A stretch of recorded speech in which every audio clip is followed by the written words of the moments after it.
Welcome to Quiet Law YouTube channel. You've arrived at a place between waking and sleep, where the world grows quiet and the mind begins to wander.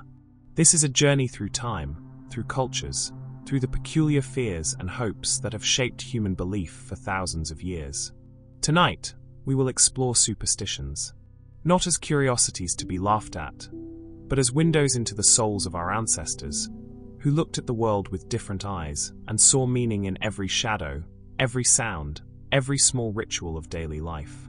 Superstitions are often dismissed as irrational, as the foolish beliefs of people who didn't know better. But that perspective misses something essential. These beliefs emerged from real experience, from pattern recognition, from the very human need to make sense of chaos and protect what we love. When someone tells you not to whistle at night or warns you against sleeping under the full moon, they are passing down wisdom that once meant survival, that once provided comfort in an uncertain world. As you listen tonight, let yourself drift. Let the rhythm of these stories carry you backward through time. You'll find that many of these superstitions share common threads, woven through different cultures separated by oceans and centuries. They speak to universal human experiences: the fear of death, the desire for love, the hope for prosperity, the terror of the unknown that lurks just beyond the firelight. We begin our journey as day fades into darkness, in that liminal time when the familiar world transforms into something strange and potentially dangerous. This is where our ancestors felt most vulnerable, where the rules changed, where spirits might cross from their realm into ours. In Korea, there exists a belief so deeply embedded in the culture that even modern city dwellers, who consider themselves rational, often find themselves instinctively silent after sunset. The superstition is simple: never whistle at night. But the reasoning behind it reveals layers of ancestral wisdom and genuine fear.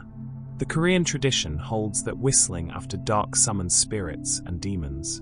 More specifically, it calls to wandering ghosts, those unfortunate souls who died without proper burial rites or who harbor grievances against the living.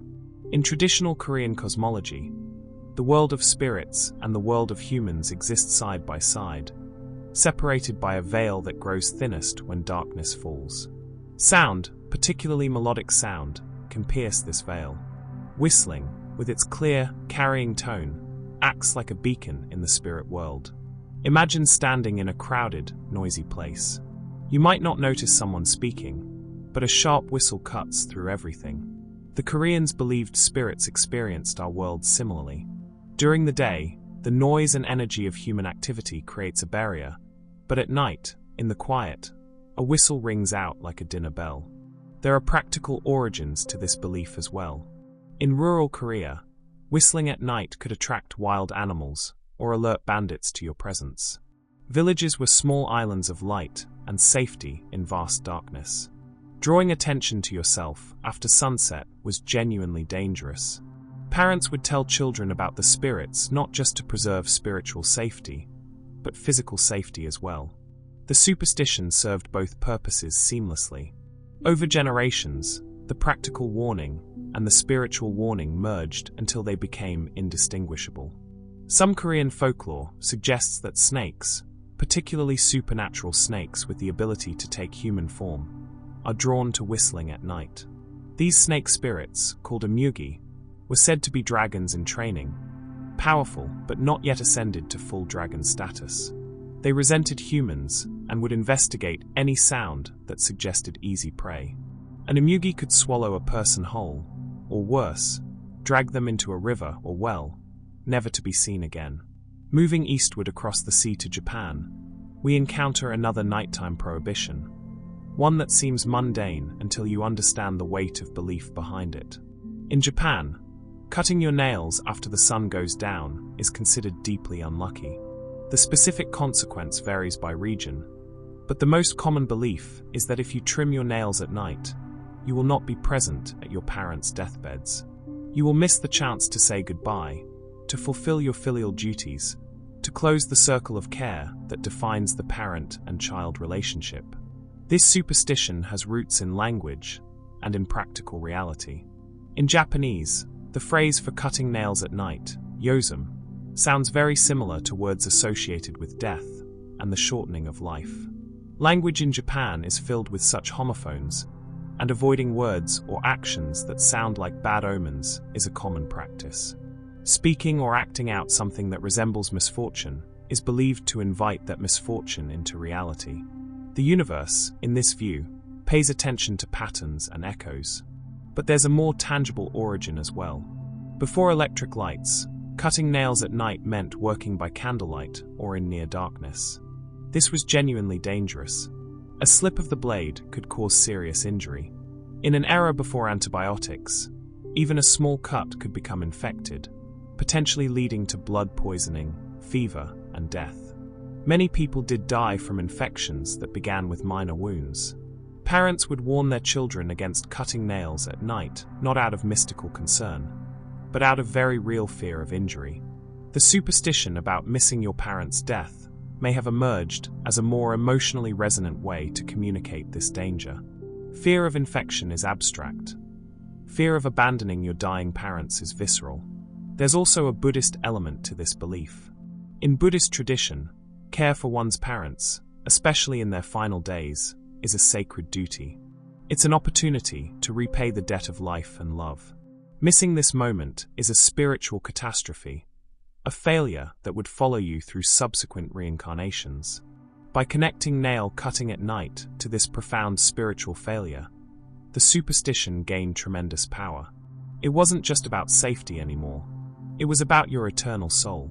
In China, mirrors have long been objects of supernatural significance, believed to be portals between worlds, capable of trapping souls or revealing hidden truths.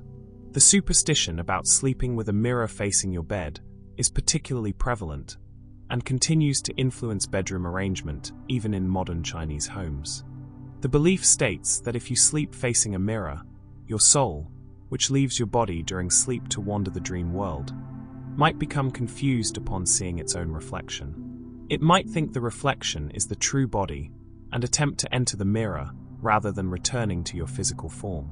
This could result in nightmares, poor sleep, or in the worst cases, the soul becoming permanently trapped, leaving you in a coma or causing sudden death during sleep. Traditional Chinese medicine and philosophy view sleep as a time of profound vulnerability. Your yang energy, the active, protective force that animates you during waking hours, recedes during sleep. Your yin energy, passive and receptive, becomes dominant. This is natural and necessary for rest and healing, but it also means you're exposed to spiritual influences that your yang energy would normally deflect. A mirror facing the bed creates a doubling effect, a kind of spiritual echo chamber. It can bounce energy back and forth, preventing the smooth flow necessary for restorative sleep. There are descriptions in Chinese folklore of people who slept facing mirrors and woke to find themselves aged overnight. Their hair turned white, their faces lined with wrinkles. The mirror had shown them their true self, or their future self, or had somehow accelerated their journey through time. Others reported seeing figures in the mirror at night, shapes that moved independently of any physical source, spirits using the mirror as a window to observe the living. From a practical standpoint, waking suddenly in the night and seeing movement in a mirror, which is actually just your own reflection, can be deeply disturbing. In the dark, in that confused state between sleep and waking, you might not immediately recognize yourself. This moment of terror, repeated over time, could certainly lead to sleep disturbances and the sense that the mirror is cursed or haunted. The superstition may have emerged as an explanation for experiences that were actually psychological but felt supernatural. The Philippines, an archipelago of thousands of islands, each with its own traditions and spirits, holds a particular superstition about the moon. Sleeping with moonlight falling directly on your face is believed to cause a range of afflictions, from facial paralysis to madness, from nightmares to transformation. The moon in Filipino folklore is a powerful, often feminine force, connected to Maria Mokiling and other nature spirits. Moonlight is not just illumination. It carries influence, it can change things, it can reveal what should stay hidden. When moonlight touches your face as you sleep, you are being marked, noticed by forces that exist in the liminal space between day and night. Some believe that sleeping under the moon can cause your face to become crooked, a condition that resembles Bell's palsy. Others say it invites bad dreams sent by envious spirits or ancestral ghosts trying to communicate. There's a werewolf-like quality to some versions of this belief. Those who regularly sleep under the full moon may begin to change, becoming restless, aggressive, sleepwalking into the forest, speaking languages they've never learned. The moon is calling to something primal within them, something that civilized society has buried but never fully eliminated. Medical reality offers some interesting parallels. Sleeping with light on your face, whether moonlight or artificial light, does disrupt sleep quality. It interferes with melatonin production and can prevent you from reaching the deep, restorative stages of sleep. Over time, poor sleep can lead to a range of health problems, including mental health issues.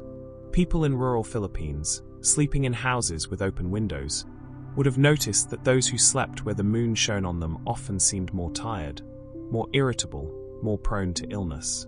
The connection between moonlight and poor health would have been obvious, even if the mechanism wasn't understood.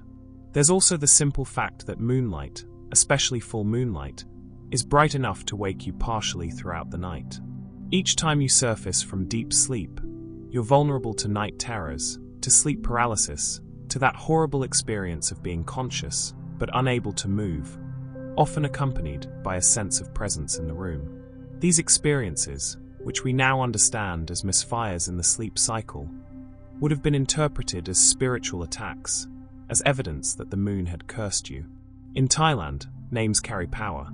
Your name is not just a label, it's a piece of your soul made audible, a handle by which you can be grasped by forces both earthly and supernatural. This is why there is a strict prohibition against calling someone's name at night, especially after they've gone to sleep. The belief is that when you call someone's name in the darkness, you're not just trying to get their attention. You're pulling at their spirit, yanking their soul toward you. If the person is asleep, their soul is already loosely connected to their body, engaged in the dream world. Calling their name can sever this connection entirely, leaving them disoriented, ill, or worse. Some say that spirits listen for names being called at night. When they hear one, they'll answer in that person's voice, luring the caller into danger. Others believe that calling a name at night invites the person's spirit to leave their body and come to you as a ghost, even while they still live. There are stories throughout Thailand of children who called their friends' names after dark and received answers that led them into the forest, into rivers, into places from which they never returned. What answered was not their friend, but something else, something that had learned the friend's voice and used it as bait. From a psychological perspective, being suddenly woken by someone calling your name in the night is deeply jarring. It triggers immediate panic, floods your body with adrenaline, can leave you shaking and confused for hours afterward. In traditional Thai society, where homes were open structures and communities lived in close proximity, being woken this way would have been more common.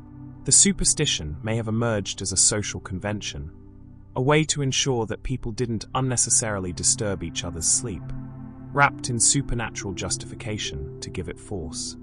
Indonesia, with its thousands of islands and even more numerous spirits, treats the time of dusk with particular caution. This is what they call when day and night meet, a threshold time when the boundary between the seen and unseen worlds dissolves. Walking alone at dusk is considered an invitation for abduction by spirits, particularly by the Genderuo or Wiwi Gombel, entities that prey on solitary humans. Dusk is neither day nor night. It belongs to both and to neither. In this ambiguous light, spirits can cross over more easily. Your eyes, which see so clearly in full light or adjust to full darkness, are at their most unreliable during dusk. Shapes blur, distances become impossible to judge, something that seems far away is suddenly close. This optical confusion reflects a spiritual truth. During dusk, the normal rules don't apply. The Wiwi Gombel is particularly feared. She is the spirit of a woman who died in childbirth or who lost her child and is forever searching, forever trying to fill the void in her arms. She appears as a normal woman at first, perhaps walking along the road, perhaps asking for help. But those who speak with her, who look into her eyes, find themselves unable to move, unable to call out. She leads them away into the forest or into old buildings, places where human influence has faded. Some are found days later, confused and unable to remember what happened. Others are never found at all. Genderuo, on the other hand, is a trickster, a spirit of wild places who finds humans amusing. He might lead you in circles until you're hopelessly lost, just beyond hearing of your village. He might steal your voice, so you can't call for help. He might replace your memories, so you forget where you were going or where you came from. The practical basis for this superstition is clear. Dusk is when visibility is worst, when you're most likely to miss your footing, to walk into danger without seeing it. In rural Indonesia, where paths might run along steep terrain, through rice paddies, across rivers, walking at dusk genuinely increases your risk of accident. Predatory animals also tend to be most active during dusk and dawn, the crepuscular hours when their prey is moving. A person walking alone at dusk might encounter a tiger, a snake, a wild boar. The superstition about spirits ensured people stayed home during the most dangerous time, without requiring a complex explanation of animal behavior. In India, hair, particularly women's hair, is laden with significance. It's a source of beauty, of feminine power, of sexual energy. During the day, hair can be worn loose or braided, styled according to preference and propriety.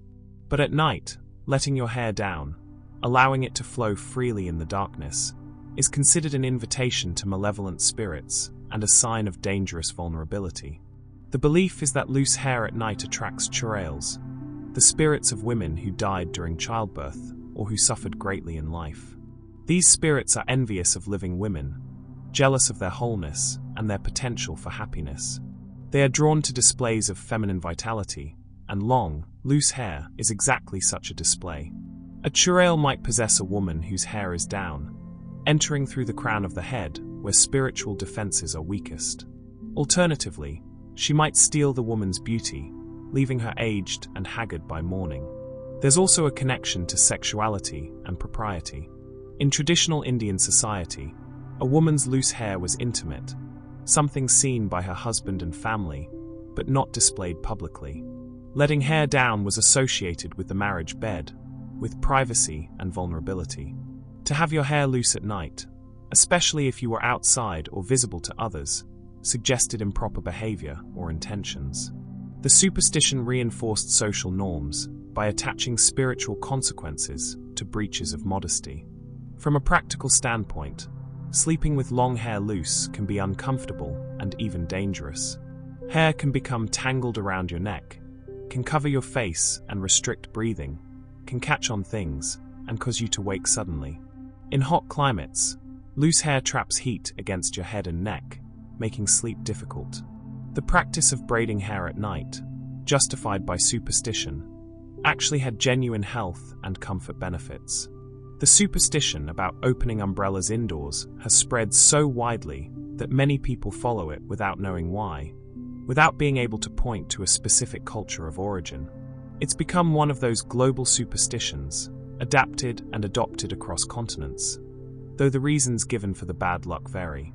In European tradition, the umbrella superstition is often connected to its original purpose: protection from the sun. Umbrellas were first used as sunshades, particularly in ancient Egypt and Asia. To open one indoors was to insult the sun, to suggest that its power and influence extended into places where it did not belong. This insult would bring misfortune. When umbrellas evolved to protect against rain as well, the superstition adapted. Opening an umbrella indoors was now seen as inviting rain into the house, calling down storms and water damage. There's also a practical element. Early umbrellas had stiff springs and metal spokes. Opening one suddenly in a confined space could genuinely injure someone, could knock over lamps or decorations, could poke out an eye. The superstition ensured people were cautious with a device that was actually somewhat dangerous in the wrong context. In some Asian cultures, the umbrella superstition takes on a different character. Black umbrellas, in particular, are associated with funerals. Opening one indoors is like bringing death into the house, like practicing for mourning. The umbrella's shape, round and covering, resembles the sky, the dome of heaven. To open this artificial sky inside a building is to create confusion between inside and outside, between protected and exposed, between the domestic and the wild. There's something psychologically unsettling about an umbrella opened indoors, even if you don't believe in superstitions. It's an object out of context, serving no purpose, taking up space in a way that feels wrong. This instinctive discomfort may be why the superstition has persisted and spread so effectively. It codifies something we already feel. In Mexico, the night brings sounds that chill the blood. Among the most feared is the cry of certain birds, particularly the lechuza or barn owl. When an owl cries near your home at night, it is not simply hunting. It is delivering a message, a warning of death approaching someone in the household. The lechuza in Mexican folklore is not always just a bird. Sometimes it is a bruja, a witch, who has transformed herself to move through the night unseen. She perches outside the homes of those she wishes to curse, those who have offended her or whom she envies. Her cry is a spell, working its way into the dreams of those who hear it, planting illness, misfortune, and despair. The specific pattern of the owl's cry matters. A single cry is a warning. Repeated cries mean death is certain. If the owl cries 3 times directly outside a particular window, the person who sleeps in that room will die within the month. Some say you can break the curse by turning your clothing inside out, by throwing salt in the direction of the sound, by praying to specific saints who protect against witchcraft. Owls are predators. They hunt at night. Their cry is eerie and human-like. In the darkness, an owl's scream can sound remarkably like a woman in distress, like a child crying, like something that raises every protective and fearful instinct humans possess. Our ancestors, hearing this sound, would have felt terror before understanding its source. That association, sound equals danger, became embedded in cultural memory. There's also the fact that owls are attracted to places where there are rodents, and rodents are attracted to places where there is waste or decay. In rural areas, if someone in a household was seriously ill, dying, the presence of bodily fluids, of changed household rhythms, might attract more rodents than usual. The owls would follow. So homes where people were dying did, in fact, have more owls nearby. The correlation was real. The interpretation was that owls brought death, when actually death attracted owls. In Nigeria, the appearance of owls near homes carries similar weight. The owl is called the messenger of the sorcerer, the eyes of the witch. When an owl lands on your roof or perches in a tree directly outside your home, it means someone has sent it to spy on you, to assess your vulnerabilities, to determine the best moment and method for supernatural attack. Yoruba tradition speaks of age, powerful women who can transform into birds, particularly owls, and fly through the night. These are not inherently evil beings, but they are dangerous if offended. An owl near your home might mean you've unknowingly insulted one of these women, or it might mean someone has paid them to curse you. The appearance demands immediate spiritual consultation, protective rituals, appeasement offerings. There's also a simpler belief. Owls near a home mean death is coming. Not metaphorical death, not spiritual death, but actual physical death of someone in the household, or someone closely connected to the household. The owl sees the future, sees the soul preparing to depart, and comes to witness and perhaps to guide.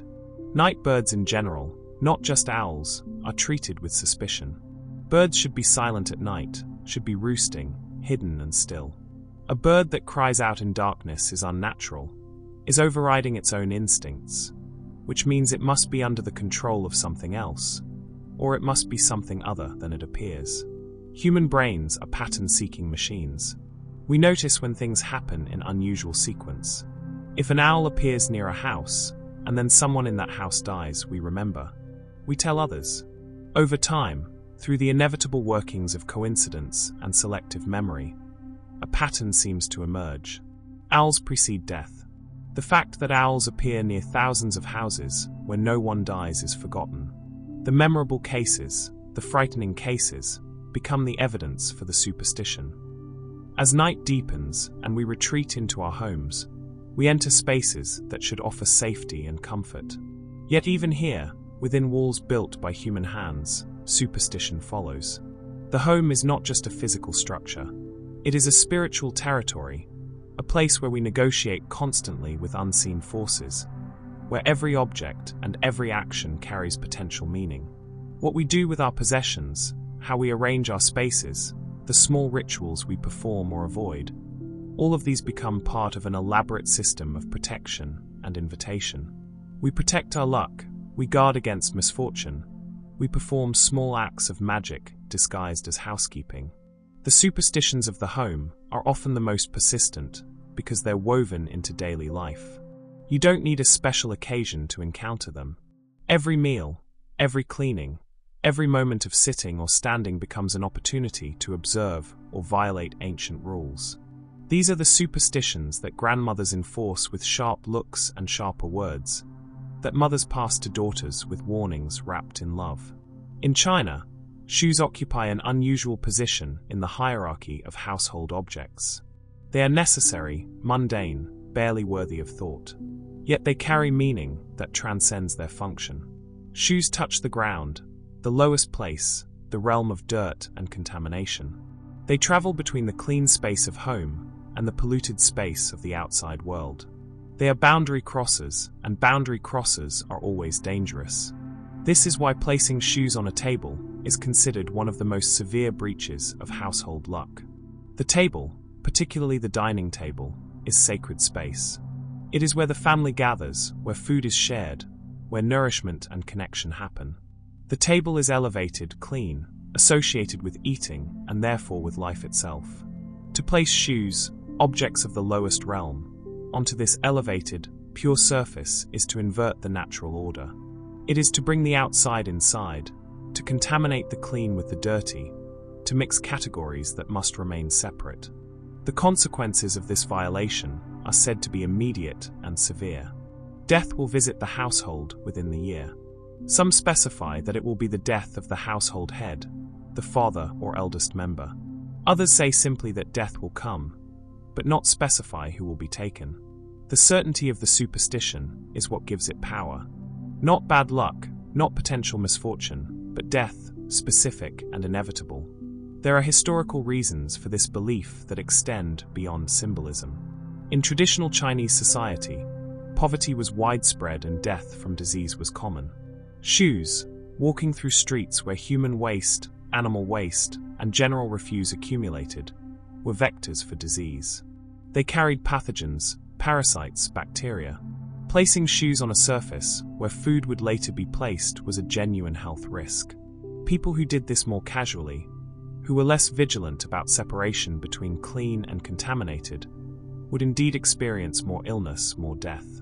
The superstition emerged as a simple public health measure, then gained supernatural weight over generations. There's also symbolism related to status and respect. Shoes are what servants remove, what beggars wear down to nothing, what distinguishes the walking poor from the riding rich. To place shoes on a table is to treat valuable space with the contempt you'd show to the lowliest thing. It suggests poverty of spirit, carelessness, a lack of respect for the home and family. In a culture where honor and face are paramount, this kind of carelessness indicated deeper character flaws, the kind that might indeed lead to misfortune and early death. In Japan, cleaning is a spiritual practice as much as a practical one. The act of sweeping removes not just physical dirt, but spiritual contamination, negative energy that accumulates throughout the day. However, this power to cleanse means that sweeping must be done at the right time and in the right way. Sweeping at night is strictly forbidden because it doesn't just remove bad luck, it sweeps away the good luck that has accumulated in the household. The Japanese concept of luck is not fixed. It flows, it accumulates, it can be gathered or dispersed. During the day, as the family works and lives, good fortune settles into the corners of rooms, collects along the edges of floors, mingles with the dust. This is why morning sweeping is auspicious.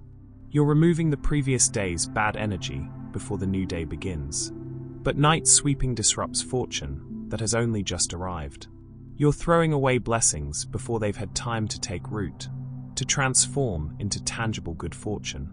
There's a specific belief that sweeping at night will sweep away wealth. Money, metaphysical money, spiritual abundance, will be carried out with the dust. You'll work hard, but never prosper. You'll receive opportunities, but they'll slip away. The household will always be on the edge of poverty, always striving, but never quite comfortable.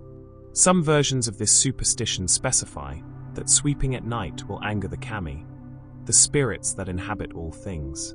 Night is when these spirits are most active, when they move through homes they protect. A broom, sweeping vigorously, could strike a kami, could show disrespect through sheer carelessness. An offended kami withdraws protection, and without spiritual protection, a household becomes vulnerable to all manner of misfortune. The practical origin is fairly straightforward. Before electric lights, sweeping at night meant working in poor visibility. You couldn't see what you were sweeping up. Small valuable objects, coins, jewelry, sewing needles, important small items could easily be swept away and lost in the darkness. The superstition ensured people swept during daylight when they could see what they were doing, when they could retrieve anything valuable before it was thrown out. The spiritual explanation made the rule memorable and gave it weight across generations. There's also a social dimension. In traditional Japanese homes, nighttime was for rest, for family, for quietness. Sweeping is active and noisy, disrupting the peace. The superstition about lost luck may have originally been a way to discourage antisocial behavior, to ensure that evenings remained calm and conducive to sleep, without having to directly criticize someone's housekeeping schedule. Chopsticks in Chinese, Japanese, and Korean cultures are not mere utensils. They are extensions of the hand, tools of civilization, objects that separate humans from animals who eat with mouths alone. The proper use of chopsticks reflects education, manners, respect. The improper use reflects the opposite and can invite disaster. Among the many taboos surrounding chopsticks, one stands out for its severity. Never stick chopsticks upright in a bowl of rice. This act mimics the ritual offering made to the dead. At funerals and on ancestral altars, rice is prepared with incense sticks or chopsticks standing vertically in the bowl. This is food for the deceased, for spirits, for ancestors. It marks the rice as not for the living. To do this casually during a meal is to declare that you are feeding the dead, that you are inviting ghosts to your table, that you are treating the living as if they were already corpses. The symbolism is immediate and visceral for anyone raised in these cultures. The upright chopsticks look like incense at a grave. They look like the offerings made during the mourning period. They remind everyone present of death, of loss, of funeral rites. To see this while eating is shocking, offensive, frightening. It's not subtle bad luck. It's a blatant invitation for death to join the meal. Some believe that performing this action will cause someone at the table to die soon. Others say it will prevent the ancestors' spirits from resting, that they'll be confused by this inappropriate offering and will linger in the house causing mischief or harm. Still others focus on the bad luck it brings generally, a sense that you've marked yourself and your family as already mourning, and the universe will obligingly provide something to mourn. There's also a practical element. Chopsticks stuck upright in rice are unstable. They can fall, spilling the rice, making a mess. In societies where rice was precious, where every grain represented hours of labor in flooded fields, spilling rice was not trivial. It was waste of the most fundamental kind. The superstition ensured people were careful with their chopsticks, that they laid them properly across the bowl or on a rest, never in a way that might lead to waste. The association with death and funeral rites is ancient, found in Chinese culture and spreading to every culture that adopted chopsticks.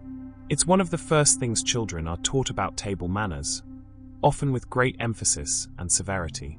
The visceral reaction to seeing chopsticks in rice is learned young and never entirely fades, even for those who intellectually dismiss superstition.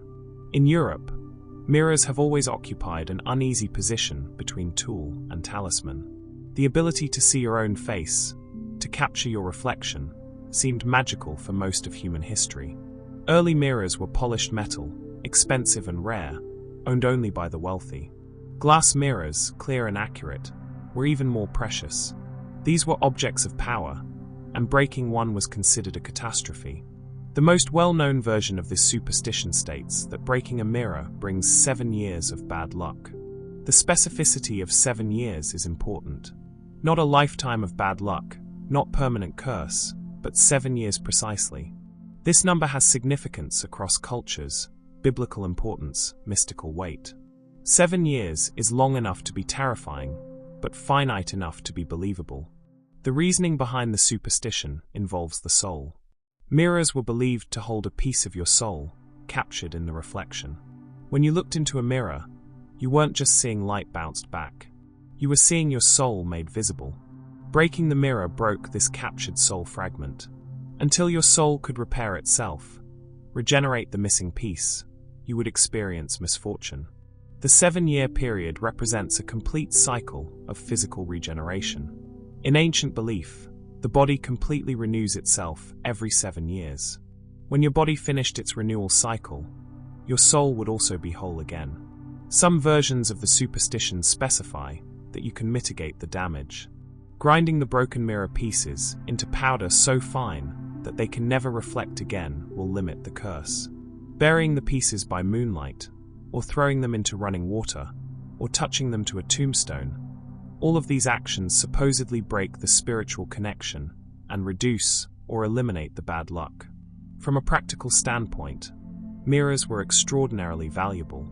A large, clear mirror might represent months of a craftsman's wages. Breaking one was a genuine financial disaster for most households. The 7 years of bad luck could easily be understood as the 7 years it would take a family of modest means to save enough money to replace the mirror. The superstition ensured people were extremely careful around mirrors, that children were taught to treat them with reverence, that servants handled them with utmost caution. There's also the simple fact that broken mirror glass is dangerous. The shards are sharp, nearly invisible in certain lights, capable of causing severe cuts.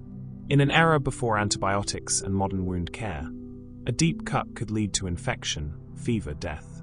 A household where a mirror broke might indeed experience 7 years of bad luck if multiple people were injured by the glass, if infections spread, if the original accident led to a cascade of further accidents. Salt seems humble now, a commodity available in every kitchen, cheap and plentiful. But for most of human history, salt was precious beyond measure. It preserved food, it flavored meals, it was essential for survival. Wars were fought over salt sources.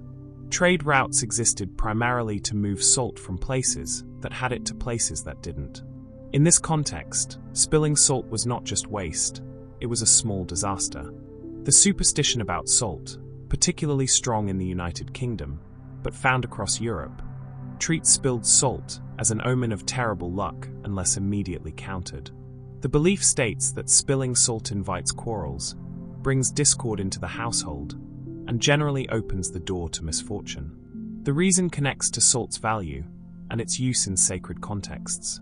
Salt was used in religious rituals, in blessings, in protective ceremonies. It represented purity, preservation, incorruptibility. To spill it was to show carelessness with something sacred, to waste what should be honored, to suggest that you took abundance for granted. The countermeasure is immediate and specific. Take a pinch of the spilled salt and throw it over your left shoulder. The left shoulder is where the devil stands, where evil spirits gather, waiting for an opportunity to influence you. Throwing salt over your left shoulder blinds these spirits, drives them back, undoes the invitation that the spill created. You must do this quickly, without thinking instinctively. Hesitation reduces the effectiveness. Some traditions specify that you must throw the salt with your right hand over your left shoulder. The right hand is the hand of blessing, of proper action. Using it to throw the salt adds power to the protective gesture. Others say you must not look behind you after throwing the salt. Looking back shows doubt, weakens the magic, might allow you to see the evil spirit, and thus give it more reality and power. The Leonardo da Vinci painting, The Last Supper, famously includes spilled salt in front of Judas, the betrayer. Whether Da Vinci was depicting an existing superstition or helping to create one is debated, but the association between spilled salt and betrayal, between salt and broken bonds, became cemented in European consciousness. Salt was shared between friends, used to seal agreements offered to guests. Spilling it suggested broken faith, violated trust. From a practical perspective, salt was expensive enough that spilling it was genuinely wasteful and would have been met with anger from whoever managed the household budget. The superstition gave this waste additional weight, transformed a practical concern into a moral and spiritual one. It also encouraged cleanliness and carefulness in food preparation. The ritual of throwing salt over the shoulder, meanwhile, ensured that at least some of the spilled salt stayed in the kitchen area, where it could be swept up and potentially recovered, rather than being completely wasted. In Russia, where communal meals and large gatherings are central to social life, the arrangement of people around a table carries significance. Among the various rules about seating and positioning, one stands out particularly for young women. Never sit at the corner of a table. The consequence is specific and dire. You will not marry for 7 years, possibly never. The corner is a place of incompleteness, of awkwardness. It's not a full seat, not a proper position. The person at the corner is neither fully part of one side nor the other. They're in between, marginal, literally and figuratively on the edge.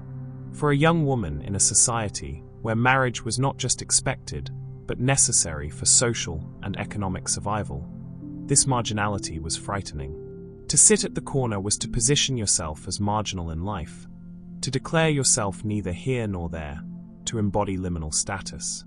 The geometry of the corner is also significant. Corners create angles, sharp points, places where energy gets stuck or distorted. In Russian folk belief, corners of rooms and corners of tables are places where protective forces are weakest, where harmful spirits can more easily manifest. A young woman at the corner is vulnerable, exposed, marked out for attention from forces that might prevent her from achieving her proper destiny, which is marriage and children. Some versions of the superstition involve specific imagery. Sitting at the corner bends your fate, creates an angle in your life path where there should be a straight line toward marriage. Others focus on the visual. A woman at a corner looks alone even when surrounded by people, and this image of aloneness becomes prophetic, becomes reality. The 7-year time frame appears again, that same mystical number, suggesting a complete cycle that must pass before the curse weakens. 7 years is also conveniently long enough that many women would marry anyway during that time, and the superstition could be forgotten. But for those who didn't marry, the superstition provided an explanation that didn't blame the woman herself. It wasn't that she was undesirable. It was that she'd sat at a corner once, years ago, and that placement had determined her fate. Practically speaking, corner seats at large Russian tables were often reserved for those of lowest status, for children who could be easily overlooked, for distant relations, for people who didn't merit a full place. A young woman accepting a corner seat was accepting lower status, was failing to assert her worth. The superstition enforced proper social hierarchy and encouraged young women to insist on being valued, on taking a full seat, on being seen and treated as important. In the Appalachian region of the United States, a cultural crossroads where British, Scottish, Irish, German, and indigenous traditions blended and evolved, the horseshoe emerged as a powerful protective symbol. The specific superstition dictates that a horseshoe must be hung above a door with the ends pointing upward, forming a U shape. This orientation is critical. Hanging it upside down, with the ends pointing toward the ground, doesn't just negate the protection, it actively invites disaster. The horseshoe pointing upward is a cup, a vessel that catches and holds good luck. Luck pours down from the universe, and the horseshoe positioned this way will capture it, will accumulate blessings for everyone who passes beneath. The household becomes a reservoir of fortune. The horseshoe pointing downward is a disaster. All the good luck spills out, runs away, is lost. Worse, the downward orientation creates a pathway for bad luck to flow directly into the home. You've essentially created a funnel directing misfortune straight to your door. The horseshoe's power comes from multiple sources. Iron was believed to repel evil spirits and fairies. The Fey folk, strong in Appalachian belief inherited from Celtic traditions, cannot abide iron. It burns them, weakens them, drives them away. A horseshoe made of iron is already protective simply by its material. The U-shape adds to this, creating a barrier, a catching device. The fact that it comes from a horse, an animal of power and utility and nobility, adds further potency. A horseshoe has been on a journey, has traveled roads, has been blessed by use and purpose. Some specify that the horseshoe must be found, not bought, to have full power. A found horseshoe is a gift from fate, from luck itself, offering you a chance to capture more of what found you. Buying a horseshoe is trying to purchase luck, which doesn't work the same way. Others say the horseshoe should still have nails in it, or should be nailed to the door rather than simply hung, each nail adding a layer of security. There are counter-traditions, particularly from England, that say the horseshoe should point down, so the luck pours out onto those entering. This creates an immediate disagreement, different cultural inheritances clashing. In Appalachia, the upward orientation won out, perhaps because the hardscrabble life of mountain communities needed to hoard luck rather than distribute it. The practical reality is that horseshoes were common in agricultural and mining communities. Horses were essential for transportation, for working the land, for hauling coal and timber. A lost horseshoe was a found opportunity, a piece of metal that could be repurposed, that had immediate value.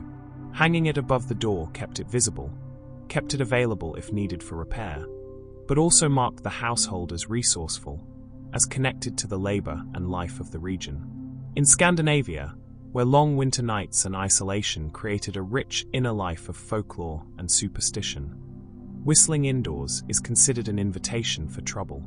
The specific prohibition varies by region. In some areas, whistling indoors will bring poverty. In others, it will summon the devil or trickster spirits. In fishing communities, it was believed that whistling indoors would raise storms that would endanger sailors. The reasoning connects to control and communication.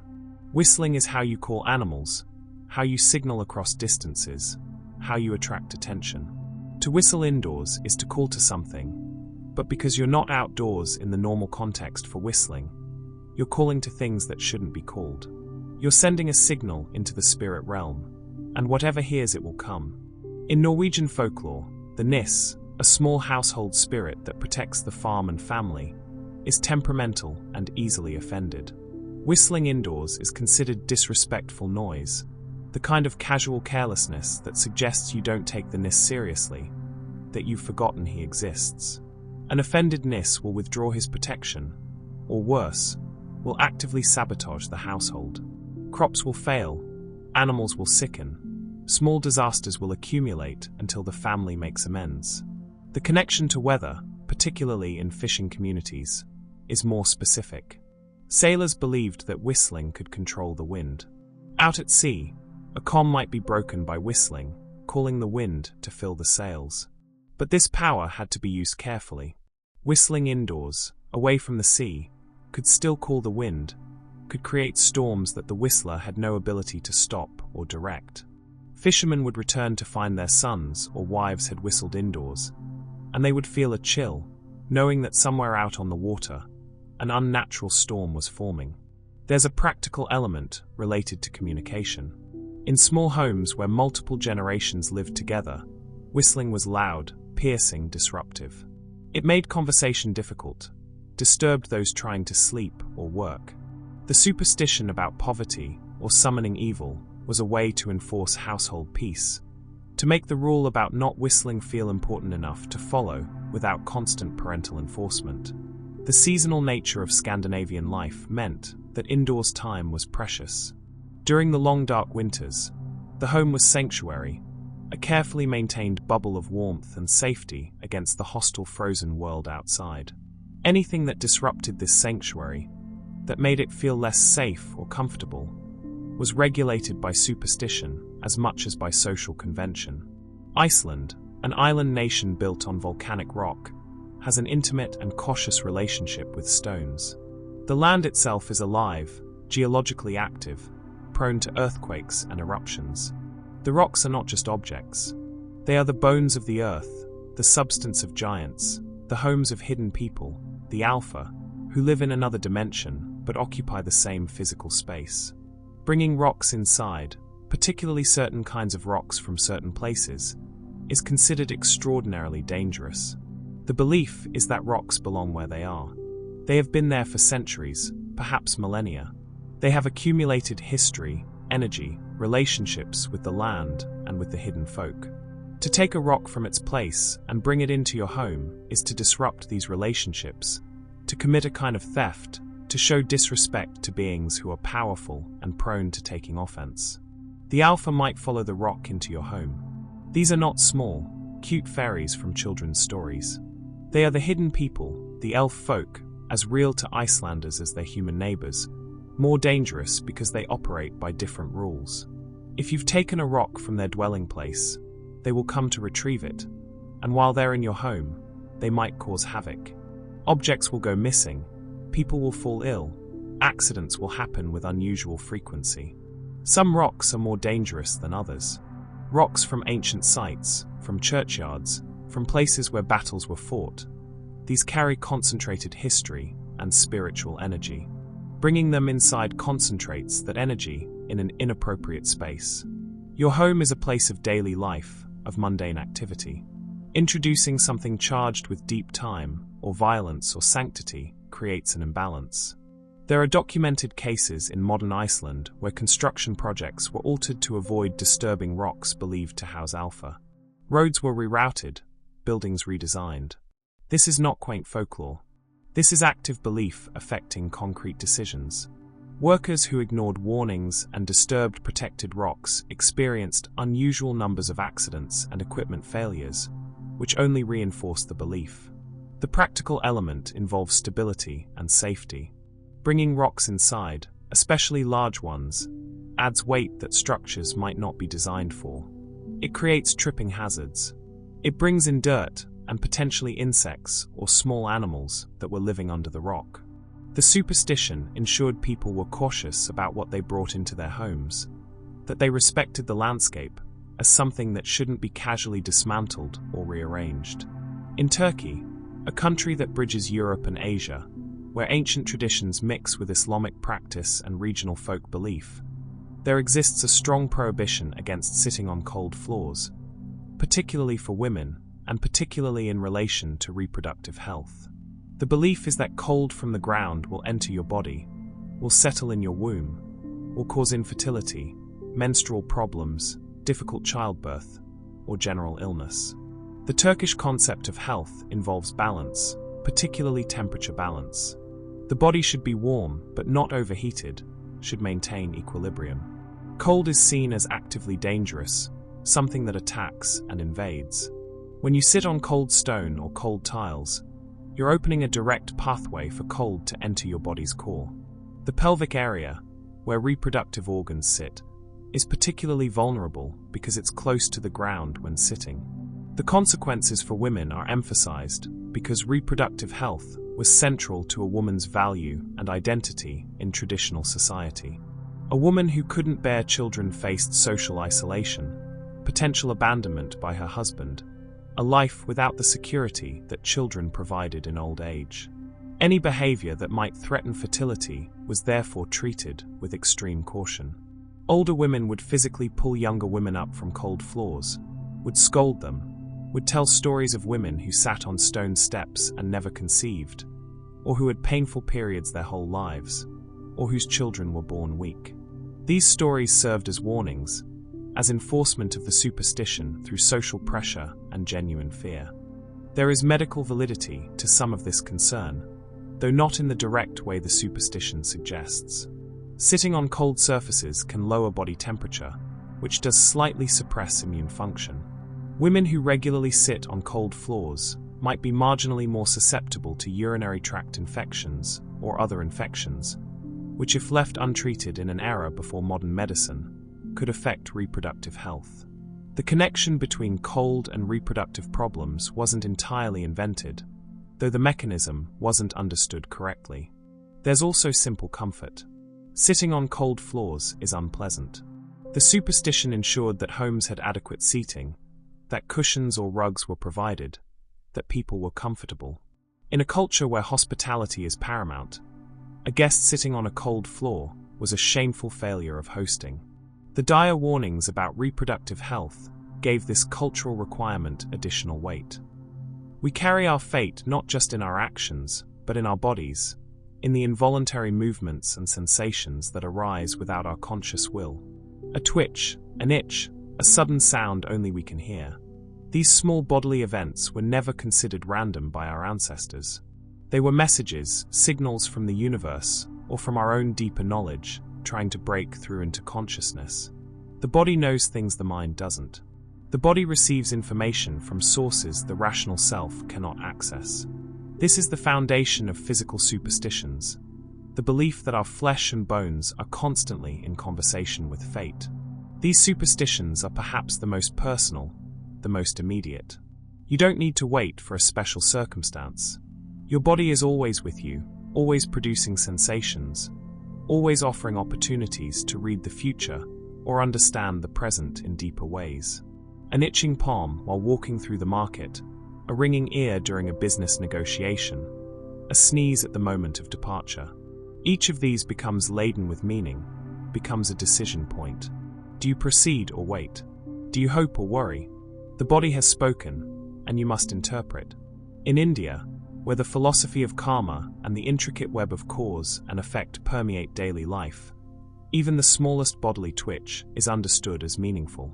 The twitching of eyelids, that involuntary flutter that everyone experiences occasionally, is read as prophecy.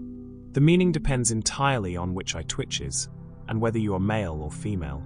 For men, a twitching right eye is auspicious, a sign that good news is coming, that success is imminent, that the universe is aligning in your favor. The left eye twitching for a man, however, brings the opposite message. Bad news approaches, obstacles will appear, plans will be disrupted. For women, the meaning reverses. A twitching left eye is the fortunate sign, suggesting incoming blessings, positive developments, happy surprises. A twitching right eye warns of difficulties ahead, of disappointments, of things going wrong in ways you cannot predict or control. This gender reversal reflects broader patterns in Indian cosmology, where masculine and feminine energies operate in complementary but opposite ways, where what strengthens one might weaken the other, where balance requires different things from different bodies. The reasoning behind this superstition connects to ancient texts and to the practice of reading omens from bodily signs. The Vedas and later texts describe elaborate systems for interpreting every twitch, itch, and involuntary movement. These weren't considered superstitions in the way we might use that word now. They were sciences, carefully observed correlations between physical sensations and subsequent events. Scholars would record, a man whose right eye twitched traveled that day and encountered fortune. Another man whose right eye twitched received news of a birth. Over time, patterns emerged, or seemed to emerge, and these were codified into rules. The right side of the body is associated with solar energy, with masculine force, with activity and assertion. The left side connects to lunar energy, to feminine force, to receptivity and intuition. When the right eye twitches in a man, his masculine energy is activating, aligning with his nature, producing harmony and therefore positive outcomes. When the right eye twitches in a woman, it's her lunar, feminine side being overshadowed by solar energy, creating imbalance and therefore negative outcomes. From a physiological standpoint, eye twitching is usually caused by stress, fatigue, caffeine, or eye strain. It's more common during periods of intense activity or worry.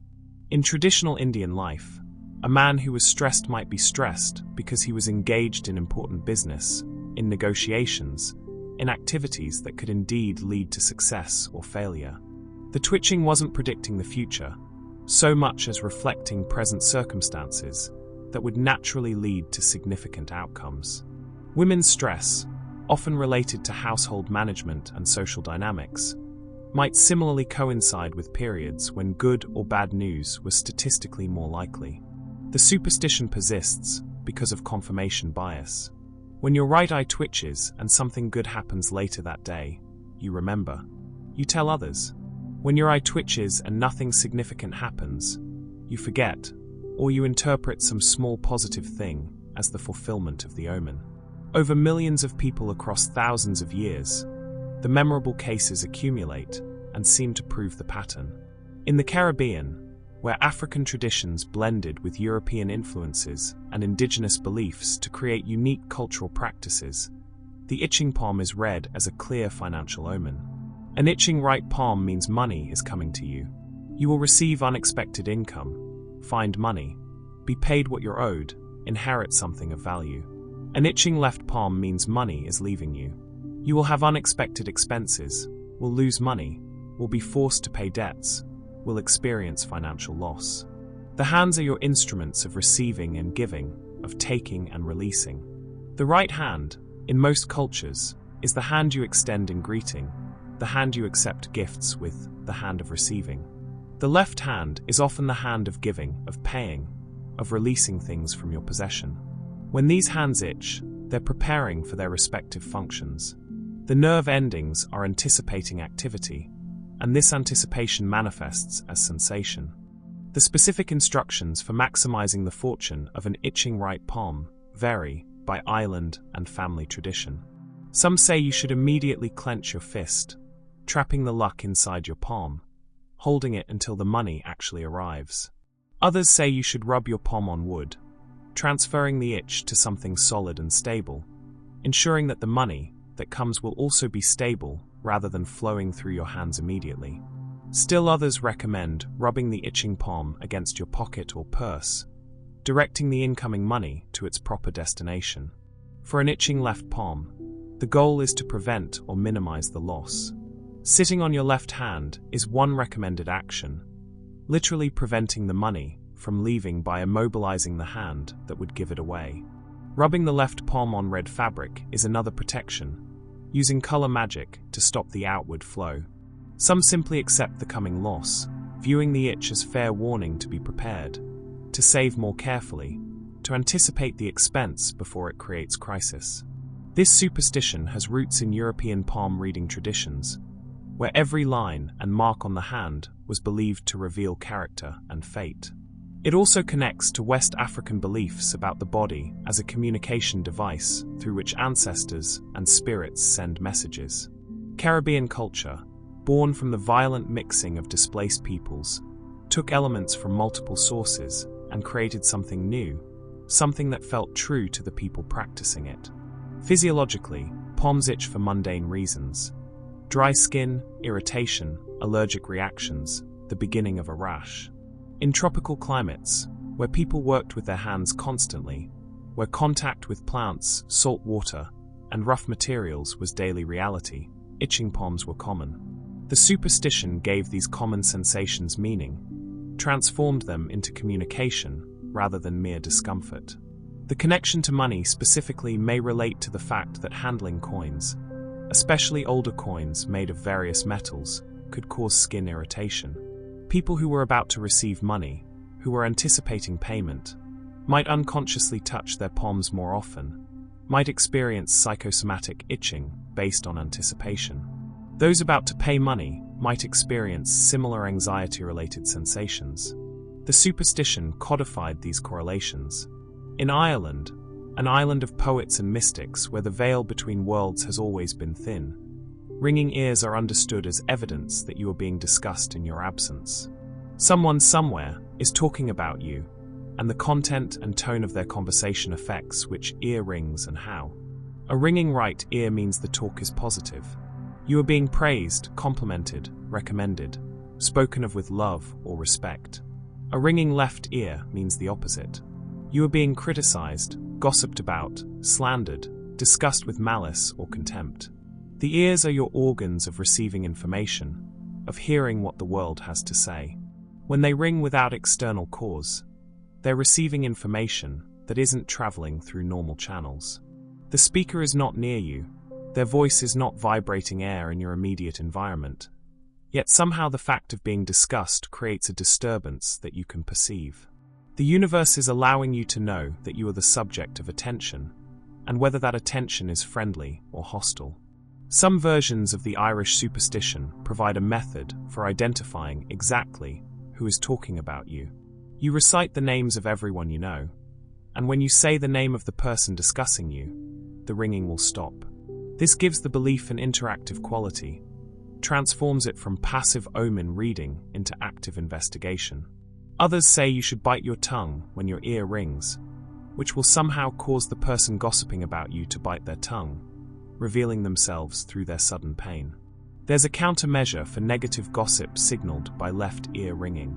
You can say a prayer for the person speaking ill of you, which transforms the negative energy into positive, which protects you from any harm their words might cause.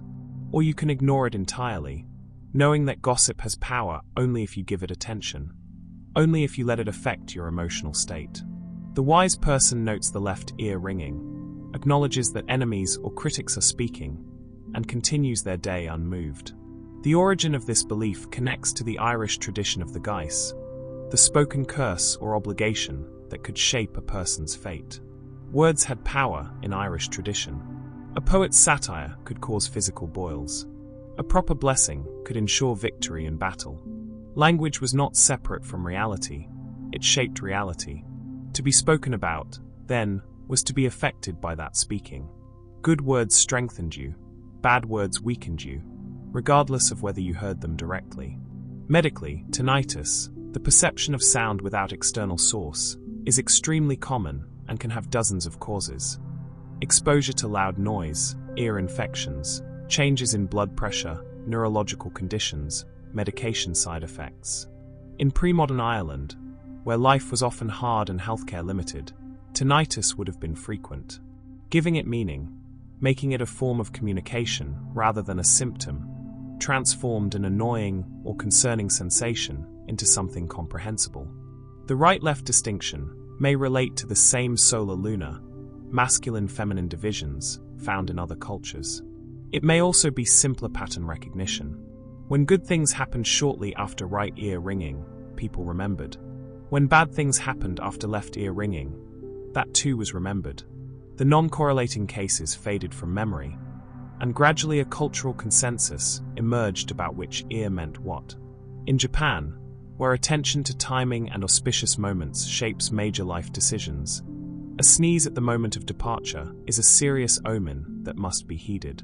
If you sneeze just as you're about to leave the house for an important journey or significant appointment, you should delay your departure. The sneeze is a warning that the timing is wrong, that something dangerous or unfortunate awaits if you proceed now. Some believe you should wait for a few minutes and then proceed.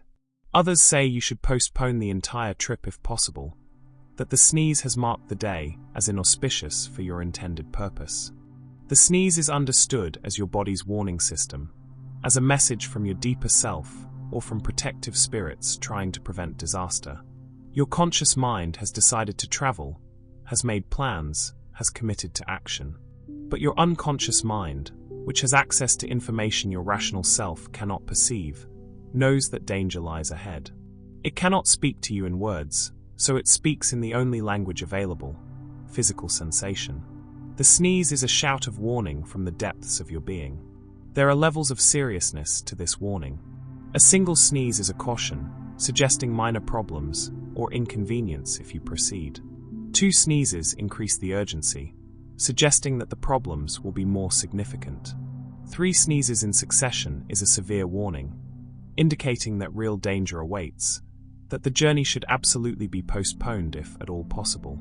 Some versions specify that the sneezes must happen within a specific time frame, such as while you're putting on your shoes or touching the door, to count as true warnings.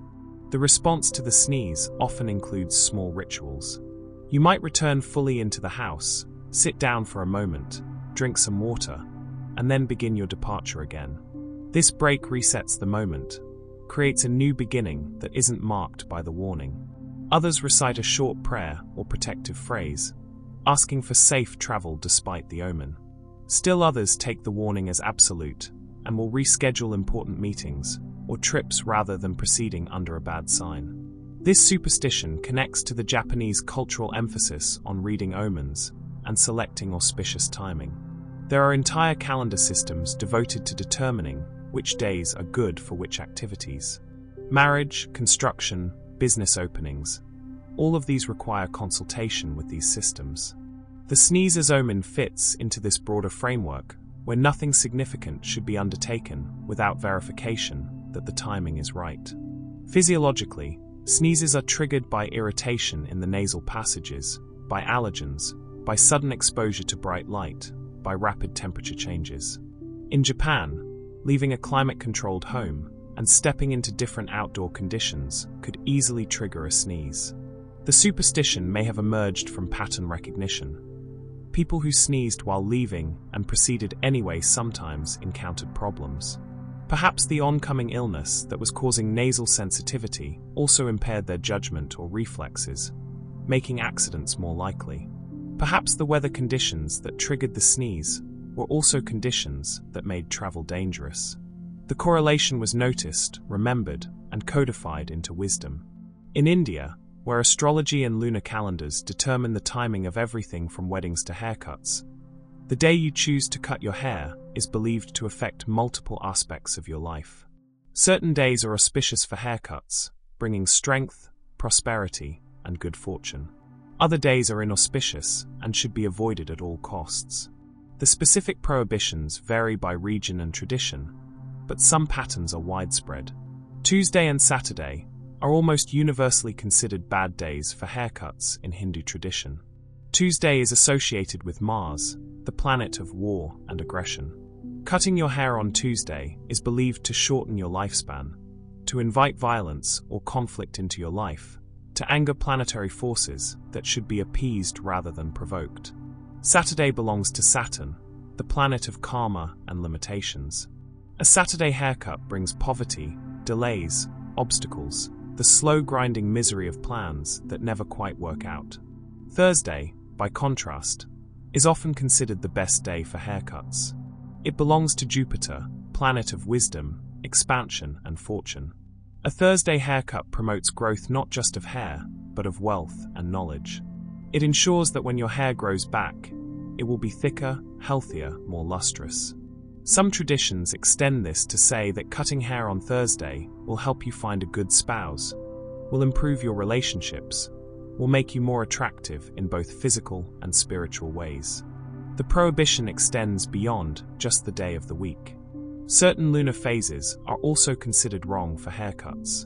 Cutting hair during the waning moon, when lunar energy is decreasing, will cause your hair to grow back thin and weak, or may prevent it from growing back at all. Cutting during the waxing moon, when lunar energy increases, ensures thick, strong growth. Some families track their haircuts according to the lunar calendar more carefully than the weekly calendar, timing trims to coincide with optimal lunar phases. There are also prohibitions related to life events. You should not cut your hair during mourning periods, which in Hindu tradition can last for days or weeks after a death in the family. Doing so shows disrespect to the dead, concerns for vanity when you should be focused on spiritual matters. Some regions say that cutting hair during pregnancy, especially after a certain month, will affect the baby's hair, will cause it to be born with thin hair or no hair at all. The reasoning connects to the belief that hair is not dead matter, but living extension of your energy, connected to your vitality and spiritual power. In many Hindu traditions, hair is offered to gods at temples, shaved completely as an act of devotion and sacrifice. This demonstrates that hair has value, that removing it is significant, that timing the removal according to cosmic forces makes sense. Practically speaking, in hot climates, haircuts were often done by traveling barbers who came through villages on particular days. The days they visited may have become enshrined as the correct days for haircuts, with other days marked as wrong simply because no barber was available. The astrological and spiritual justifications gave this practical schedule deeper meaning and ensured compliance across generations.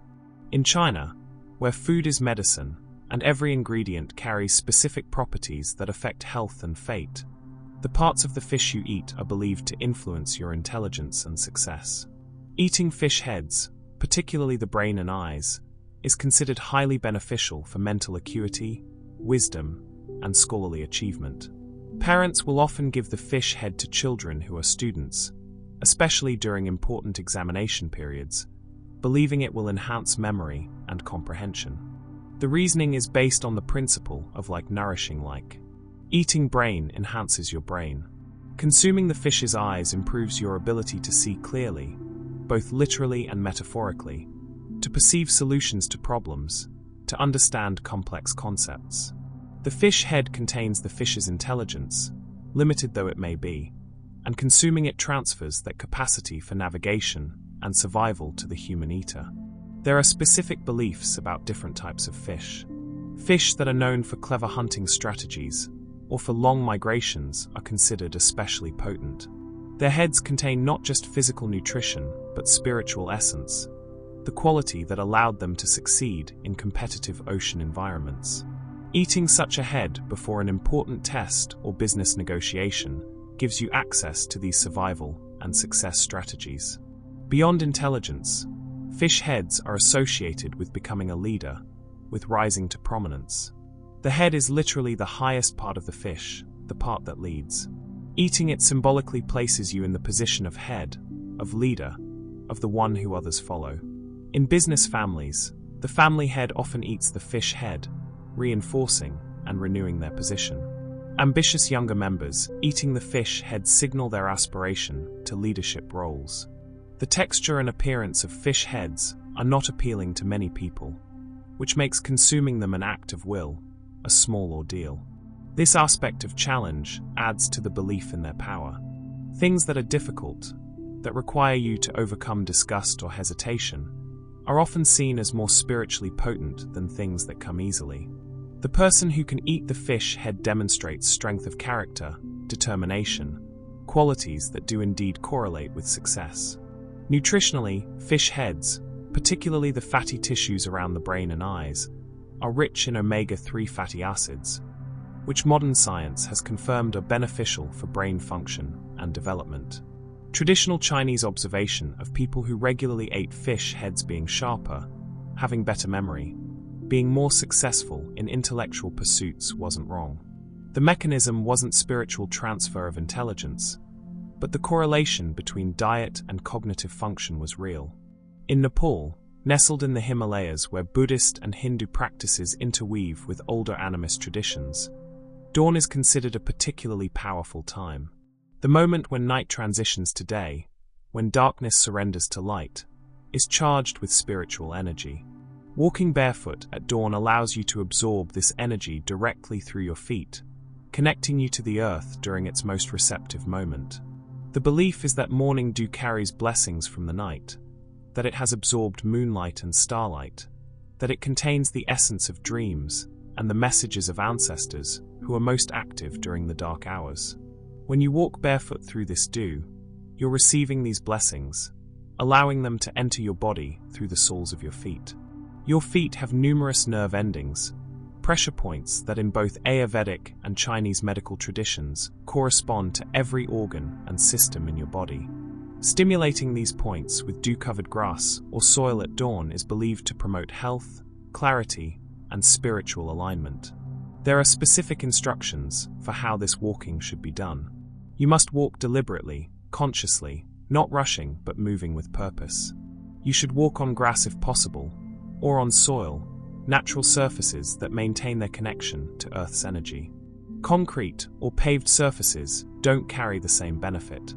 Some traditions recommend walking in a particular direction, toward the rising sun, symbolically moving toward enlightenment and new beginnings. The practice is often done in silence, or while reciting mantras, or while contemplating the day ahead. This is not exercise in the Western sense, though physical movement is involved. It's a moving meditation, a ritual of connection and reception. The goal is to start the day in proper relationship with the earth and sky, to absorb what the universe offers at this liminal hour, to set your energy and intention before the demands of daily life take over.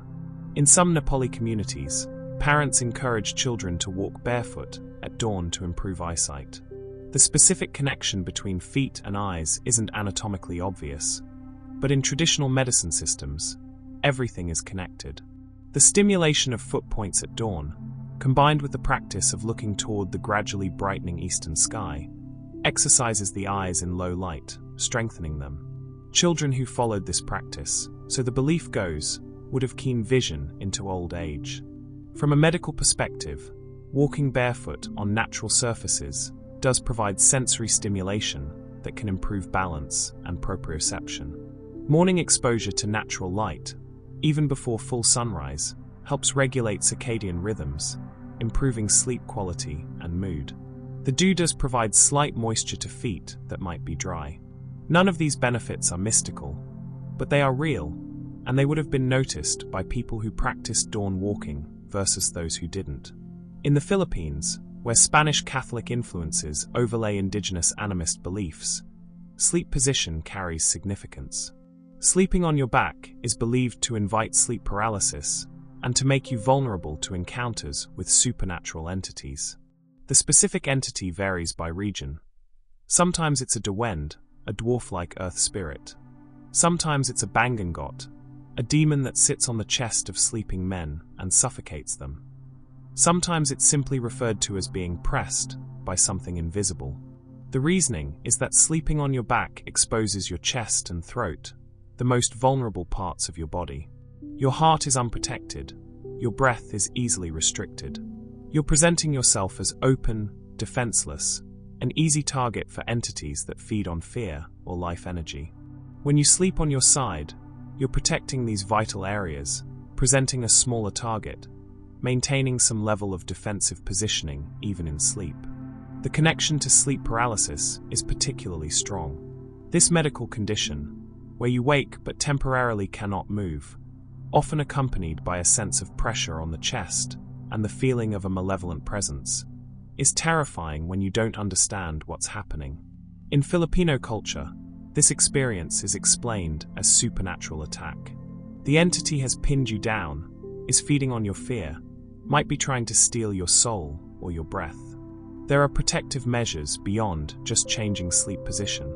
Placing a knife or scissors under the pillow is said to cut through the entity's power, to give you a spiritual weapon even while you're defenseless in sleep. Wearing religious medals or keeping them nearby invokes protection from Christian saints, particularly Michael the Archangel who defeats demons. Reciting specific prayers before sleep creates a barrier that entities cannot cross. Young men are considered particularly at risk, which connects to reports of sudden, unexplained nocturnal death syndrome, where healthy young men die in their sleep with no clear medical cause. This syndrome, studied medically, does seem to disproportionately affect men of Southeast Asian descent and may relate to cardiac arrhythmia. But in Filipino culture, it's often explained as Bangangot, as the lethal conclusion of repeated supernatural attacks during sleep. The superstition about back sleeping ensures that people sleep in positions that actually do reduce some risk factors. Side sleeping reduces snoring, reduces acid reflux, reduces the chance of airway obstruction. People who sleep on their sides may indeed sleep more safely, may have fewer apnea events, may wake feeling more rested. The supernatural explanation encouraged a behavior that had real health benefits. In Korea, doorways and thresholds are spiritually significant boundaries. They mark the transition between inside and outside, between protected space and open world, between family territory and public space. Stretching while standing in a doorway is considered extremely unlucky because it places your body in a position of openness and vulnerability precisely at this boundary point. You're exposing yourself to negative energy or evil spirits at the exact location where they're most likely to be present, trying to enter. The belief is that when you stretch, you're temporarily surrendering conscious control of your body. Your eyes often close, your attention turns inward to the pleasure of the stretch, your muscles extend in ways that leave you momentarily unbalanced. This moment of inattention and physical vulnerability is dangerous anywhere, but in a doorway it's catastrophic. Spirits waiting at the threshold for an opportunity to enter can possess you, can ride into the house on your body, can attach themselves to your energy while you're undefended. There's also a belief that stretching in doorways will stunt your growth or cause your bones to grow crooked. The doorway represents a fixed boundary a defined height and width. When you stretch within this frame, you're pushing against cosmic limitations, trying to exceed what's been determined for you. The universe, or the spirits of place, will respond by ensuring you never grow beyond the doorway's measurements, or by twisting your growth so you fit poorly in all spaces. Some versions specify that the prohibition applies particularly to children and young people who are still growing. For adults whose height is set, the danger is more spiritual than physical. But for children, stretching in doorways supposedly sends a message to their growing bones that this height, the height of the doorway, is their maximum, and growth will halt accordingly. The practical reason for this superstition relates to simple safety. Doorways are transitional spaces where people pass through, where traffic flows. Someone stretching in a doorway blocks passage, creates an obstacle, might be bumped or knocked over by someone trying to enter or exit. In traditional Korean homes, where multiple generations lived together in limited space, doorways had to remain clear for efficient household movement. The superstition ensured people stretched in appropriate locations, not in bottleneck points. There's also an element of propriety and manners. Stretching is a personal, physical act, suggesting fatigue or discomfort. Doing it in a threshold space, visible both to household members and potentially to visitors or passers-by, suggests poor self-control, lack of awareness of others, insufficient attention to maintaining proper appearance. The supernatural consequences gave this breach of etiquette additional weight. In Japan, a culture that values balance and moderation in all things, excessive laughter is viewed with suspicion and concern. The saying goes that if you laugh too much, bad luck will follow, often expressed as too much laughter brings tears, or laughter and misfortune are neighbors. The belief is not that laughter itself is wrong, but that extremes of any emotion, even positive ones, disrupt the balance that health and fortune require. When you laugh too much, you're using up your allotment of joy, spending happiness that should be saved, creating a cosmic imbalance that must be corrected through subsequent sadness. The reasoning connects to Buddhist and Taoist principles about the middle way, about avoiding extremes. Every emotional high must be balanced by a corresponding low. The universe maintains equilibrium. When you experience great joy, great sorrow waits to restore balance. By laughing excessively, by indulging in unrestrained mirth, you're essentially borrowing happiness from your future, and the universe keeps careful accounts. There's also a social element to this belief. Excessive laughter can be seen as lack of self-control, as childishness, as failure to maintain the composed demeanor expected of adults. Someone who laughs too loudly or too long at something that others find only mildly amusing is failing to read social cues, is making themselves the center of attention in an inappropriate way. The warning about subsequent bad luck serves to moderate behavior, to encourage people to laugh appropriately, but not excessively. Some versions of this superstition specifically warn that laughing too much in the evening will lead to crying before bed, that laughing on Monday means crying by Friday, that joy must be rationed throughout time to prevent concentrated misery. Others focus on the physical. Laughing too hard will hurt your stomach, will give you nightmares, will disturb your qi, and leave you vulnerable to illness. The medical reality is that extreme laughter can indeed cause physical discomfort. Sore abdominal muscles, headaches, even in rare cases fainting from oxygen depletion. Laughter also releases endorphins and other neurochemicals that produce temporary euphoria, and the subsequent come-down from this chemical high can feel like sadness, like loss, like the warning fulfilled. Money is perhaps the most anxiety-producing element of human existence, the substance that determines whether we eat or starve, whether we have shelter or sleep exposed, whether we can care for our families or watch them suffer. It is no wonder, then, that money has accumulated more superstitions than almost any other aspect of life. Every culture has developed elaborate systems of beliefs about how to attract wealth, how to keep it once you have it, and how to avoid the countless ways it can slip away. These superstitions are not frivolous.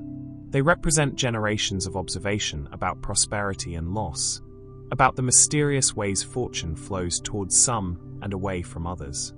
Work and fortune are inseparable. How you labor, when you labor, the attitude you bring to your efforts, all of these supposedly affect not just the immediate results, but your overall trajectory through life. A small action, a moment of carelessness, a violation of cosmic rules about money and effort, and you might find yourself struggling despite hard work, watching others prosper with less effort, wondering what invisible force has turned against you. The superstitions of this realm are practical magic, everyday rituals that promise some measure of control over forces that often feel overwhelming and arbitrary. In Vietnam, where the veneration of ancestors and the careful management of household energy shape daily decisions, there is a firm prohibition against counting money after darkness falls. The belief states that counting money at night will cause your wealth to decrease, that the act of tallying your resources in darkness somehow signals to the universe that you have too much, that you're hoarding rather than using, that your prosperity needs to be reduced to restore balance. The reasoning connects to the concept of spiritual visibility. During the day, your actions are witnessed by yang energy, by the active forces of light and growth. Productive activities during daylight hours are blessed, are amplified, are supported by cosmic forces. But night belongs to yin energy, to spirits and shadows, to forces that operate by different rules. When you count money at night, you're displaying your wealth to entities that might envy it, that might take offense at your accumulation, that might decide you have more than you deserve. There's a specific belief that wandering spirits, particularly those who died in poverty, are drawn to the sound of money being counted. They hear the rustle of bills, the clink of coins, and they gather around, hungry and resentful. Their presence alone can curse your wealth, but they might actively steal from you, taking not physical money, but the fortune that allows money to flow toward you. You might find that after counting money at night, unexpected expenses arise, business deals fall through, you make poor financial decisions that you can't explain. In Vietnamese culture, ancestors are believed to watch over their descendants and to provide protection and blessings. But ancestors also have expectations. They expect to be honored, to be remembered, to see their descendants living properly and maintaining family dignity. Counting money at night suggests worry, suggests that you don't trust in ancestral protection, that you're obsessively checking your resources like someone who has no deeper support. This lack of faith offends the ancestors, and they withdraw some of their favor, making your worry a self-fulfilling prophecy. The practical origin of this superstition relates to security and visibility. In traditional Vietnamese homes, often open structures with minimal lighting after dark, counting money at night meant handling valuable items when you couldn't see clearly, when thieves might be nearby, but invisible in the darkness, when you were most vulnerable. People who counted money at night were more likely to miscount, to drop coins without noticing, to be observed and targeted by criminals. The spiritual explanation encouraged people to conduct financial business during safer daylight hours. There's also a psychological element. Counting money at night, before sleep, can increase anxiety and interfere with rest. If you've had a poor day financially, counting emphasizes the loss and sends you to bed worried. If you've had a good day, counting might make you anxious about protecting your gains. The superstition against night counting promotes better sleep and mental health by encouraging people to separate financial concerns from the rest period. In Brazil, a culture that blends Portuguese Catholic tradition with African spiritual practices and indigenous beliefs, the floor is considered the lowest, least respected surface in the home. It is where you walk, where dirt accumulates, where the energies of all who pass through mix and settle. Placing your wallet or purse on the floor is believed to guarantee poverty, to show such disrespect for money that money will abandon you, fleeing to someone who treats it with proper reverence. The reasoning is straightforward. How you treat money determines how money treats you. Money, in this cosmology, has a kind of consciousness, an awareness of whether it is valued. A wallet contains your money, your financial identity in the form of cards and documents, your economic potential. It is a sacred object in its way, deserving of elevation and care. When you place it on the floor, you're declaring that your finances are low, are beneath consideration, are literally beneath your feet. The universe responds to this declaration by making it reality. There's a saying in Brazilian Portuguese, dinheiro no chão é pobreza normal. Money on the ground is poverty in the hand. The physical lowness of the wallet translates directly into the lowness of your financial state. Some believe the effect is immediate and severe. Put your wallet on the floor even once, and you'll experience financial setback within days. Others see it as cumulative, a pattern of disrespect that gradually erodes your prosperity until you wonder why you can never seem to get ahead. The African influence in Brazilian culture brings concepts of spiritual energy, of Ax, the life force that must be cultivated and protected. Money carries Ax, carries power and potential. The floor is where Ax is weakest, where it drains away, where it mingles with the lowest energies. Placing your wallet on the floor literally drains its power, leaves it empty of the spiritual charge that attracts more money. Wealthy people, successful people, are often observed being very careful with their wallets and purses. They place them on tables, on shelves, in designated spaces. They never casually drop them on the floor. This observation reinforces the superstition. The correlation between respecting money and having money seems obvious. Whether the respect causes the wealth, or the wealth allows for the respect becomes irrelevant. The behavior and the outcome are linked in cultural consciousness. Practically speaking, placing your wallet on the floor, especially in public spaces, is a security risk. It's easy to forget, easy for someone to grab and run, easy to step on and damage.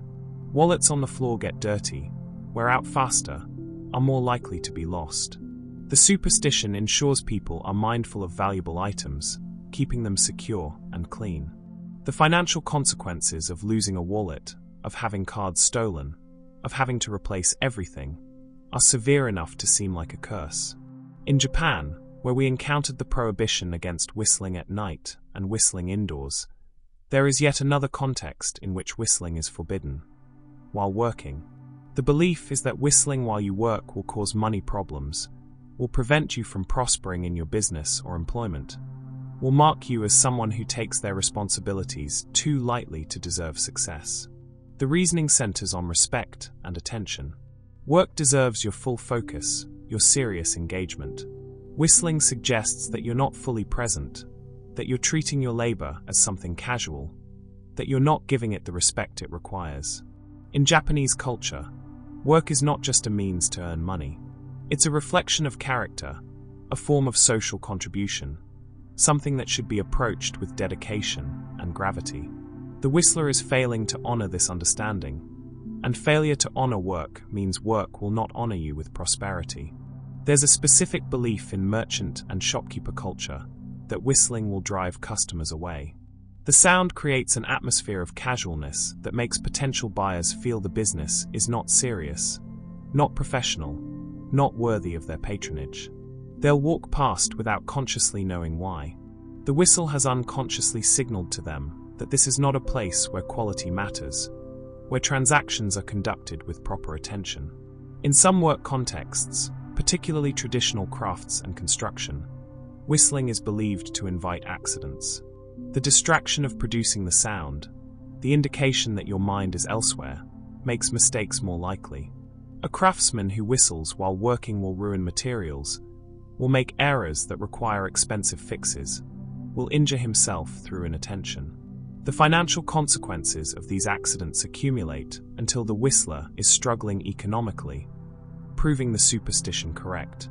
The social dimension is also significant.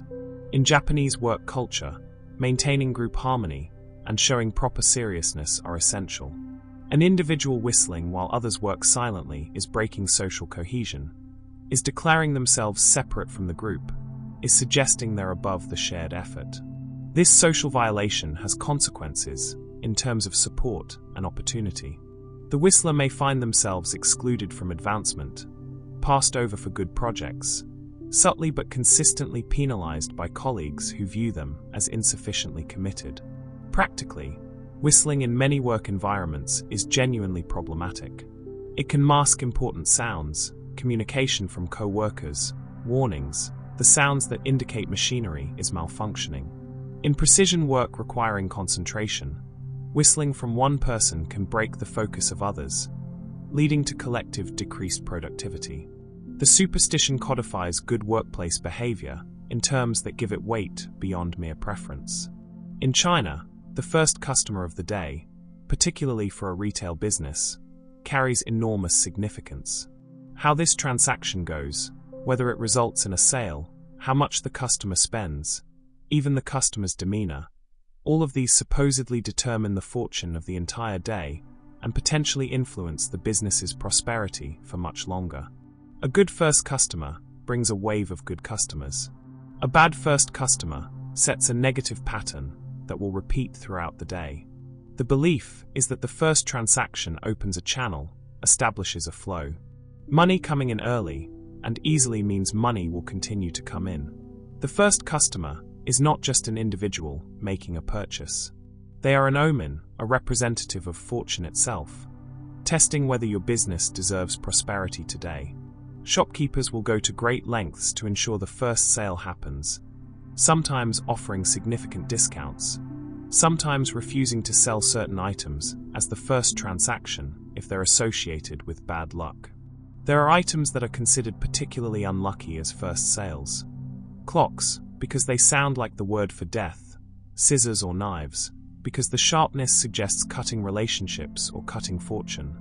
Black objects, especially in contexts where black is mourning color. If someone wants to buy one of these items as the first transaction, the shopkeeper faces a dilemma. Refusing the sale might offend and lose a customer. Accepting it might curse the entire day. Some merchants will pretend to sell something small to themselves or to a family member first, establishing a positive first transaction before the problematic sale. The first customer's behavior matters as much as what they buy. A cheerful customer who compliments the shop, who pays promptly, who treats the merchant with respect, brings blessings. A customer who haggles aggressively, who complains, who seems unhappy, contaminates the day. Some merchants report that when they have a difficult first customer, the pattern continues, that the day fills with difficult people, that nothing goes smoothly. The first interaction has set the tone, has attracted similar energy for the rest of the day. There's a ritual element to receiving the first customer. Some merchants will burn incense before opening, will arrange their best products at the front, will wear their nicest clothes, all to honor this crucial moment. They understand that they're participating in something beyond simple commerce. They're engaging with fate, with the flow of fortune, with forces that determine whether they'll prosper or merely survive. Practically speaking, the first customer often indicates what kind of day the business will have. A customer early in the day suggests good foot traffic, suggests the location and timing are right, suggests the market is active.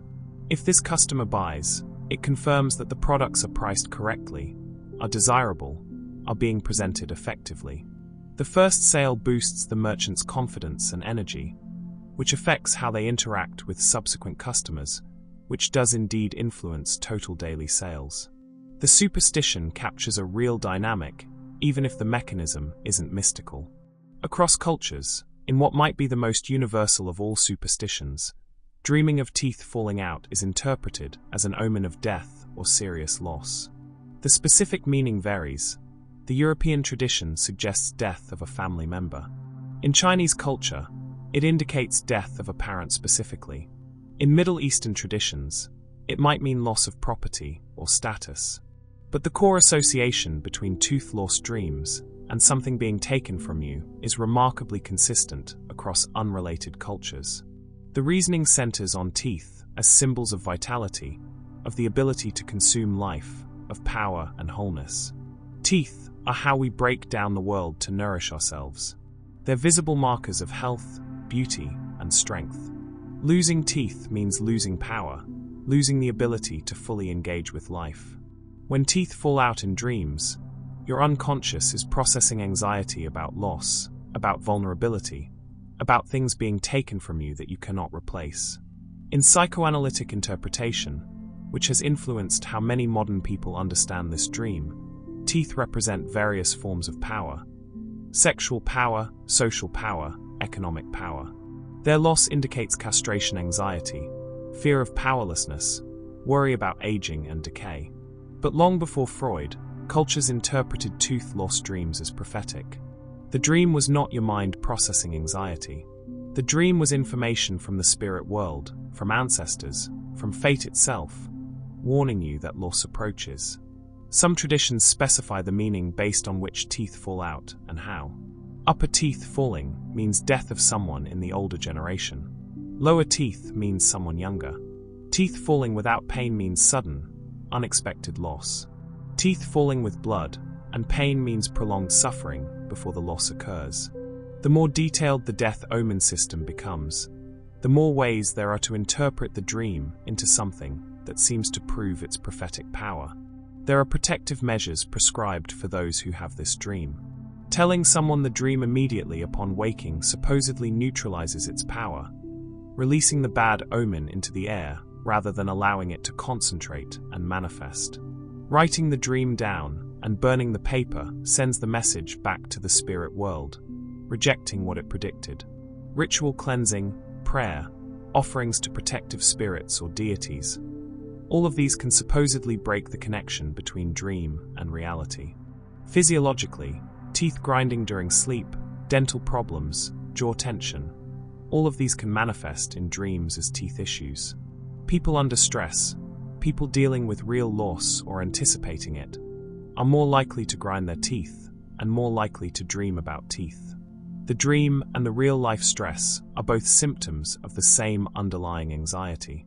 When the feared event occurs, the dream seems to have predicted it, when actually both dream and event emerged from the same source. The universality of this superstition is fascinating. Cultures with no contact with each other developed similar interpretations. This suggests either that there's something archetypal about teeth as symbols, something embedded in human psychology that transcends culture, or that the dream and its interpretation serve a universal psychological function, helping people process fear of loss in symbolic terms. In China, where time and timing govern everything from business decisions to marriage dates, clocks are objects of tremendous symbolic importance. They mark time's passage. They measure the most valuable and non-renewable resource any person possesses. Because of this significance, clocks that stop working, that break, that cease their steady marking of seconds and hours, are considered extremely ominous. A broken clock in the home predicts death, suggests that someone's time is running out, that the steady flow of life toward inevitable ending has been disrupted in a way that demands attention. The Chinese word for clock sounds similar to the word for attending a funeral. This linguistic connection, like many in Chinese superstition, creates a direct association in the mind. A clock is already linked to death by sound alone. When the clock breaks, when it stops, the funeral it phonetically suggested becomes imminent. The broken clock is an announcement, a statement from the universe that death has been marked on the calendar, even if you cannot see the date. There's a specific prohibition against giving clocks as gifts, especially to elderly people. Giving a clock is giving time, but more specifically, it's suggesting that the recipient's time is something you're measuring, something you're watching expire. It's a profoundly insulting gift, implying you're counting down to their death. Even between people of the same age, giving a clock carries uncomfortable implications. You're introducing the measurement of mortality into a relationship, making explicit what should remain unspoken. When a clock breaks or stops in a home, the response must be immediate. The clock should be removed, ideally taken out of the house entirely and disposed of away from the property. Simply throwing it in the household trash is insufficient. The broken clock's bad energy needs to be separated completely from the family. Some traditions require specific disposal methods. Wrapping the clock in red cloth before discarding it, burying it at a crossroads, leaving it at a temple where monks can perform cleansing rituals. If a clock stops at a particular time, and that time is noted before the clock is removed, some believe this indicates the hour when the predicted death will occur, or the age of the person who will die. A clock stopping at 3 could mean 3 in the afternoon or morning, or could mean someone aged 3 or 33. The interpretation requires consultation with someone knowledgeable about omens, someone who can read the additional signs that clarify the clock's message. Practically speaking, clocks breaking or stopping often indicates environmental problems that could be harmful. Humidity that stops mechanical clocks can cause mold and respiratory issues. Electrical problems that stop electric clocks could indicate wiring issues that might cause fires. A household where clocks frequently malfunction might indeed be an unhealthy environment, might have problems that could lead to premature death. The superstition ensured people paid attention to these indicators and took action. In Spain, the loss of an earring, particularly if only one is lost while the other remains, is considered a sign of coming heartbreak or betrayal in love. Earrings come in pairs, they balance each other, they are worn as a set. When one is lost, the symmetry breaks, and this physical brokenness reflects coming emotional brokenness. The matching earring, now alone and without its partner, mirrors the person who will soon find themselves alone, their romantic partnership dissolved. The reasoning connects to sympathetic magic, the principle that that physical reality and emotional reality mirror each other. The loss of one earring creates imbalance, creates a situation where something that should be paired is now single. This imbalance in the physical world calls forth similar imbalance in the emotional world. If you continue wearing the remaining earring alone, you're declaring yourself willing to be half of a broken pair. You're accepting incompleteness. The location where the earring is lost adds meaning. If lost at home, the betrayal comes from within the relationship, from your partner's actions. If lost outside, especially in a social setting, the threat comes from someone external, someone who will interfere in your relationship, who will tempt your partner or tempt you. If lost at work, romantic and professional lives will entangle in destructive ways. If you never notice where or when you lost it, discovering only later that it's missing, the betrayal will also come as a complete surprise. There are protective actions to take upon losing an earring. Some say you should immediately stop wearing the remaining earring, should remove it, and put both the survivor and its lost partner out of your daily life, breaking the symbolic connection. Others recommend rituals. Carrying the remaining earring in your pocket on the side closest to your heart, sleeping with it under your pillow, essentially keeping it close but not displayed, not actively worn. This supposedly protects the relationship while acknowledging the warning. If a woman loses an earring given to her by her romantic partner, the omen is even more severe. The gift represented his regard, his selection of something for her beauty and pleasure.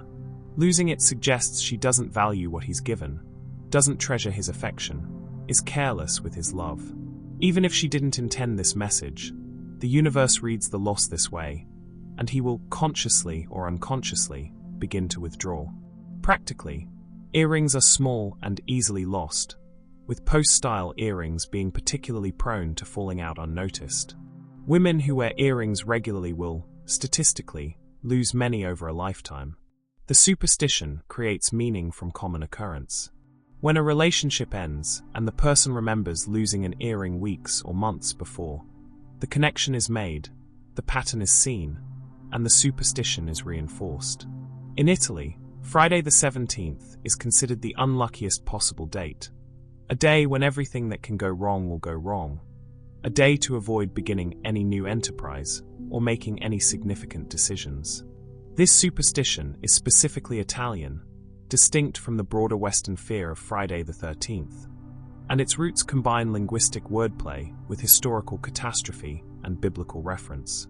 The number 17 in Roman numerals is 17, which is an anagram of vixi, a Latin word meaning, I have lived, implying, I am dead, the phrase that might be inscribed on a tombstone. The number itself therefore carries death in its very inscription.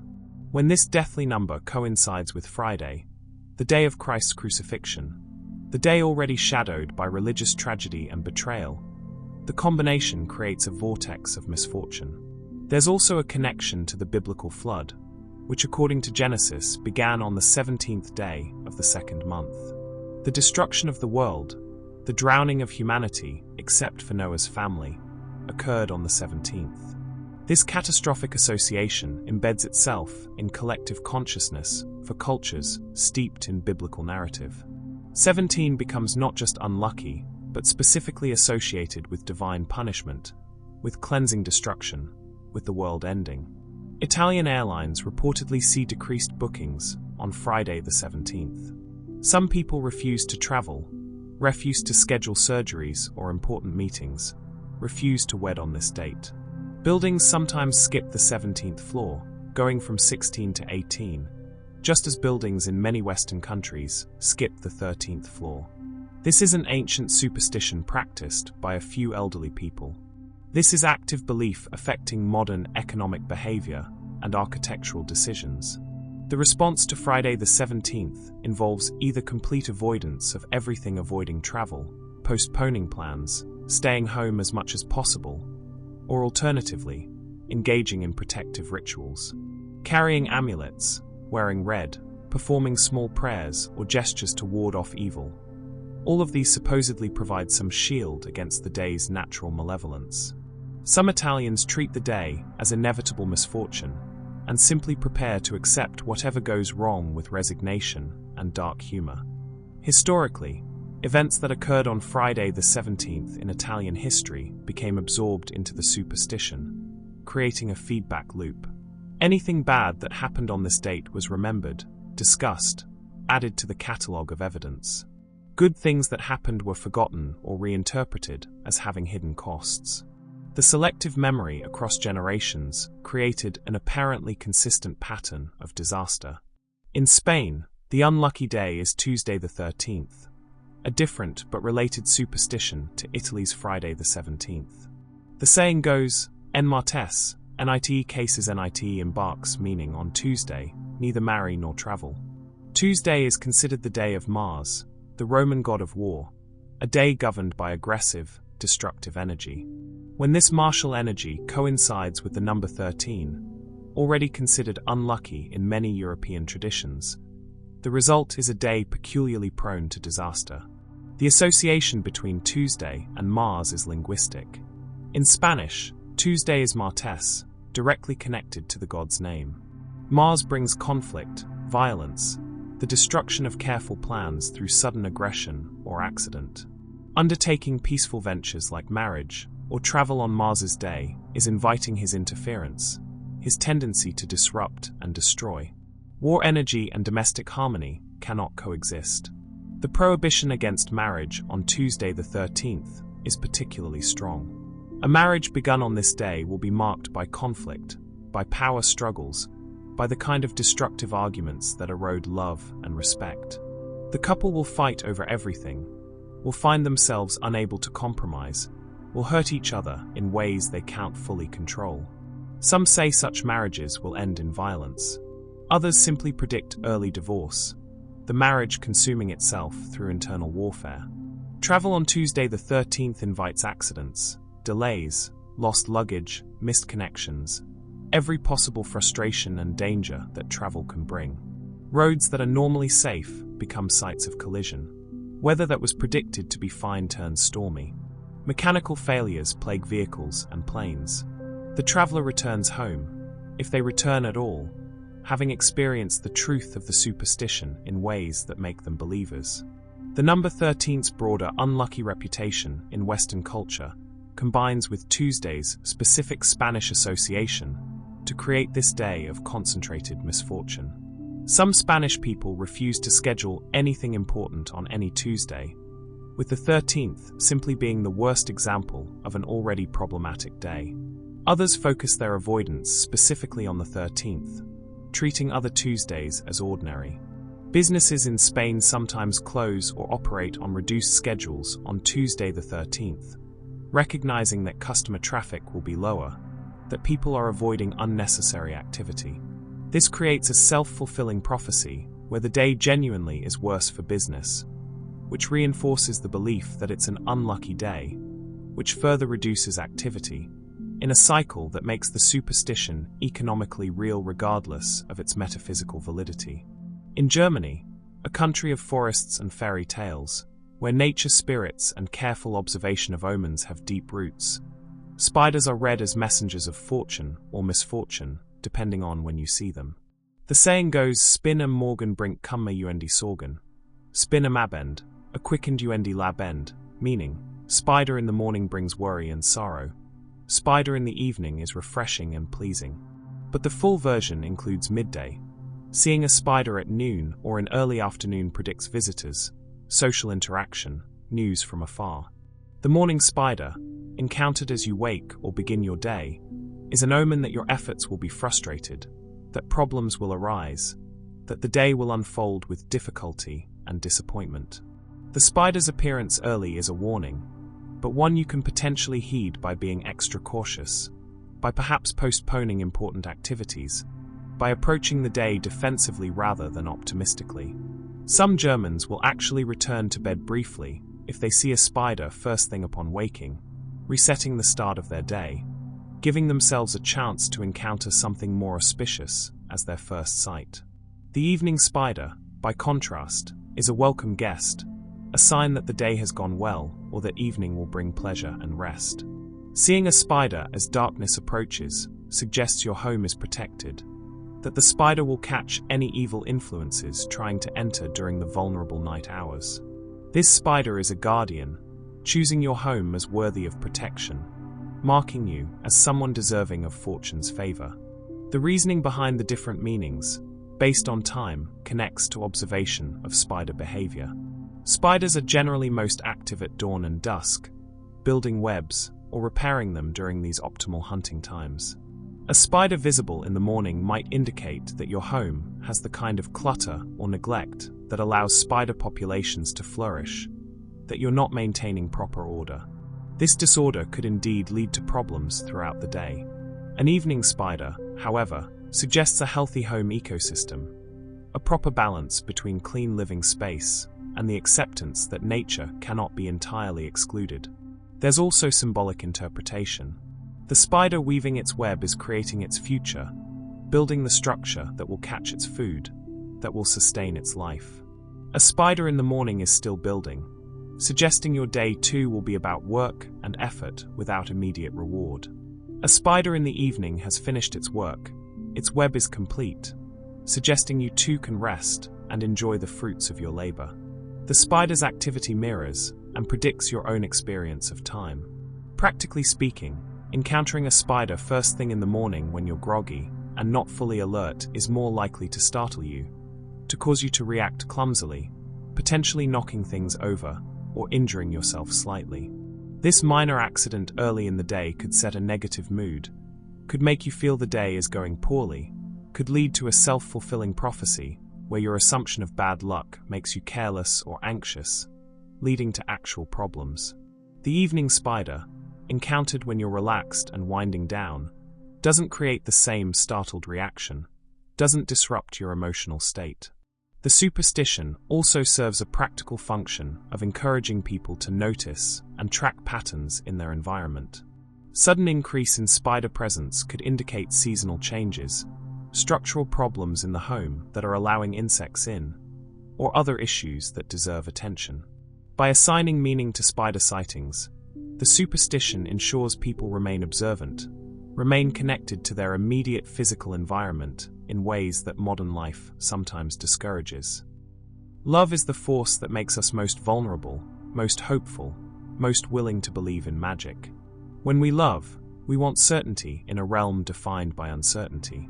We want promises that cannot truly be given. We want to know that our choice is right, that our future together is secure, that forces greater than ourselves approve of our union. This is why romance and marriage have accumulated such dense layers of superstition, more elaborate rituals and prohibitions than perhaps any other aspect of human life except death itself. These superstitions serve multiple purposes. They provide reassurance in moments of doubt. They offer explanations when relationships fail. They create shared cultural moments, collective participation in individual unions. They give families ways to influence matches, to approve or subtly discourage without direct confrontation. And perhaps most importantly, they acknowledge that love, for all its private intensity, is never truly private. It exists within communities, within cosmic orders, within systems of energy and fate that extend far beyond two people's feelings for each other. The superstitions of love are not gentle suggestions. They carry weight, they shape real decisions, they end engagements and postpone weddings and influence who sits where at gatherings. They transform the most intimate human experiences into public ceremonies governed by ancient rules that no one can quite remember the origin of, but everyone agrees must be followed.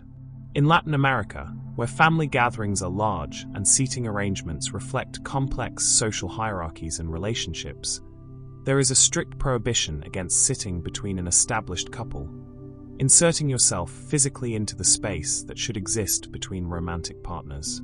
The belief is specific and immediate. If you sit between a couple, you will remain unmarried for 7 years, or in some versions, you will never marry at all. The number 7 appears again, that mystical unit of time, that complete cycle. The reasoning connects to energy flow and romantic bonds. A couple in love generates a connection between them, an invisible but real thread of emotional and spiritual energy that links them even when they're not touching. This connection needs clear space to maintain its strength. When you position yourself physically between them, you sever this connection, you interrupt the flow. The energy that should be traveling between the couple now encounters an obstacle, and this disruption causes harm both to them and to you. For the couple, having someone sit between them weakens their bond. They may begin to feel distant from each other, may start noticing flaws they previously overlooked, may find themselves arguing without clear cause. The physical separation you've created manifests as emotional separation. For you, the person who broke the connection, you've marked yourself as someone who disrupts love, someone who doesn't respect romantic bonds. The universe registers this disrespect, and when you seek love for yourself, you find it blocked, unavailable, perpetually out of reach. There's a social element as well.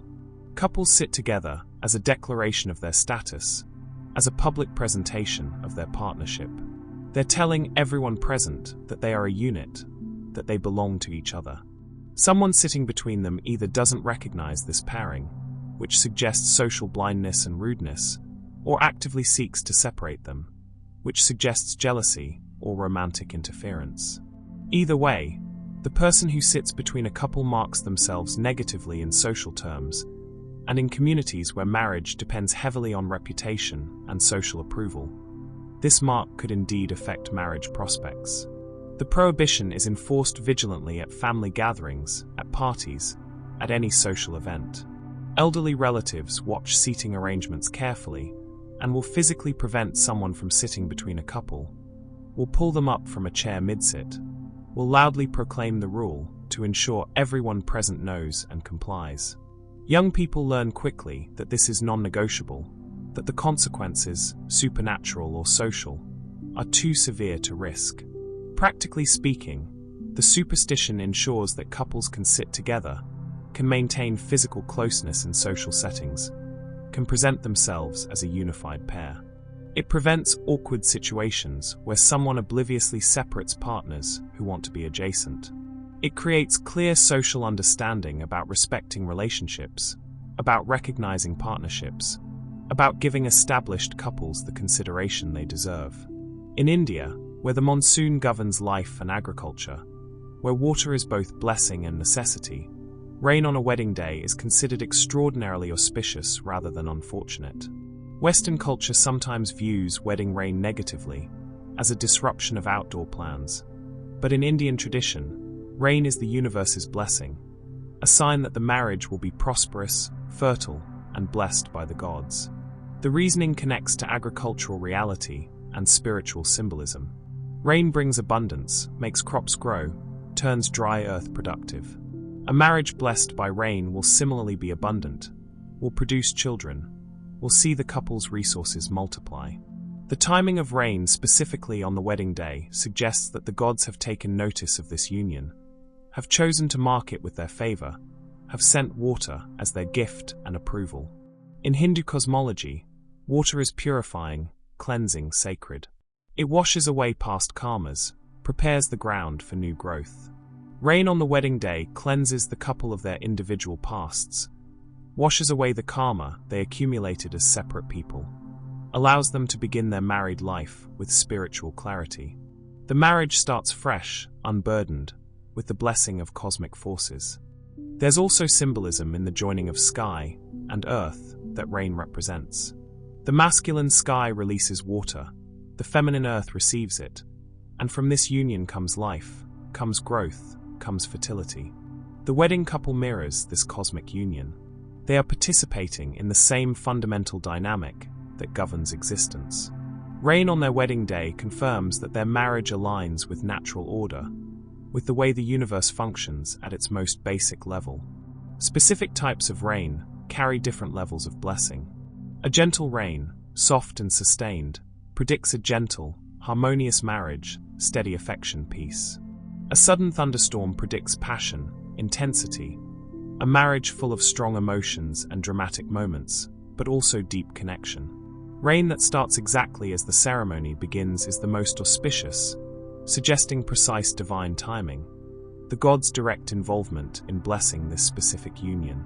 Families may actually pray for rain on wedding days, may see a weather forecast predicting clear skies with slight disappointment. Modern Indian weddings, often held in elaborate venues with contingency plans for weather, still treat unexpected rain as a profound blessing, as evidence that despite all the human planning and preparation, the divine has chosen to participate, to add its approval to the celebration. Practically, in a country where drought can mean famine, where the monsoon's arrival determines survival for millions, associating rain with blessings is natural and inevitable. Rain is life. Its appearance at any significant moment is good. The superstition extends this essential truth to the realm of marriage, making the couple's union part of the larger pattern of nature, providing what is needed when it is needed. Across cultures, the dropping of wedding rings during the ceremony is universally considered a terrible omen, though the specific meaning varies. In some traditions, dropping the ring predicts the early death of the person whose ring was dropped. In others, it suggests the marriage will be unhappy, marked by struggle and regret. In still others, it means the couple will divorce, that the dropped ring symbolizes the bond falling apart before it's even fully formed. The reasoning is straightforward. The ring is the physical symbol of the eternal commitment being made. It is blessed, sacred in this moment, carrying the weight of vows and promises. Dropping it suggests carelessness, suggests nervousness that might indicate unconscious doubt, suggests that the universe is physically rejecting the union by literally causing the symbol to fall. The ring falling is the marriage falling, the bond breaking before it's established. The specific interpretations, based on who drops the ring, reveal cultural assumptions about marriage. If the groom drops the bride's ring, it suggests he is not ready for commitment, that he will fail in his duties as husband, that he may leave or betray her. If the bride drops her own ring while it's being placed on her finger, it suggests she harbors doubts, that some part of her wants to escape, that she has unconsciously rejected the bond. If the ring is dropped by an officiant or family member participating in the ceremony, it suggests external opposition to the marriage, forces outside the couple working against their union. What happens to the ring after it drops adds additional meaning. If it rolls away, disappears temporarily, the marriage will face periods of separation, of distance, of losing sight of the commitment. If it falls and stays in place, visible and easily retrieved, the marriage will face challenges, but will ultimately remain stable. If the ring falls and breaks, shatters or loses a stone, this is the worst possible sign, suggesting the marriage itself will break, will be damaged beyond repair. There are rescue rituals performed when a ring is dropped. The couple must both reach for it simultaneously, both touch it at the same moment, demonstrating that they are united even in recovering from this error. Or the person who dropped it must pick it up using only their left hand, the hand closer to the heart, the hand that receives rather than gives. Some traditions require immediate prayer, a spoken request for divine intervention to overcome the omen. Others demand small offerings or donations to charity, ransoming the marriage from the bad luck the dropped ring has invoked. Practically, wedding ceremonies are high-stress moments. People are nervous, emotional, sometimes physically shaking. Rings are small objects. Dropping one is not mysterious or supernatural. It's almost statistically inevitable given how many weddings occur and how nervous participants are.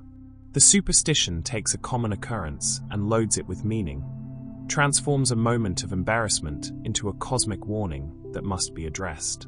The superstition also ensures that everyone involved in the ceremony is extremely careful with the rings, that ring bearers are chosen thoughtfully, that officiants practice their movements, that the couple themselves approaches this moment with appropriate seriousness.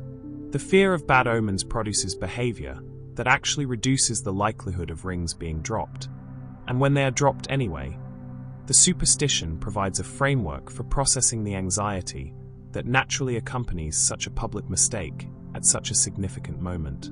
In the United Kingdom and much of Western culture, there is a strict prohibition against the groom seeing the bride in her wedding dress before the ceremony. This tradition is so strong that elaborate logistics are arranged to prevent any accidental encounter.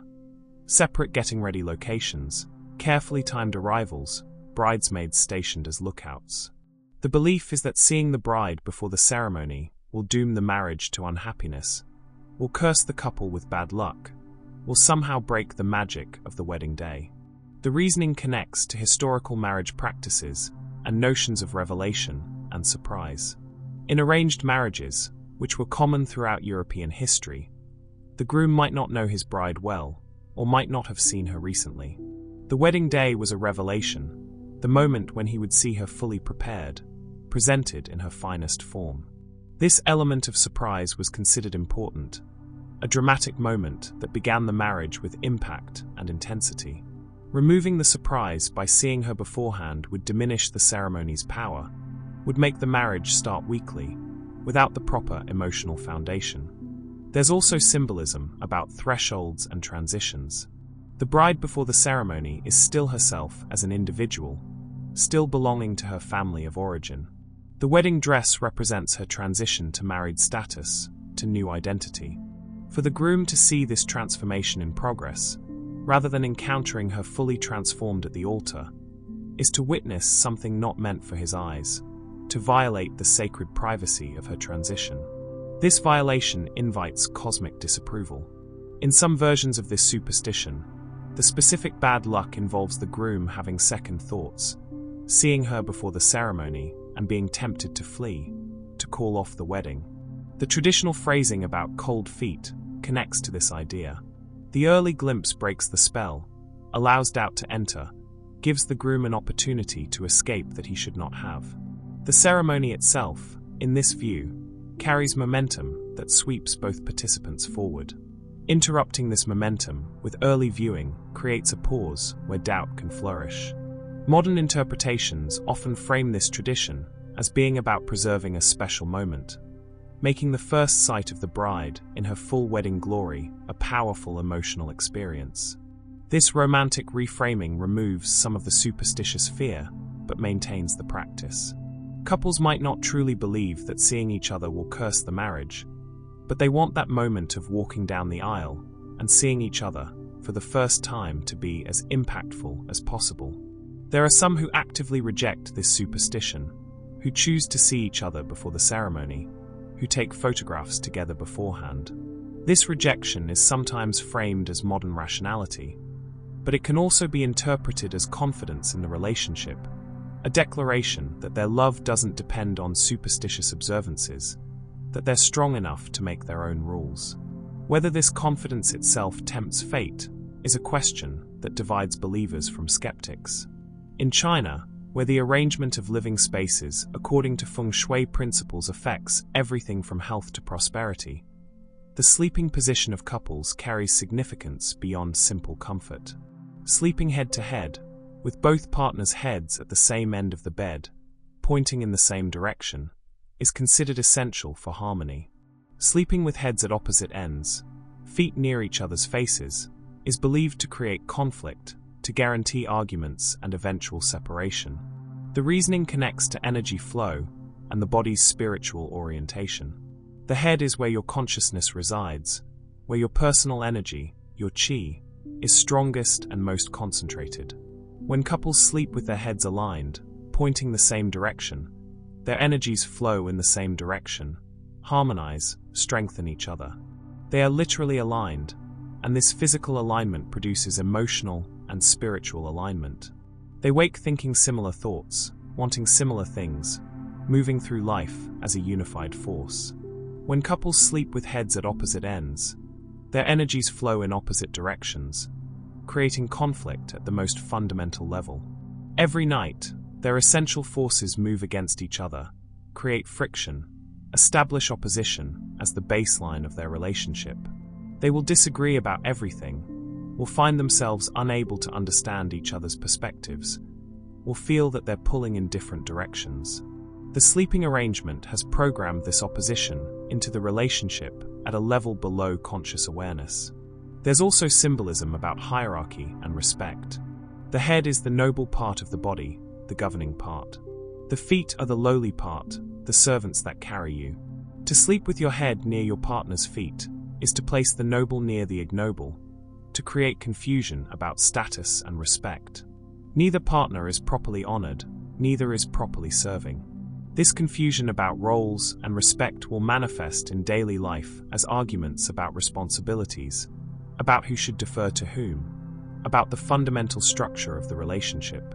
Some versions of this superstition specify that the bed itself must be oriented correctly according to compass directions, that simply having heads at the same end isn't sufficient if that end points in an inauspicious direction. North is often considered the death direction, where spirits dwell.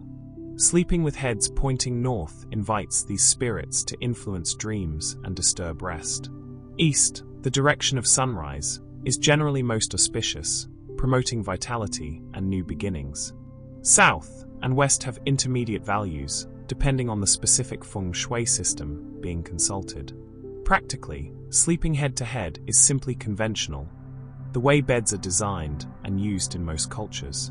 Sleeping with heads at opposite ends would be unusual, uncomfortable for most people, would make conversation difficult, would prevent the intimacy of lying close and speaking before sleep. The superstition reinforces what is already practical and normal, giving cosmic justification for standard sleeping arrangements. The superstition also provides explanation for couples who are struggling. If a relationship is full of conflict and someone mentions they've been sleeping heads to opposite ends, perhaps due to unusual room configuration or one partner's preference, the sleeping arrangement becomes the explanation and potentially the solution. Rearrange the bed, realign the heads, and harmony will return. This gives troubled couples a concrete action to take, something to try, a way to feel they're actively working to improve their relationship. In Korea, where careful attention to social hierarchies and respect for relationships governs daily interaction, there is a prohibition against walking between two people who are walking together, crossing through the path between them. This applies to any paired walkers, but is particularly strong for romantic couples. The belief is that crossing between people who are walking together will cause their relationship to break, will sever the connection between them, will introduce separation where there should be unity. The reasoning parallels the Latin American superstition about sitting between couples, but adds the element of movement and direction. Two people walking together are on a shared journey, moving toward a common destination, synchronized in pace and purpose. The space between them is not empty. It's filled with their connection, with the invisible bond that makes them a pair rather than two individuals who happen to be near each other. When you cross through this space, you physically sever their connection, you interrupt their flow, you force them to break stride and readjust to each other. The Korean concept of jong, the deep emotional bond that forms between people who share experiences over time, is believed to be vulnerable to physical disruption. Walking together builds jong, strengthens it, makes it visible in the unconscious coordination of steps and pace. Someone cutting between walkers breaks this coordination, introduces discord, plants the seed of separation that will grow until the relationship ends. There's also an element of respect and social awareness. Crossing between people who are obviously together shows a lack of consideration, suggests you view your own convenience as more important than their connection, demonstrates social blindness or deliberate rudeness. In Korean culture, where maintaining social harmony and showing proper respect are fundamental values, this kind of behavior marks you as someone who doesn't understand or doesn't care about correct conduct. The supernatural consequences reinforce the social ones. The prohibition extends beyond romantic couples to friends, family members, business partners, anyone walking together in a way that suggests connection. Children learn early to go around paired walkers, to take the longer path, to wait if necessary rather than cutting through. The behavior becomes instinctive, automatic, part of the unconscious social navigation that governs movement through shared space. Practically, crossing closely in front of people who are walking is genuinely disruptive and potentially unsafe. It forces them to suddenly stop or alter their path, creates collision risk, interrupts their conversation. The superstition codifies good pedestrian etiquette in supernatural terms, ensuring compliance through fear of cosmic consequences rather than just social disapproval. In Japan, where gift-giving is an elaborate art governed by strict protocols about appropriate items and proper presentation, knives and scissors are considered among the most dangerous possible gifts, particularly in the context of romantic relationships or close friendships. Giving a knife to someone you love is symbolically giving them the tool to sever the relationship, to cut the bonds between you. The sharp blade represents the potential for sharp, cutting words, for painful separation, for the clean cut that ends what should have been eternal. The reasoning is based on the symbolic nature of the object. A knife's purpose is to cut, to separate, to divide. When you give this instrument of separation to someone, you're placing in their hands the power to cut you out of their life. You're suggesting, even if unconsciously, that separation is possible, is being considered, is available as an option. The relationship, which should feel permanent and unbreakable, now has an explicit tool of ending attached to it. There's a counter-tradition, a way to give knives or scissors without invoking the curse. The recipient must give the giver a small amount of money in exchange, usually a single coin. This transforms the knife from a gift into a purchase, changes the transaction from free giving to buying and selling. Because it's no longer technically a gift, the symbolic meaning no longer applies. The bad luck is circumvented through this technicality. Both parties understand this is ritual rather than real commerce, that the coin is not payment but protection, but the formal exchange is sufficient to satisfy the superstition's requirements. The prohibition against knife giving extends to weddings, where kitchen knives might seem like practical, useful gifts for a couple establishing a household. Despite their utility, many Japanese couples will specifically request that guests not give knives, or will accept them only with the coin exchange ritual. The fear is that a marriage begun with the gift of a blade is a marriage that has accepted the possibility of cutting itself apart, that has invited separation from the very beginning. Some versions of the superstition specify that giving a knife will cause the friendship or relationship to become sharp, filled with cutting remarks, hurtful exchanges, words that wound. The knife's sharpness transfers to the emotional dynamic between giver and recipient. They will find themselves unable to speak gently to each other, unable to be kind, every interaction leaving small cuts that accumulate until the relationship is too damaged to continue. Practically, knives are dangerous objects. Giving someone a knife is giving them something that could harm them, something that requires careful handling, something associated with risk and injury. The superstition may have originated simply as a way to discourage giving dangerous gifts, to encourage givers to think carefully about what items are appropriate, to privilege safety over utility in the gift-giving calculus. In Jewish tradition, the breaking of glass at weddings is not superstition but sacred ritual, yet it carries meaning that overlaps with superstitious thinking about symbols and signs. The groom stomps on a glass wrapped in cloth, shattering it, at the conclusion of the wedding ceremony. This action is rich with interpretations. It commemorates the destruction of the temple in Jerusalem. It represents the fragility of human relationships. It marks the irrevocable nature of the commitment being made. it introduces solemnity into celebration. The breaking of glass is deliberate, controlled, a conscious ritual rather than accident. But the way it breaks, the sound it makes, even the number of pieces it shatters into, are sometimes read as omens about the marriage. A clean, complete shattering on the first stomp suggests strength, decisiveness, a marriage that will be clear and strong. Multiple attempts needed to break the glass suggest the marriage will require effort, that obstacles must be overcome through persistence. A glass that refuses to break completely is considered concerning, suggesting incompleteness, suggesting the commitment hasn't fully formed.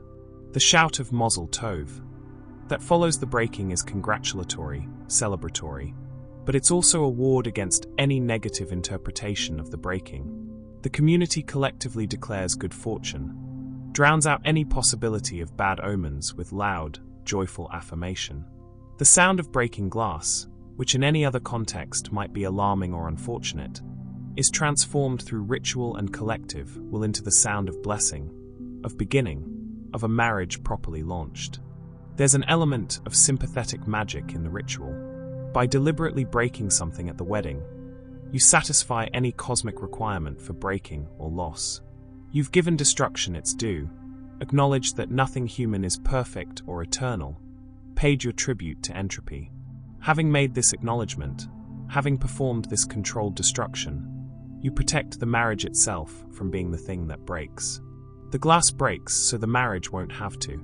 The tradition also serves a practical function of creating a clear, dramatic moment that marks the ceremony's conclusion, that signals to all present that the wedding is complete, that celebration can begin. The sharp sound, the physical action, the communal response, all of these pull everyone's attention to this precise instant, create a shared memory, transform a continuous ceremony into something with a definite endpoint and a moment of transition.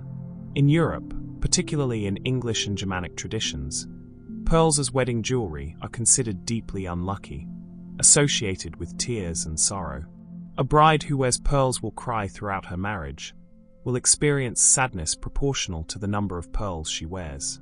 Each pearl represents a tear she will shed, a sorrow she will endure. This superstition is strong enough that many brides, even those who don't consider themselves superstitious, will avoid pearls entirely on their wedding day, choosing other gems for jewelry and decoration. The reasoning connects to the pearl's appearance and formation. Pearls resemble teardrops in shape and in their lustrous, liquid-seeming surface. They are born from irritation, from the oyster's response to a grain of sand or parasite that has invaded its shell.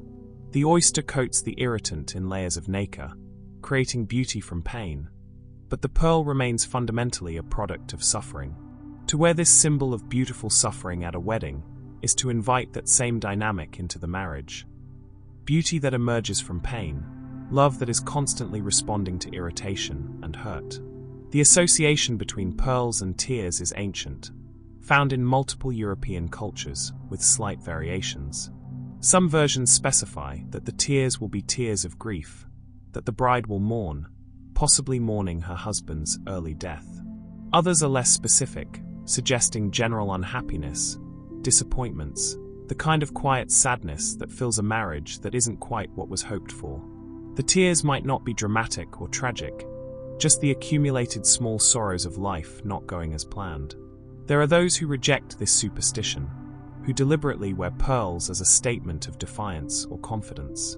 Some reinterpret the pearls as representing the tears of joy the bride will cry, the happy tears that come with blessings and good fortune. This positive reinterpretation allows pearl wearing while acknowledging the superstition's existence, threading the needle between tradition and personal choice. Interestingly, pearls given by the groom to the bride are sometimes considered protective rather than unlucky, the theory being that he is taking on the sorrow the pearls represent, that his gift absorbs the tears, so she won't have to cry them. This transforms the pearls from omen into talisman, from curse into blessing, through the alchemy of loving intention. Practically, pearls are organic gems, more fragile than stones, easily damaged by perfume, sweat, and cosmetics. They require careful handling and regular maintenance. A bride who chooses pearls for her wedding is committing to careful preservation of delicate beauty, which could be read as metaphor for marriage itself. The superstition against them might simply emerge from the practical reality that pearls are challenging jewelry, that their fragility introduces complications, that choosing hardier gems for such an important day makes sense. In China, red thread carries profound significance in matters of love and destiny. The tradition speaks of an invisible red thread that connects those who are destined to meet, regardless of time, place, or circumstances. The thread may stretch or tangle, but it will never break. This belief has led to the practice of tying visible red threads around wrists or ankles as a way to invoke this destiny, to call your destined person to you, or to bind yourself to someone you hope is your fated match. The reasoning connects to the Chinese conception of fate and predetermined connections. The red thread is tied by the old lunar matchmaker god, Yu Lao, who knows before your birth who you are meant to love and marry. He ties one end of the thread to you and the other to your destined person. Your life's journey is partially the process of following this thread to its other end, of finding the person who completes the connection. Tying a physical red thread is a way of acknowledging this invisible one, of declaring yourself ready to find and be found, of honoring the destiny that has been written. The color red is crucial. In Chinese culture, red is the color of luck, of joy, of celebration, of life force itself. Red thread specifically is protective and auspicious, used in multiple contexts to ward off evil and attract good fortune. When tied around the wrist, particularly the left wrist, which is closer to the heart, the red thread becomes both protection and invitation. It protects you from false connections, from people who would waste your time or break your heart, while simultaneously making you visible to the person destiny has chosen for you. Some young people tie red threads around their wrists while making wishes about love, while visualizing the person they hope to meet or the qualities they want in a partner. The thread is worn until it falls off naturally, until it wears through from daily activity. The moment it falls is believed to be the moment when its work is complete, when the connection has been made, or when the wish has been received by the universe and is being processed. There's also a tradition of parents or grandparents tying red threads around babies' ankles, a blessing and protection, a way of acknowledging that this child has a destiny, has a thread connecting them to future love, that their romantic fate is already written and will unfold in its proper time. This practice combines hope for the child's future happiness with protection in the present, as red thread around an infant's ankle is also believed to protect against evil spirits and illness. Practically, the wearing of red thread as a reminder of fate and destiny serves a psychological function. It keeps love and connection as conscious thoughts, influences the wearer to be more open to meeting people, to be more attentive to possible romantic connections, to approach social situations with hope rather than cynicism. The thread doesn't magically attract a destined person, but it might help create the mindset and behaviors that make connection more likely. Death is the great unknown, the boundary that every human will cross, but from which no one returns to tell us what lies beyond. It is natural, then, that death has generated more superstitions than perhaps any other aspect of existence. These beliefs are not morbid fascinations, but attempts to navigate the most frightening transition we face, to maintain some connection with those who have left us, and to protect ourselves from forces we cannot fully understand. Every culture has developed elaborate protocols for dealing with death, and these protocols blur the line between religion, custom, and superstition until the categories become meaningless. The dead are gone, but not entirely absent. They linger in memory, in dreams, and according to most traditional beliefs, in some form of continued existence that remains aware of and connected to the living world. How we treat the dead, how we speak of them, how we honor or fail to honor them, all of this has consequences. The dead can bless or curse, can protect or harm, can rest peacefully or wander restlessly, depending on how the living conduct themselves. These superstitions are maps for navigating the relationship between the living and the dead, guides for maintaining proper boundaries while honoring eternal connections. In Japan, where respect for the dead is woven deeply into cultural practice. There are strict rules about behavior near graves and in cemeteries. Among these, one of the most serious prohibitions is against pointing at graves with your finger. The belief states that if you point at a grave, the spirit resting there will follow you home, will attach itself to you, will bring illness and misfortune into your life. The pointing is seen as a challenge, as disrespect, as drawing attention to yourself in a way that invites unwanted spiritual attention. The reasoning connects to the concept of spiritual boundaries and appropriate conduct in sacred spaces. Cemeteries are liminal places, borders between the world of the living and the world of the dead. The spirits there are in their proper place, resting as they should, maintaining the separation that allows both the living and the dead to exist in peace. When you point at a grave, you're reaching across that boundary. You're gesturing towards someone who should be left undisturbed. The finger pointing is like a summons, like calling to someone, and spirits may respond to being called.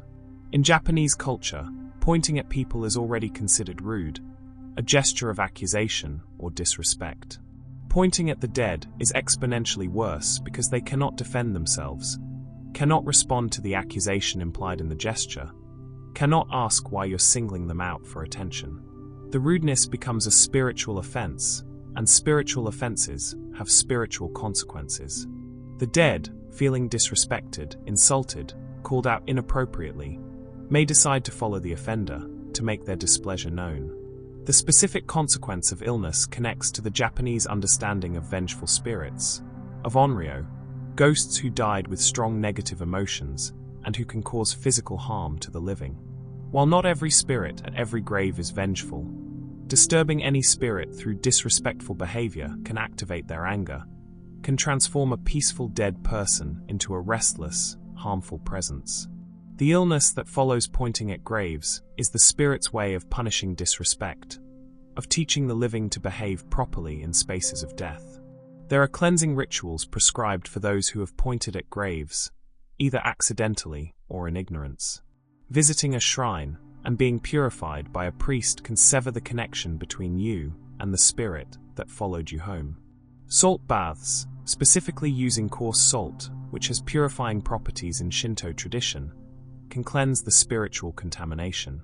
Apologizing at the grave, bowing deeply and asking forgiveness, may appease an offended spirit and convince it to return to its resting place.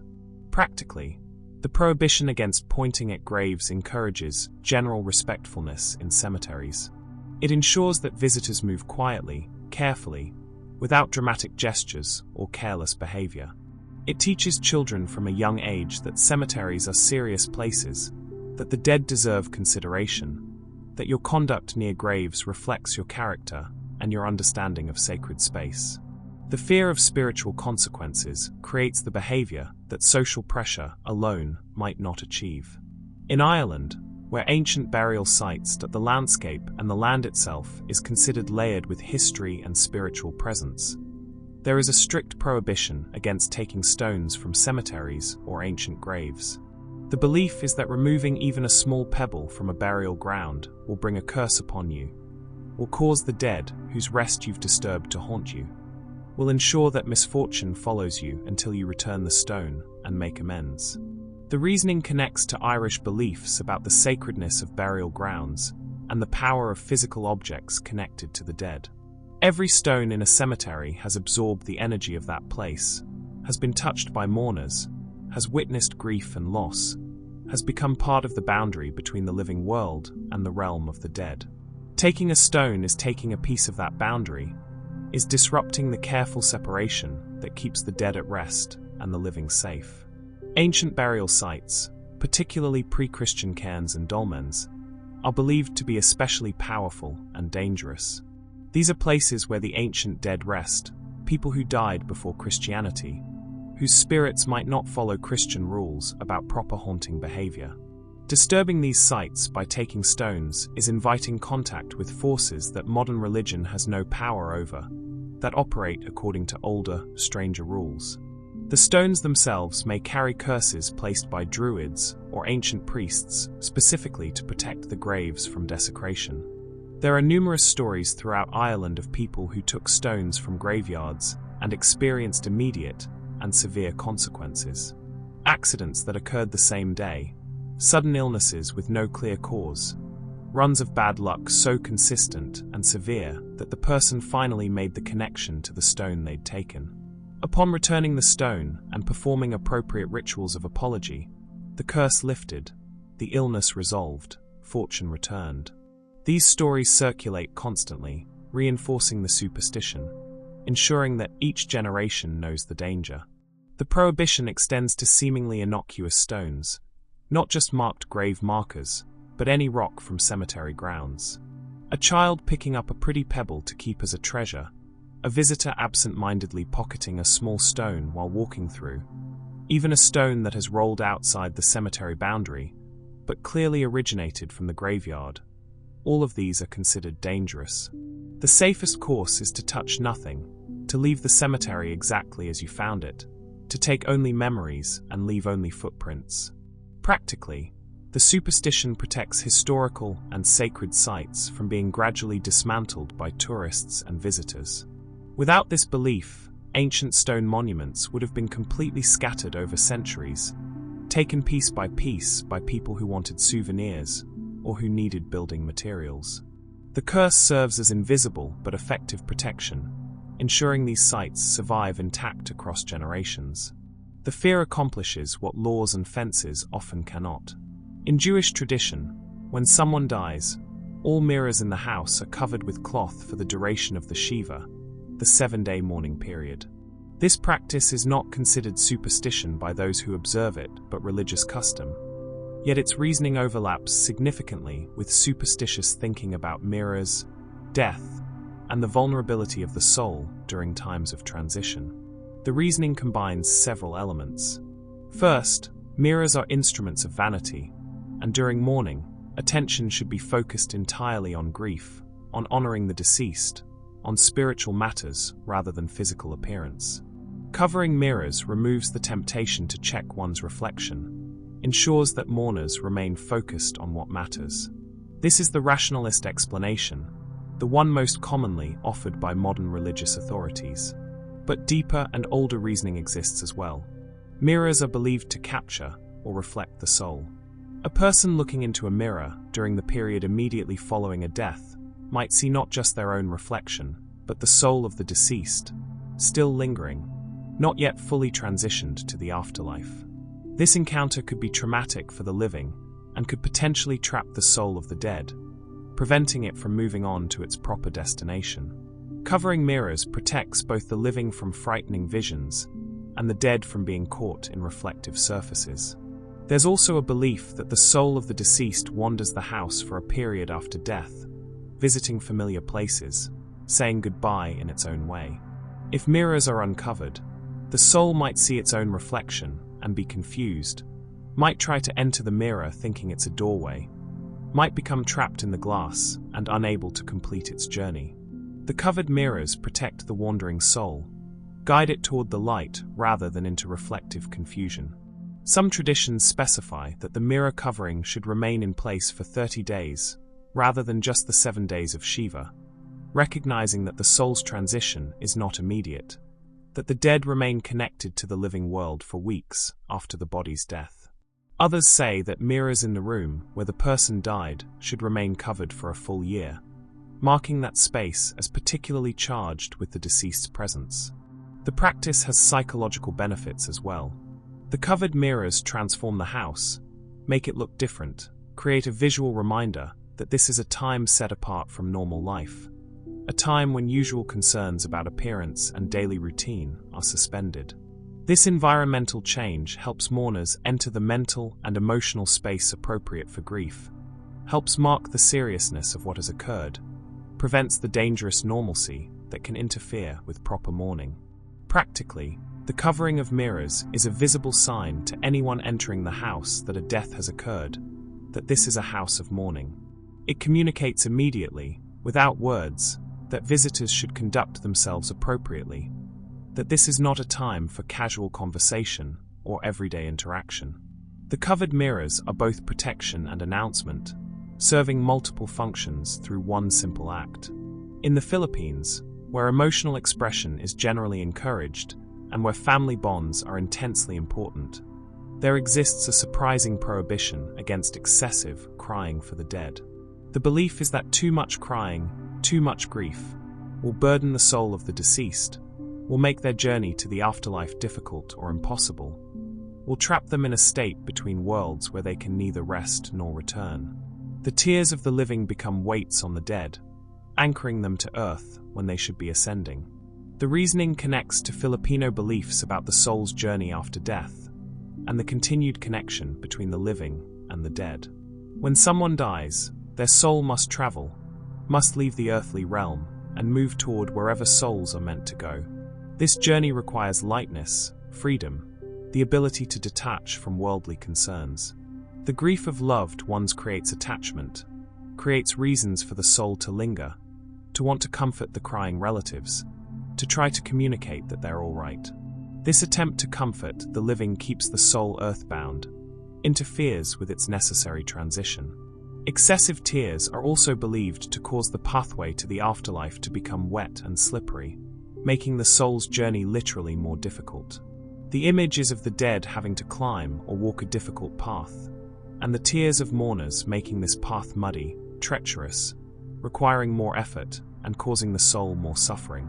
By crying too much, mourners believe they're loving, but they're actually causing their departed loved one additional hardship. There's a specific time frame associated with this belief. Intense grief for the first days after death is expected and accepted.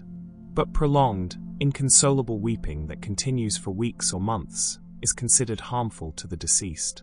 At some point, mourners are expected to compose themselves, not to stop grieving entirely, but to grieve with more control, more dignity, in ways that release the dead rather than binding them. Relatives and friends will actively discourage excessive crying, will tell mourners that they need to let go, that their continued tears are hurting the person they love.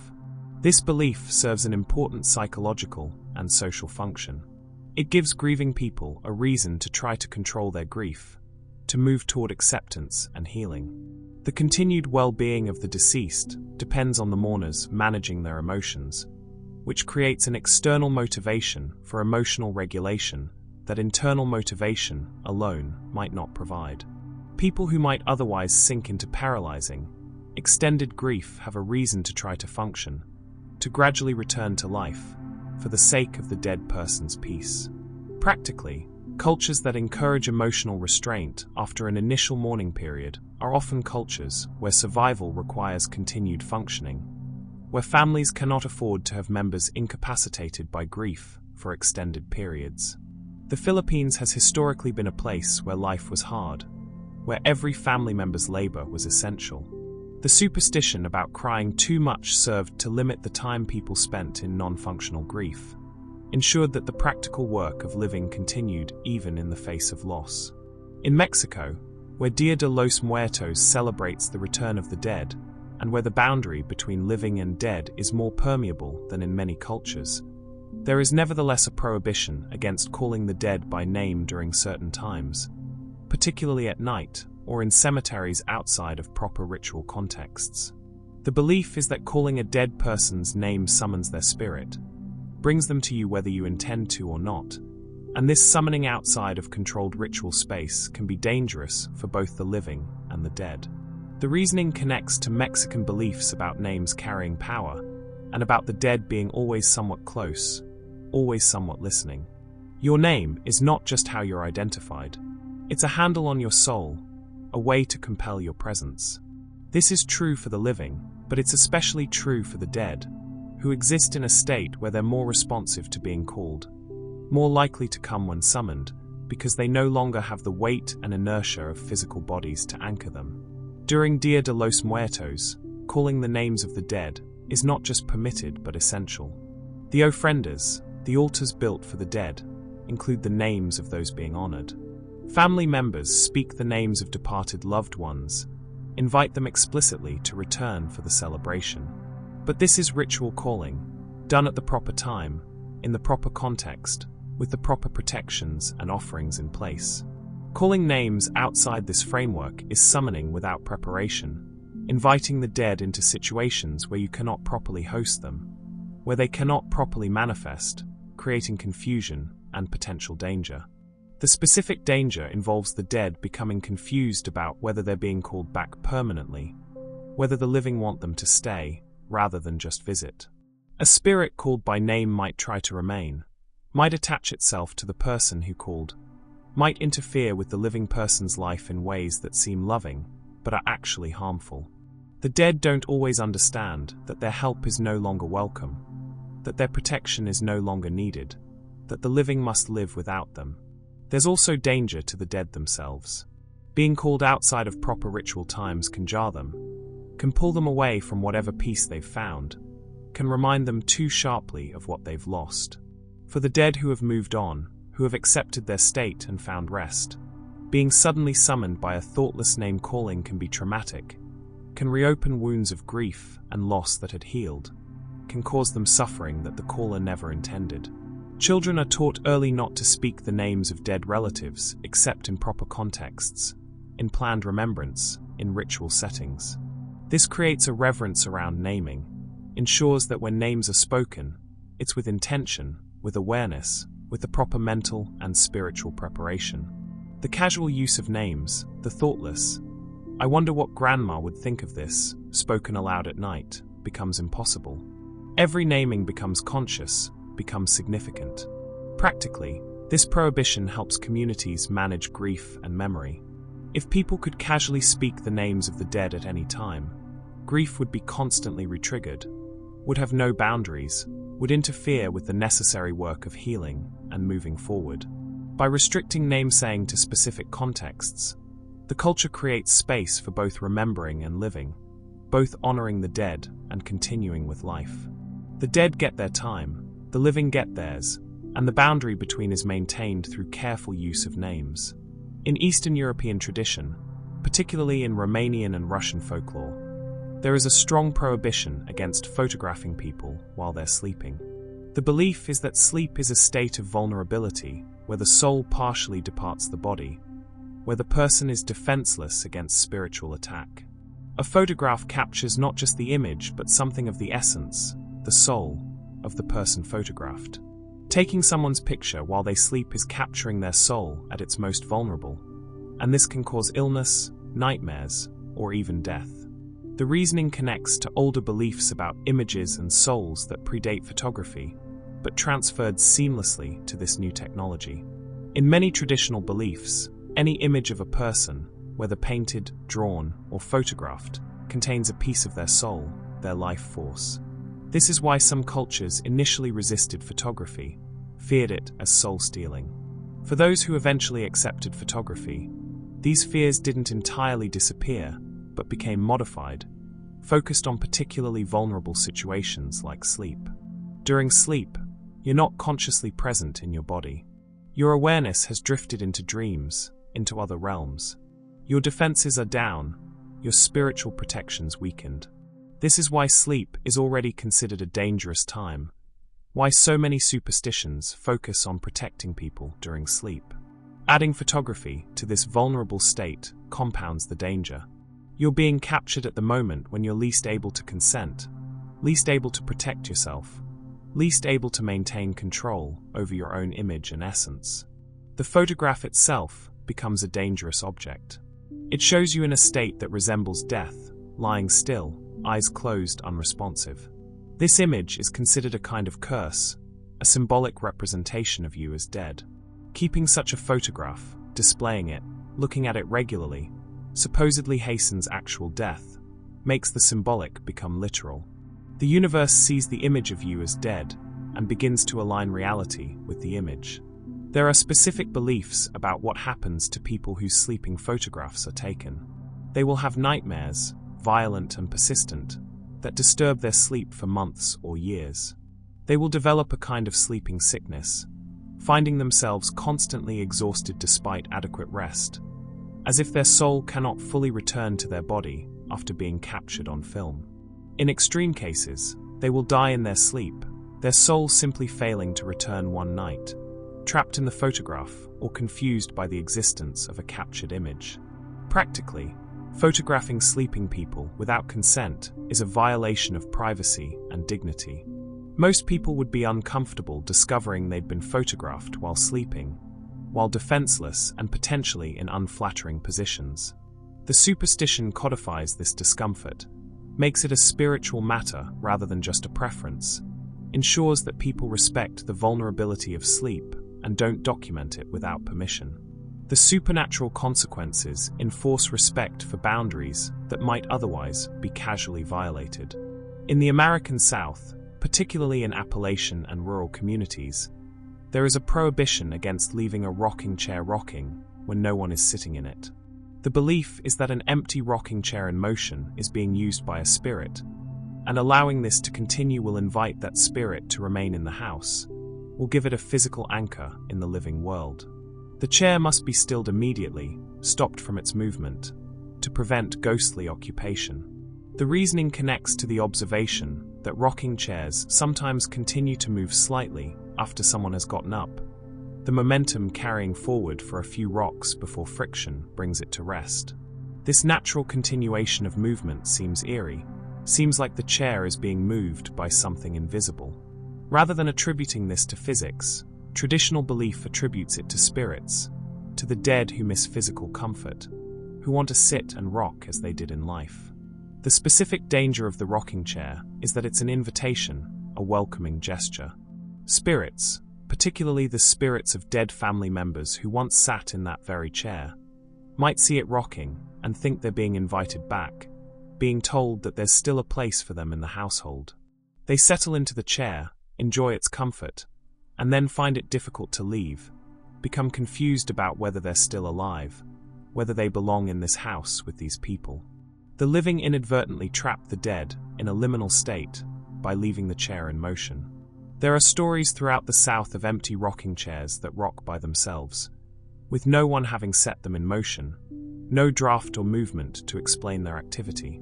These are considered definite hauntings, evidence that a spirit has taken up residence.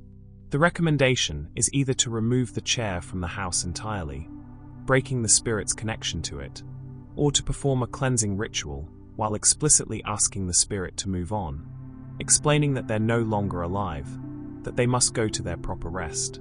The prohibition is particularly strong with rocking chairs that belong to deceased family members, chairs that were favorite sitting spots, chairs where elderly relatives spent their final months. These chairs are most likely to attract their former users' spirits. Some families will dispose of such chairs immediately after the death, preventing any possibility of spiritual attachment. Others keep the chairs, but vigilantly stop any rocking motion, never allowing the chair to move empty. Practically, the superstition encourages people to be mindful about furniture placement and household details, to notice when things are not as they should be, to maintain order and control in living spaces. A rocking chair moving by itself indicates a draft, a pet, or some other physical cause that might need attention. By attributing the movement to spirits, the superstition ensures people investigate and correct the cause rather than ignoring it. In China, where ancestor veneration is central to family life, and where maintaining proper relationships with deceased relatives is considered essential for the living family's prosperity, there is a practice of leaving food offerings for spirits. This is not exactly superstition, but structured religious practice, yet it carries superstitious elements about what happens if the offerings are done incorrectly or neglected. The belief is that ancestors require sustenance, that they continue to need care, and that failing to provide for them will result in their anger and consequent bad fortune for the living family. The reasoning connects to Chinese concepts of filial piety extending beyond death, the obligation of children to care for parents continuing even after those parents have passed to the spirit world. The dead still have needs, still require attention, still deserve the respect and provision that they received in life. Food offerings satisfy these needs, show that the family remembers and honors its dead, maintains the connections that define family identity across generations. The offerings are made at specific times. During festivals, on death anniversaries, at the family altar maintained in many traditional homes. The food should be of good quality, prepared well, presented respectfully. Offering spoiled food or leftovers is deeply disrespectful, suggests the family doesn't truly care, invites ancestral anger. The spirits consume the essence of the food, leaving the physical substance behind, which the family can eat after the spirits have had first opportunity. This sharing of meals connects living and dead, maintains familial bonds across the boundary of mortality. Neglecting to make offerings, forgetting death anniversaries, or deliberately refusing to honor ancestors is believed to cause direct and severe consequences.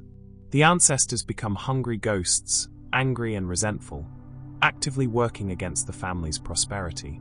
Business ventures fail, children become ill, accidents occur with disturbing frequency. The family's luck evaporates because the spiritual foundation that supported it has been withdrawn. The ancestors have removed their protection and blessing, leaving the family vulnerable to every misfortune. There are specific rules about which ancestors receive offerings, and in what order. Recent dead are fed more frequently than distant ancestors. The family patriarch's line receives more elaborate offerings than other branches. Breaking these hierarchies, feeding in the wrong order, or making offerings to spirits who aren't family ancestors can create confusion in the spirit world, can offend spirits who feel overlooked, can accidentally invite hungry ghosts who aren't family into the household.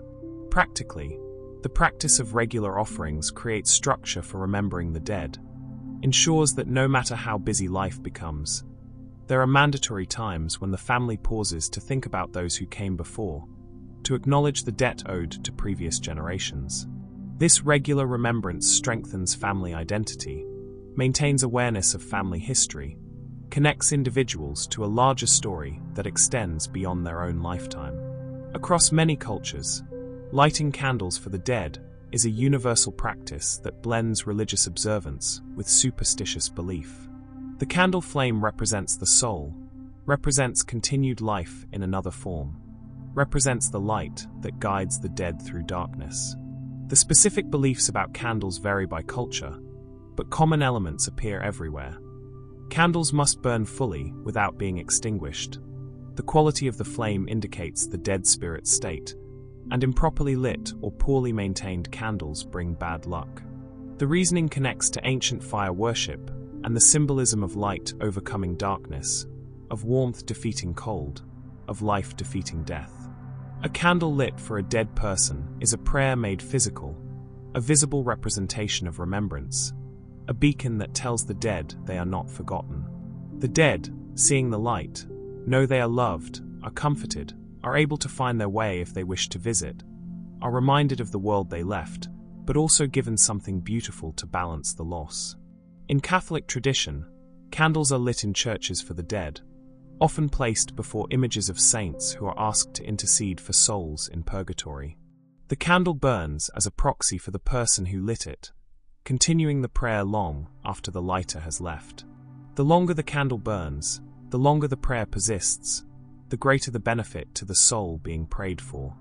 Extinguishing such a candle before it burns out naturally is considered extremely unlucky, cutting short the prayer, potentially leaving a soul in suffering that the prayer was meant to relieve. The quality of the flame supposedly indicates the dead person's spiritual state. A strong, steady flame means the soul is at peace, is in a good place, is receiving the prayers well. A flickering, struggling flame suggests the soul is troubled, is having difficulty, needs more prayer and attention. A candle that won't stay lit, that keeps guttering out despite protection from drafts, suggests the soul is actively suffering, is in urgent need of intervention, or alternatively that the spirit itself is trying to communicate distress to the living. There are prohibitions about who can light candles for whom. Some traditions say you should never light a candle for someone who is still alive, that doing so hastens their death, calls to their soul as if they've already passed. Others specify that lighting candles for people who died by suicide or who died in states of sin requires special prayers or different candles, recognizing that these souls face particular challenges in the afterlife and standard candle lighting might not be sufficient. Practically, The ritual of lighting candles provides grieving people with a concrete action they can take, something physical to do with grief that otherwise has no outlet. The candle represents their feelings, burns on their behalf, transforms emotional energy into light and heat. This externalization of internal grief helps with emotional processing, provides comfort, creates a sense of continuing connection with the deceased that helps mourners gradually accept the permanence of loss. Globally, across nearly every culture, dogs howling at night are interpreted as omens of death. The belief is remarkably consistent. A dog howling persistently at night, particularly if it's howling at nothing visible, if it seems to be howling at empty space or at a particular house, means death is near. Someone in that house or in the immediate vicinity will die soon. The dog, with its superior senses and its position as a liminal creature that exists between wild and domestic, between nature and civilization, can sense death approaching in ways humans cannot. The reasoning connects to observations of actual dog behavior and to beliefs about animals having spiritual sensitivity that humans have lost. Dogs do seem to sense things humans don't, reacting to sounds too high-pitched for human hearing, to smells too faint for human noses, to visual stimuli beyond human perception. When a dog reacts to something invisible to humans, particularly at night when spiritual forces are believed to be more active, traditional belief interprets this as the dog sensing spirits, sensing death itself moving through the world. In many cultures, dogs are believed to be able to see death as an entity, a figure or force that comes to collect souls.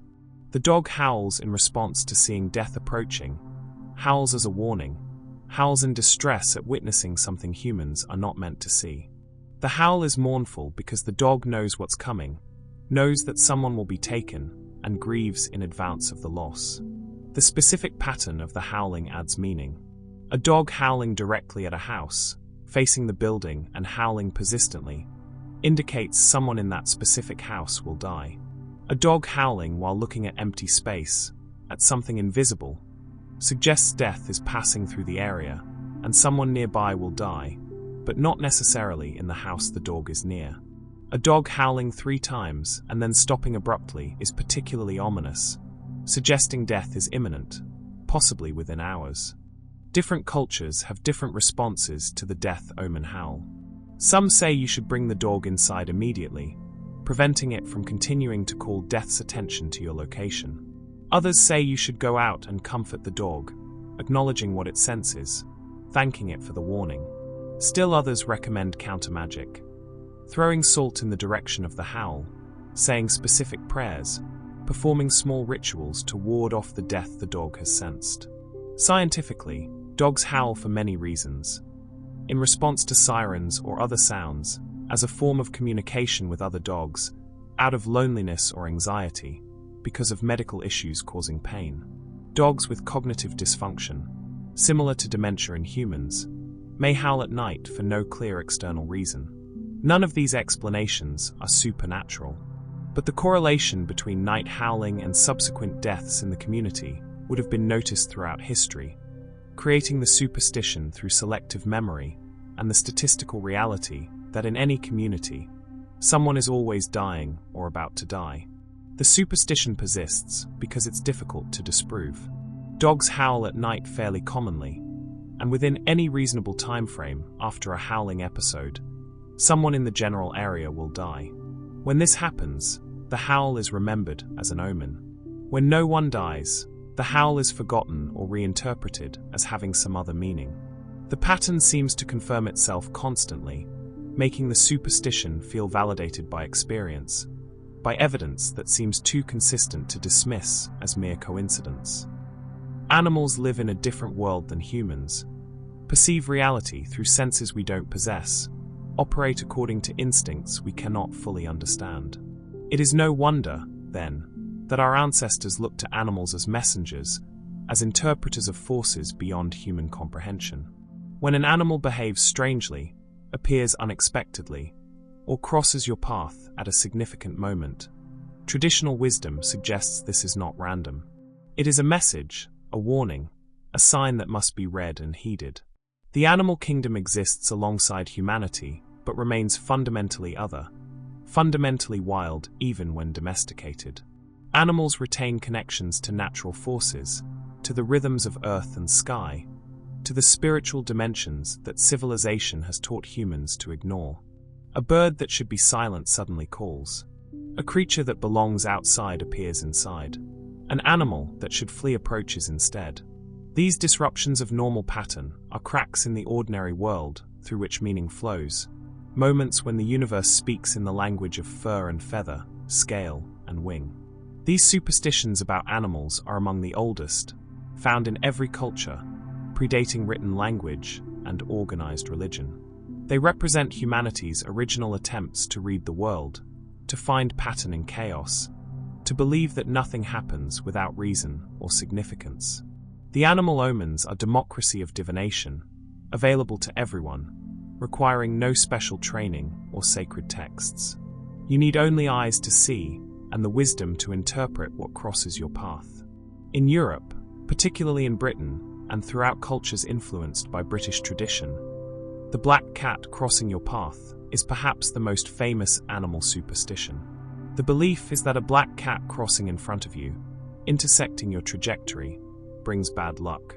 The path you are on has been cursed, contaminated by the cat's passage. You should turn back, choose a different route, abandon your current plan. To proceed forward after a black cat crosses is to invite misfortune, to walk deliberately into bad luck that could have been avoided. The reasoning connects to medieval associations between black cats and witchcraft. Black cats were believed to be witches' familiars, demonic spirits that had taken animal form to serve practitioners of dark magic. A witch could transform herself into a black cat to move about undetected, to spy on neighbors, to work mischief without being recognized. When a black cat crossed your path, it might be a witch herself, deliberately positioning herself in your way to curse you, to mark you for misfortune, to disrupt your plans because she wished you harm. The color black itself carries negative associations in European tradition. It is the color of night, of shadow, of death and mourning. A black cat combines the already suspicious nature of cats, animals that seem to live according to their own rules, that cannot be fully domesticated or controlled, with the ominous color of darkness. The result is an animal that seems designed by malevolent forces, created specifically to bring harm to humans foolish enough to cross its path, or to have their path crossed by it. There are specific rules about which direction the cat must cross to bring bad luck. Some traditions specify that the cat must cross from left to right to be unlucky, with right to left being either neutral or actually lucky. Others say any crossing brings bad luck, but the severity depends on direction. The logic behind directional differences relates to left being the sinister side, the side of evil and bad fortune, while right is the side of blessing and good outcomes. A cat emerging from the left carries the taint of that side with it. Interestingly, some cultures reverse this superstition entirely. In Japan and parts of Britain, black cats are considered lucky, protective, signs of good fortune. A black cat crossing your path is a blessing, a guardian appearing to ensure your journey succeeds. This demonstrates how superstitions are culturally constructed rather than universal truths, how the same event can be read completely differently depending on which interpretive tradition you inherit. The countermeasures for a black cat crossing vary by region. Some say you should spit 3 times over your left shoulder to ward off the curse. Others recommend making the sign of the cross, invoking Christian protection against the witchcraft the cat represents. Some suggest simply changing your path, turning around and going a different way, refusing to walk the route the cat has contaminated. Others say you should continue but walk backward for a certain number of steps, symbolically undoing the crossing, resetting the moment before the cat appeared. Practically, the superstition about black cats reflects human tendency to find patterns and assign meaning to random events. Black cats are not more common or less common than cats of other colors, but they're more visually striking, more memorable, especially against lighter backgrounds or in low light where they seem to materialize from shadow. When something bad happens after encountering a black cat, the encounter is remembered and causation is assumed. When nothing bad happens, the encounter is forgotten, and the pattern seems to confirm itself through selective memory. In India, where the cobra is both feared and revered, where Naga deities represent serpent spirits that must be honored, a snake entering the home is an omen of tremendous significance. The meaning depends on the type of snake, its behavior, and the specific circumstances of its appearance. Generally, a snake entering the house is considered a visit from ancestors or deities, a sign that spiritual forces are trying to communicate, and how the household responds determines whether this becomes blessing or curse. The reasoning connects to Hindu beliefs about snakes as sacred creatures, vehicles of gods, embodiments of powerful spiritual forces. The cobra in particular is associated with Shiva, appears around his neck in iconography, represents both destruction and protection. A cobra entering the home might be Shiva himself checking on the household, testing the family's dharma, determining whether they deserve continued blessing. To harm the snake, to kill it or drive it out violently, is to insult the deity it represents and invite severe punishment. There's also a strong association between snakes and ancestors. The dead, particularly recently dead family members, are believed to sometimes take the form of snakes to visit their former homes, to check on living relatives, to ensure the family is maintaining proper conduct. A snake appearing shortly after a death in the family is almost certainly the deceased returning, and the snake must be treated with utmost respect, spoken to gently, given offerings of milk, which snakes supposedly enjoy, though in reality, they cannot digest it properly. The specific type of snake modifies the interpretation. A cobra is most auspicious, suggesting powerful protective forces taking interest in the household. A common rat snake or other non-venomous species is a lesser blessing, but still significant, still requiring respectful treatment. A highly venomous snake like a kite or viper is more ambiguous, possibly a warning of danger, possibly a test of the family's courage and wisdom in handling difficult situations without violence. The snake's behavior provides additional information. A snake that enters and remains calm, that doesn't display aggression, that seems to be observing rather than threatening, is definitely a spiritual visitor and should be gently encouraged to leave, never harmed. A snake that appears agitated, that strikes or attempts to strike, might be a warning of enemies or danger, a message that the household needs to increase protections and be vigilant. A snake that enters and quickly leaves on its own is a brief blessing, an acknowledgement that the household is under protection but doesn't require extended attention. The proper response to a snake in the house involves calling a snake handler who will remove it safely without harm to human or serpent, making offerings at the household shrine, performing prayers to snake deities, and possibly consulting an astrologer or priest to interpret the visit's specific meaning for the family. Killing a snake that has entered the home is considered catastrophic, guaranteeing years of bad luck, possible death in the family, complete withdrawal of divine protection. Practically, the superstition ensures that snakes, which are crucial for rodent control in agricultural areas, are protected rather than killed indiscriminately. It creates a culture of careful coexistence with dangerous wildlife, rather than automatic extermination. The reverence for snakes, justified through religious and superstitious belief, serves important ecological functions and reduces human deaths from snake bites by encouraging professional removal rather than panicked killing attempts that often result in the person being bitten. In Japan, where the boundary between life and death, between this world and the next, is understood to be permeable and carefully maintained, butterflies carry deep symbolic significance. A butterfly entering the house, particularly a white butterfly, is believed to be the soul of someone who has recently died, returning to visit the living. This is not necessarily ominous, but it requires appropriate response, proper acknowledgement, respectful treatment of the visiting soul. The reasoning connects to Japanese Buddhist beliefs about the soul's journey after death, and the possibility of the dead returning to the living world in various forms. The butterfly, with its transformation from caterpillar through chrysalis to winged adult, is the perfect metaphor for death and resurrection, for the soul shedding its earthly body and taking a new, ethereal form. When a butterfly appears indoors, especially shortly after a death in the family or among close friends, the association with the deceased is immediate and profound. White butterflies are most strongly associated with the souls of the dead because white is the color of death in Japanese tradition, the color worn at funerals, the color of mourning and transition.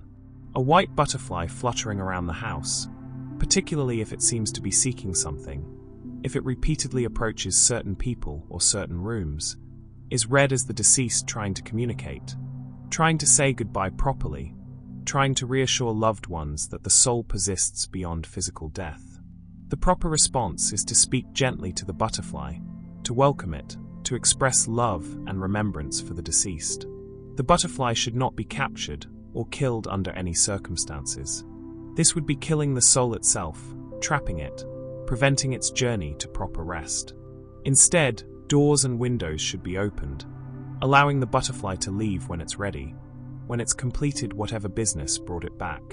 Some families will place offerings of flowers or incense near where the butterfly appears, showing respect, creating a temporary shrine for the visiting soul. There are variations in interpretation based on the butterfly's color and behavior. A black butterfly is sometimes considered more ominous, possibly representing a soul in distress, a spirit that died with grievances or that experienced traumatic death. Such a butterfly requires special prayers and possibly consultation with a priest to ensure the soul can find peace. A butterfly that lands on a specific person is believed to be seeking that individual's attention, possibly carrying a message specifically for them from the deceased. Multiple butterflies entering the house simultaneously is particularly significant, possibly representing multiple family members who have passed, possibly indicating that the veil between worlds is especially thin at this time, that the household is experiencing a period of strong spiritual activity. This might coincide with Obon, the festival when the dead return to visit the living, or might occur without clear external reason, suggesting the family has some spiritual work to do, some unfinished business with their ancestors. Practically, the superstition encourages gentleness toward wildlife, ensures that insects are not killed casually, creates a culture of respect for all living things based on the possibility that they might be more than they appear. It also provides comfort to grieving families, offering a framework for continued connection with lost loved ones, suggesting that death is not complete separation, but rather a transformation that allows for occasional reunion. In Scotland, where Celtic traditions persist beneath a Christian surface, where the land is full of ancient stories and older gods barely concealed by newer religions, crows hold particular significance as omens and messengers. A crow cawing repeatedly, especially if it seems to be addressing a specific person or hovering near a particular house, is a warning of death. The crow is death's herald, announcing that someone will soon be taken, that preparations should be made, that affairs should be set in order. The reasoning connects to the crow's association with battlefields and death throughout European history. Crows are carrion birds. They feed on the dead. They gather where death has occurred. To ancient and medieval peoples watching crows descend on battlefield corpses, the association between the bird and death was direct and undeniable. The crow became the symbol of death, the creature that benefits from human mortality, that waits patiently for humans to die so it can feed. In Celtic mythology, the Morrigan, goddess of war and death, often appears as a crow or raven. A crow cawing is possibly the Morrigan herself speaking, issuing a prophecy, declaring that someone's time has come. To ignore a crow's warning is to ignore a goddess, to show disrespect to forces that control life and death, to court disaster through spiritual arrogance. The wise person hears the crow and prepares, settles debts, makes peace with enemies, ensures their soul is ready for whatever comes. The specific pattern of cawing modifies the urgency and meaning. A crow cawing 3 times in succession is the standard death warning, the number 3 carrying magical significance in Celtic tradition. A crow that caws while perched on the roof of a house is warning that someone in that specific house will die. A crow that follows a person, cawing repeatedly while flying overhead, is a personal death omen, suggesting that individual specifically is marked. A murder of crows, multiple birds cawing in chorus, suggests a significant death, someone important, or possibly multiple deaths, disaster on a scale larger than individual passing. There are protective measures that can supposedly mitigate the crow's warning. Tipping your hat to the crow, acknowledging its message respectfully, may appease the forces it represents. Carrying iron, which is protective against dark magic and fairy influences, may ward off the death the crow predicts. Some recommend crossing yourself, invoking Christian protection against what is ultimately a pagan omen. Others suggest the warning cannot be avoided, but only accepted, that preparing yourself spiritually is the only appropriate response. The crow's reputation as a death omen is complicated by the bird's intelligence and personality. Crows are remarkably smart, capable of recognizing individual humans, of learning and teaching behaviors to other crows, of engaging in what appears to be play. A crow that seems to be interacting specifically with a person might simply be a curious bird, or might be a bird that has learned that humans sometimes provide food. The supernatural interpretation and the natural explanation exist side by side, and which one a person believes often depends more on their cultural background than on the crow's actual behavior. Practically, the superstition about crows serves to keep people alert to death's possibility, to maintain awareness that life is fragile and temporary, that preparation for death is wise regardless of omens. In communities where medical care was limited and death came more frequently and unpredictably than in modern developed nations, living with constant awareness of mortality was psychologically adaptive rather than morbid. The crow's warning reminded people to value each day, to maintain right relationships, to stay spiritually prepared. In India, where lizards are ubiquitous in homes, climbing walls and ceilings with casual ease, a lizard falling on a person is not just a startling accident, but a complex omen that must be carefully interpreted.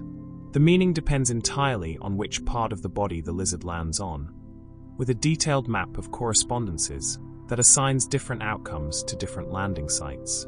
This system of interpretation is taken seriously enough that many traditional families consult charts showing the body divided into regions, each associated with specific predictions.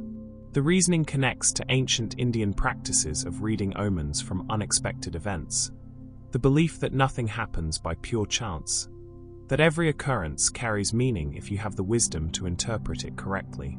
A lizard falling from a ceiling is unusual enough to demand attention, disrupts normal activity, creates a moment of pause. Traditional belief says these moments of disruption are when the universe speaks most clearly, when hidden patterns become visible, when fate reveals its intentions.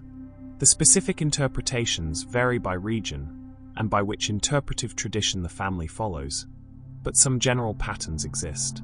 A lizard falling on the head suggests incoming wealth or elevation in status, the head being the highest point and therefore associated with rising fortune.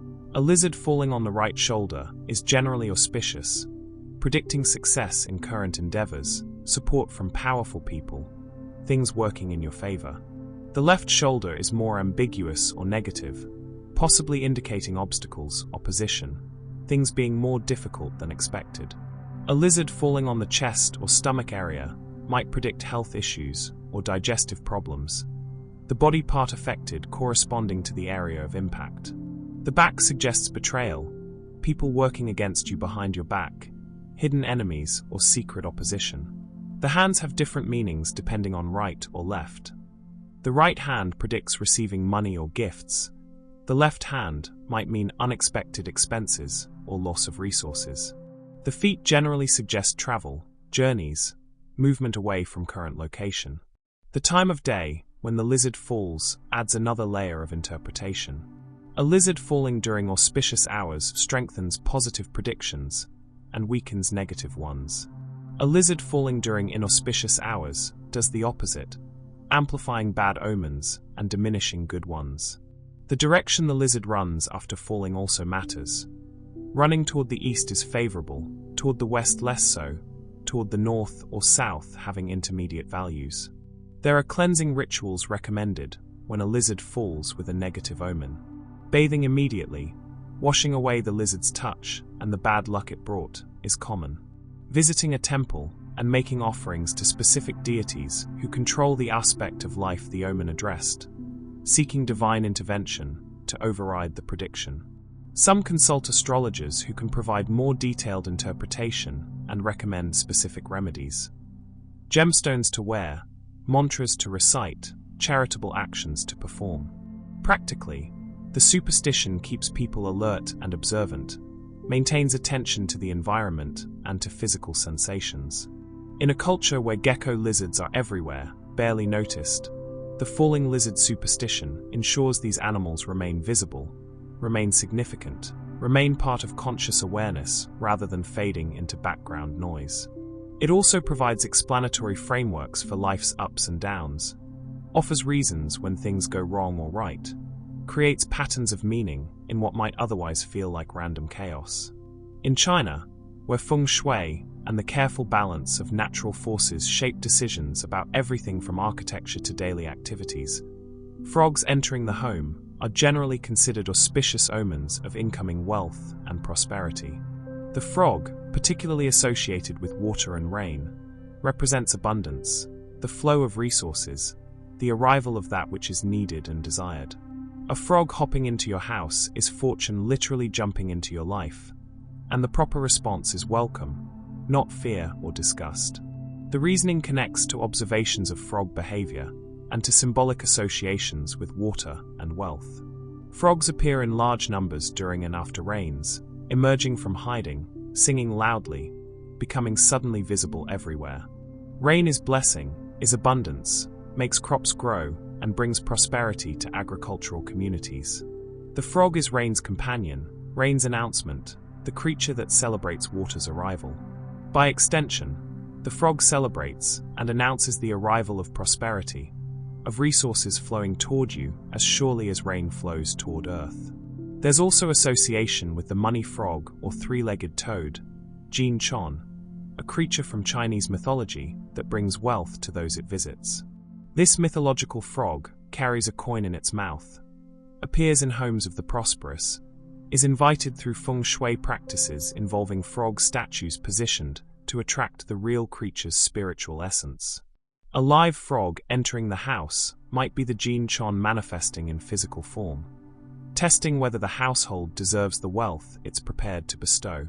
The specific interpretation depends on where the frog enters and how it behaves.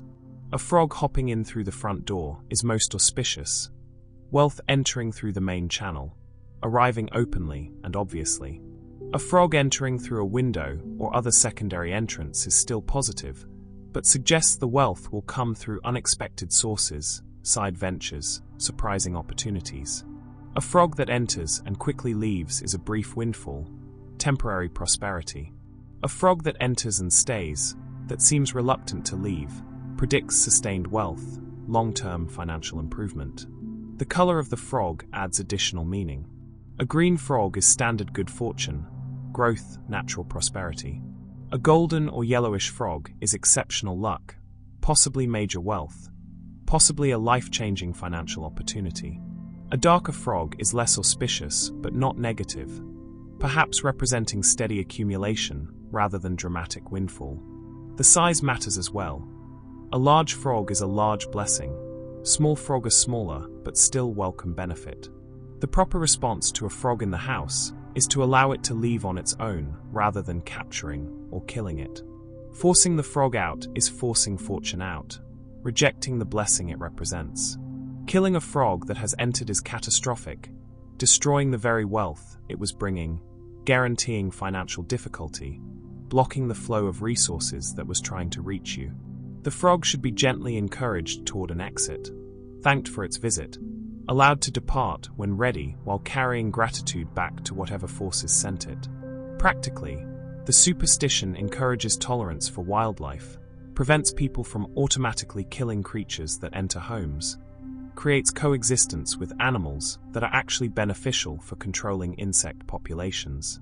Frogs eat mosquitoes and other pests, provide valuable ecological services. The belief that they bring wealth ensures they're welcomed rather than exterminated, protected rather than feared.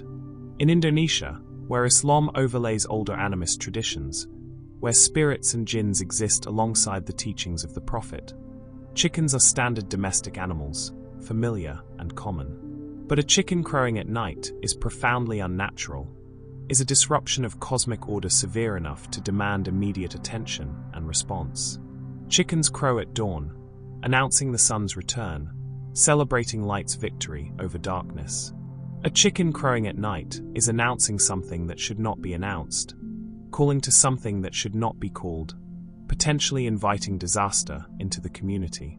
The reasoning connects to the understanding that night belongs to different forces than day, that the rules governing daylight hours do not apply after sunset.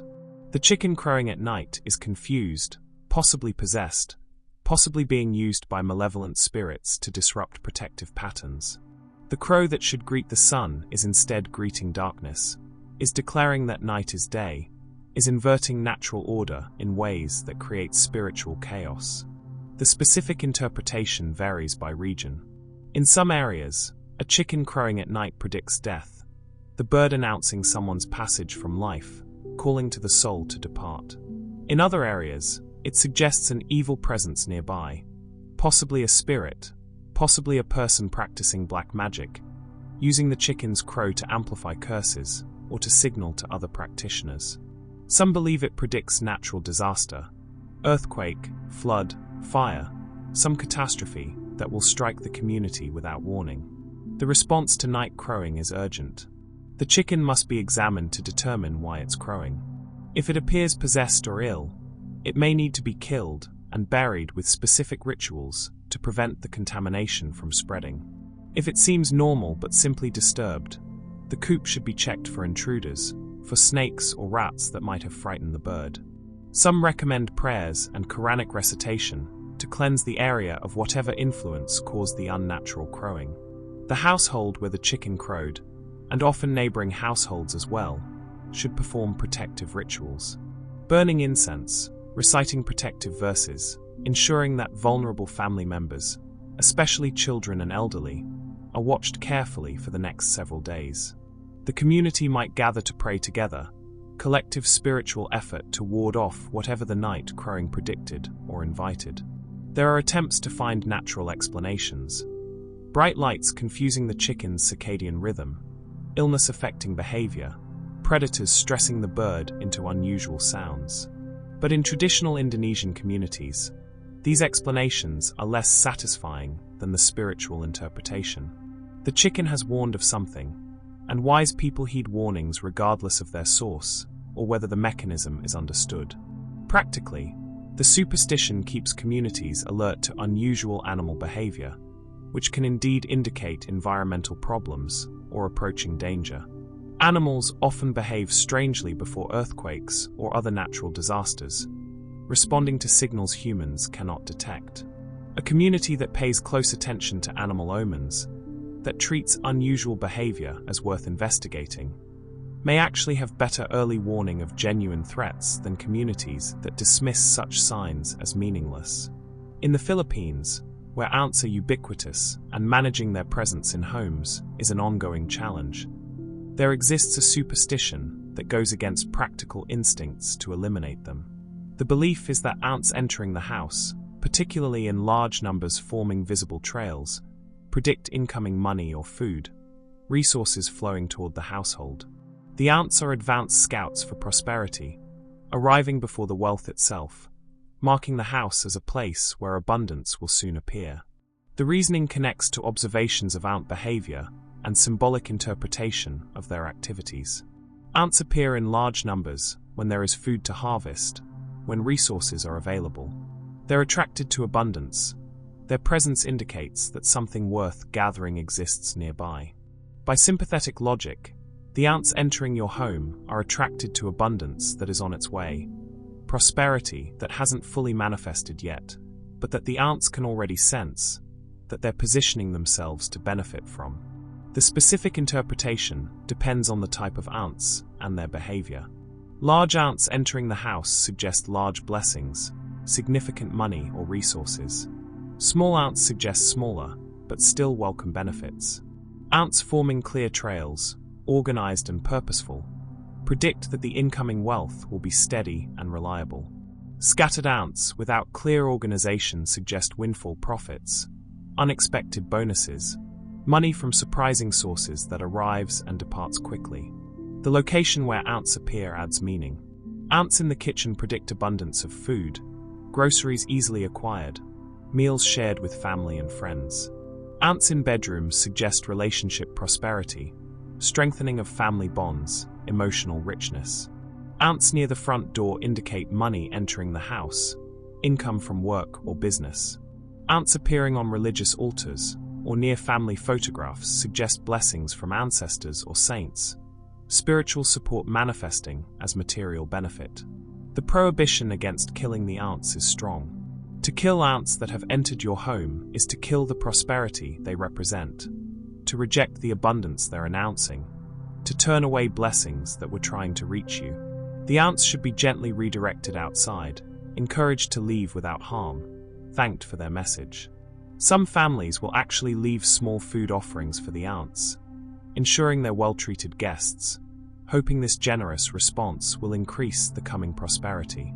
This superstition creates obvious practical problems when ant infestations become severe, when the number of ants in the house becomes genuinely problematic. The solution is typically to use natural deterrents rather than killing. Citrus peels, vinegar, cinnamon, substances that repel ants without harming them. This allows the household to manage the practical problem while respecting the spiritual significance, threading the needle between modern pest control and traditional belief. Practically, the superstition may have emerged as a way to find positive meaning in a common nuisance, to transform frustration at household pests into hope for better fortune. In communities where poverty was common, and where small windfalls made significant differences in quality of life, the appearance of ants could coincide with better fortune simply through statistical chance. And the memorable cases where ants appeared before money arrived would cement the association in cultural memory. In China, where water and the creatures that inhabit it carry deep symbolic significance, fish jumping from water is an omen of tremendous importance. The specific meaning depends on the context, the type of fish, and the circumstances of the jump. But generally, fish leaping from water represent aspiration, ambition, transformation, and the possibility of dramatic social elevation. The image of a fish jumping suggests effort to transcend limitations, to escape confines, to reach for higher states of existence. The reasoning connects to the legend of the Dragon Gate, a waterfall on the Yellow River where carp attempt to swim upstream and leap over the falls. According to mythology, any carp that successfully completes this jump is transformed into a dragon, ascends from the humble state of fish to the exalted state of dragon, achieves ultimate transformation through persistent effort. A fish jumping from water echoes this mythological transformation, suggests that such elevation is possible, that dramatic change in status or fortune is approaching or is achievable through determined effort. When fish are observed jumping in natural bodies of water near a person, particularly if the person is contemplating important decisions about career, education, or social advancement, the jumping fish is read as encouragement, as cosmic affirmation that ambition is appropriate, that reaching for higher status is blessed by natural forces. The fish jumping successfully and returning to water suggests the transformation will be complete, the elevation will be sustained. A fish that jumps but lands badly or seems to struggle suggests the path to advancement exists, but will be difficult, will require exceptional persistence and resilience. Fish in household ponds or aquariums jumping is particularly significant because these are fish in controlled environments, fish that theoretically lack the external stimuli that cause wild fish to jump. Their leaping therefore seems more clearly messages rather than natural behavior, seems like deliberate communication from the spiritual realm. A koi or goldfish jumping from its pond might be trying to escape constraints, suggesting members of the household feel trapped in current circumstances, that change is necessary and approaching. There's also interpretation related to specific individuals. If a fish jumps toward a particular person, that person specifically is being addressed by the omen, should pay attention to opportunities for advancement, should prepare themselves for possible dramatic change. A fish jumping on auspicious days, during festivals or celebrations, amplifies positive meanings, suggests collective good fortune for the family or community. The color of the fish adds layers of meaning. Golden fish represent wealth and prosperity, their jump suggesting financial elevation. Red fish represent joy and celebration, their jump predicting happy occasions and family harmony. Black fish represent protection and overcoming obstacles, their jump suggesting that threats will be defeated, that challenges will be conquered. Practically, fish jump for various biological reasons: pursuing insects, escaping predators, responding to water quality issues during spawning behavior. In aquaculture and fishing communities, understanding these natural reasons is important. But the symbolic interpretation exists alongside practical knowledge, offering emotional and spiritual meaning that purely biological explanation doesn't provide. The fish jumping can be both a signal of water oxygen levels and an omen of transformation, both truths coexisting without contradiction. In Africa, across many different cultures and regions, spiders appearing at night carry meanings distinct from spiders seen during the day. The nighttime spider is often associated with Anansi, the trickster spider god of West African tradition, or with similar spider spirits that move between worlds, that weave webs connecting the seen and unseen, the known and unknown. A spider at night is potentially a messenger, possibly a trickster, definitely something requiring attention and careful interpretation. The reasoning connects to the spider's nature as a weaver, creating intricate patterns from its own substance, building structures that trap and capture. At night, when the boundaries between worlds are thinnest, when spirits move more freely, the spider takes on additional significance.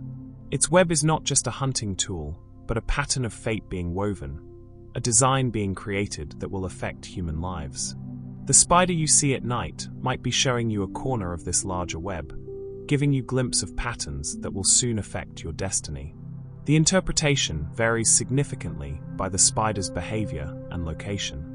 A spider weaving a web at night is creating something, suggesting that plans or schemes are developing, that situations are being constructed that will soon manifest in your waking life. If the web is neat and well-made, the developing situation will be favorable or at least manageable. If the web is chaotic or broken, troubles are being woven, complications are approaching. A spider that appears on or near your body at night is a personal message, possibly a warning, possibly an invitation. Anansi is a trickster, sometimes helpful and sometimes harmful, always testing, always teaching through difficult lessons. A spider on your body at night might mean you're being tested, that challenges approaching will require cleverness and adaptability, that straightforward approaches will fail, and only cunning will succeed. The spider's movement patterns matter. A spider descending on its silk thread is bringing messages from above, from spiritual realms, from ancestors or gods. These messages might not be clear, might require interpretation, might only make sense days or weeks later when events unfold. A spider climbing upward is carrying prayers or wishes to higher powers, suggesting that requests made recently are being heard, are being considered, may be granted. Different types of spiders carry different meanings. Large, impressive spiders suggest important messages or significant events. Small spiders suggest minor matters, but still worth noting. Venomous spiders, though dangerous, are not necessarily evil omens, sometimes representing the necessity of danger, the way that poison in right proportion can heal, the complexity of forces that appear harmful but serve larger purposes. The prohibition against killing night spiders is strong in many African traditions. To kill a spider at night is to kill a messenger, to reject communication from the spirit world, to show disrespect for forces trying to help or warn you. The spider should be allowed to complete its business, to leave when ready, to carry its messages in both directions between worlds. Killing it breaks connections, closes channels of communication that might not easily reopen. Practically, spiders are beneficial creatures that control insect populations, that eliminate pests that spread disease or damage crops. Cultural beliefs that protect spiders, that discourage killing them, serve important ecological functions. The spiritual significance ensures that spiders are tolerated or even welcomed, that their presence is seen as positive, or at least acceptable rather than as something to be automatically eliminated. Nature is not silent. It speaks constantly in languages older than words, in patterns written across sky and earth, in movements of air and water that our ancestors learned to read with the attention their survival demanded. Before meteorology, before scientific understanding of atmospheric pressure and tectonic forces, humans interpreted nature's moods as communication, as messages from gods or spirits or the earth itself. These interpretations were not primitive ignorance, but sophisticated observation, pattern recognition, honed across thousands of generations. The natural world operates according to rhythms and rules that mostly remain constant, creating the reliable background against which life unfolds. It is precisely because nature is usually predictable that disruptions, anomalies, and unexpected events demand attention. When the wind suddenly gusts on a calm day, when rain falls during a funeral, when the moon wears a halo of light, these deviations from pattern are cracks in the ordinary world. Through these cracks, meaning flows. The universe makes itself known through disruption, through the extraordinary erupting into the everyday. These superstitions about natural phenomena represent humanity's original science, our first attempts to understand cause and effect, to predict future events based on present observations. That many of these interpretations were incorrect, that we now understand the physics behind phenomena our ancestors attributed to spirits, does not diminish the sophistication of the observation itself. Our ancestors were right that unusual weather patterns often precede significant events. They were right that animals and plants respond to environmental changes humans cannot directly sense. They were right that paying attention to nature provides information crucial for survival. They were wrong only about the mechanism, about the why behind the what they observed so carefully. In Japan, where natural forces are personified and honored, where typhoons and earthquakes have shaped national consciousness, sudden wind gusts on otherwise calm days are interpreted as the passage of spirits or gods. The wind that arises from nowhere, that swirls leaves or dust into miniature tornadoes, that pushes against you with surprising force and then dies away as quickly as it came. This is not random atmospheric turbulence. This is a kamikaze, a divine wind, a yokai traveling, a spirit making its presence known to those with awareness to notice. The reasoning connects to Shinto beliefs about kami inhabiting all aspects of nature, existing in mountains and rivers, in ancient trees and unusual rocks, in phenomena that inspire awe or that seem alive with intention. Wind is the most obvious example of invisible force, of power that cannot be seen only felt, that moves without visible cause. When wind behaves unusually, when it gusts and swirls in ways that seem almost purposeful, traditional belief interprets this as spiritual presence, as entities normally invisible choosing to make themselves known through air's movement. The specific interpretation depends on context and sensation. A sudden warm gust on a cold day might be a friendly spirit, a blessing, a moment of grace offered by forces that wish you well. A cold gust on a warm day carries more ominous implications, possibly a warning, possibly the presence of a spirit that died violently or that harbors resentment toward the living. A wind gust that seems to encircle you, that creates a vortex around your position, is direct spiritual attention, is being specifically noticed by something from the other world. There are proper responses to these spiritual wind gusts. Stopping, becoming still, acknowledging the presence with a slight bow or a moment of silence shows respect, demonstrates that you recognize what has occurred, that you honor the spirits making themselves known. Continuing to walk or talk casually during a sudden gust is showing disrespect, is failing to acknowledge what should be acknowledged, potentially inviting the spirit's displeasure.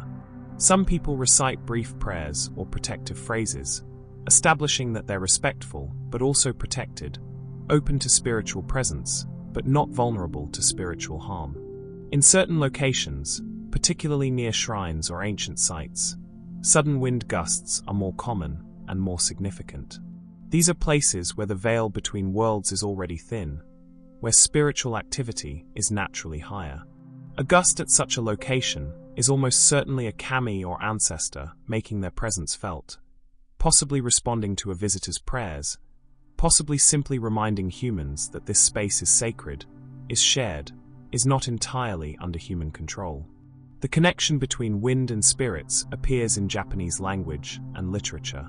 The word for spirit, rei, and the word for wind, koze, combine in various ways to describe spiritual phenomena. Ghost stories often feature strange winds announcing supernatural presence. The belief that wind carries more than just air, that it carries intention and consciousness, permeates Japanese cultural understanding of the natural world. Practically, sudden wind gusts do often precede weather changes, do indicate shifting atmospheric patterns that might bring storms or other significant weather. The superstition keeps people attentive to these changes, ensures they notice and respond to early signs of approaching weather that might require preparation. The spiritual interpretation and the practical warning function together, both encouraging the same behavior: attention, respect, appropriate response to nature's signals. In Europe, particularly in Irish, British, and Germanic traditions, rain during a funeral is considered a deeply auspicious sign, a blessing from heaven, an indication that the deceased's soul has been accepted into paradise. This interpretation seems counterintuitive to modern sensibilities, where rain on a funeral is often viewed as adding misery to an already sorrowful occasion, as the weather matching the mood in unfortunate ways. But traditional belief reads funeral rain as divine approval, as the heavens weeping in sympathy, but also in joy for a soul's safe arrival. The reasoning connects to rain's essential nature as blessing, as the substance that makes life possible, that turns desert into garden, that represents abundance and divine favor. When rain falls during a funeral, during the specific ritual moment of laying someone to rest, this is interpreted as God or the gods acknowledging the death, marking it as significant, participating in the transition from life to afterlife. The rain is heaven's tears, but also heaven's welcome, the deceased being washed clean of earthly sin, being purified for entry into eternal peace. There's also symbolism in rain falling on a grave, on the soil that will cover the coffin. The rain blesses this earth, sanctifies it, ensures that the body resting there will be cradled by holy ground rather than mere dirt. The grave becomes a garden, a place where the physical remains nourish earth that heaven has watered, creating a cycle of life and death and renewal that includes the deceased in nature's eternal patterns. Different intensities of rain carry different meanings. A gentle rain during a funeral is the most auspicious, suggesting a peaceful transition, a soul that carried no heavy burdens of sin or regret. A heavy downpour suggests a dramatic soul, a life lived with intensity and passion, a transition that heaven marks with equally intense response. Thunder during a funeral is particularly significant, suggesting either a very holy soul whose arrival heaven celebrates loudly, or alternatively, a troubled soul whose sins required divine intervention to cleanse before acceptance. The mourners getting wet, standing in rain without adequate shelter, is part of the blessing rather than a problem to be solved. The rain falling on those who grieve connects them to the deceased's transition, allows them to share in the blessing being offered, washes their grief, and makes it holy rather than merely painful. Some traditional funerals actively discourage umbrellas, encourage mourners to stand in the rain if it falls, to accept heaven's participation in this moment. There are counter-traditions in some regions where funeral rain is read negatively, suggesting the deceased soul is troubled, that heaven weeps in sorrow rather than joy, that the dead person's journey to the afterlife will be difficult.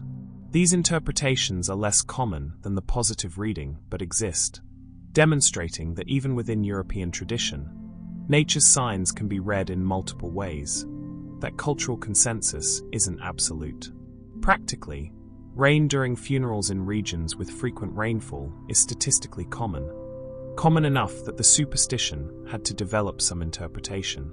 Choosing to read rain as blessing rather than curse serves important psychological functions for mourners, transforms a potential source of additional misery into a source of comfort, provides reassurance that the person they're burying is safe, is accepted, is at peace.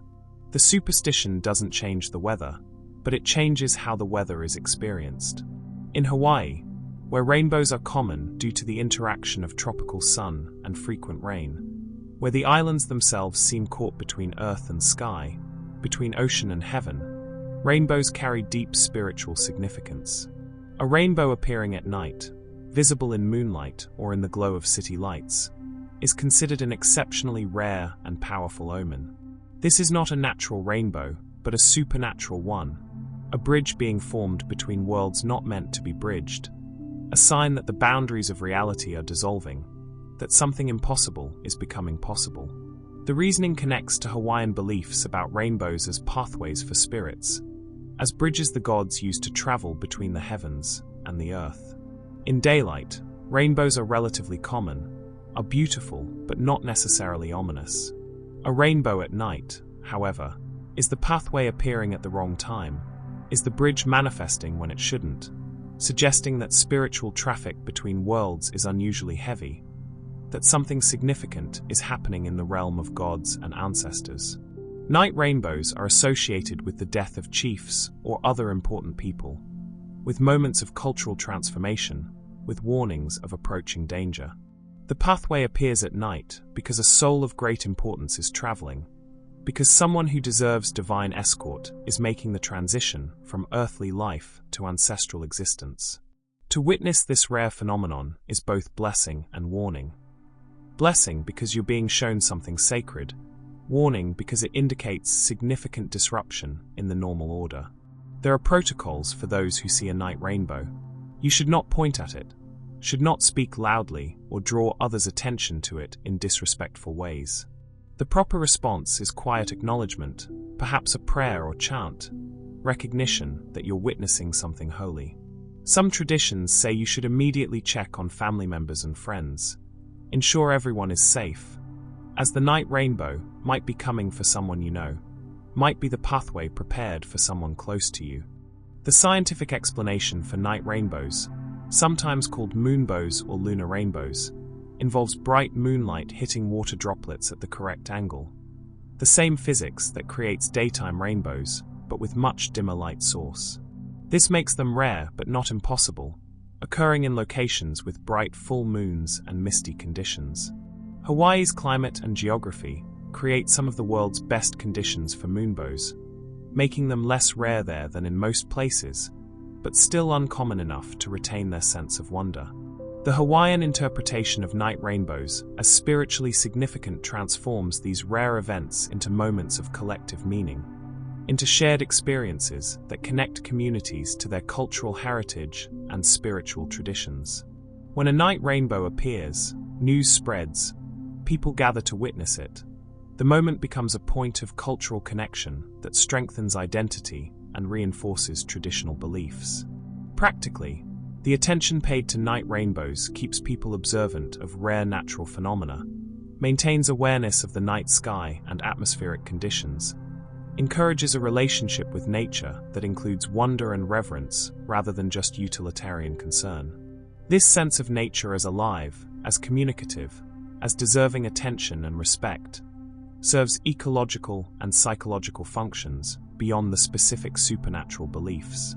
In China, where observation of celestial phenomena has influenced culture and governance for millennia, where emperors employed court astronomers to interpret heavenly signs, a halo around the moon is read as an important omen requiring careful interpretation.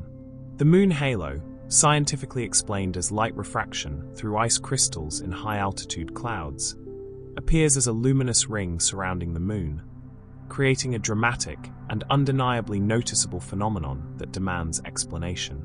The reasoning connects to Chinese understanding of the moon as yin energy, as the feminine principle, as the ruler of night and tides, and all things that wax and wane. When the moon appears wearing a crown of light, when it seems to assert unusual power or presence. This indicates shifts in cosmic balance, changes approaching in the earthly realm that mirror the heavens' display. The halo is the moon gathering energy, is preparation for something significant, is a visual announcement that the normal flow of events is about to be disrupted. The traditional interpretation of moon halos is as warnings of approaching storms or harsh weather. This reading is actually scientifically accurate, as the ice crystals that create halos typically form in cirrus clouds that precede weather fronts by 12 to 24 hours. Ancient Chinese observers noticed that moon halos reliably preceded bad weather and encoded this observation in superstitious belief that maintained practical value. When you see a moon halo, prepare for rain or wind or cold. Secure your property, bring in livestock, ensure you have adequate supplies. Beyond weather prediction, moon halos carry social and political meaning in Chinese tradition. An exceptionally bright or large halo suggests major changes approaching, possibly the fall of governments, the death of rulers, social upheaval that will affect everyone. A halo that appears to have colors, that shows rainbow hues, is even more significant, suggesting that the changes will be complex, will involve multiple forces, will require wisdom to navigate successfully.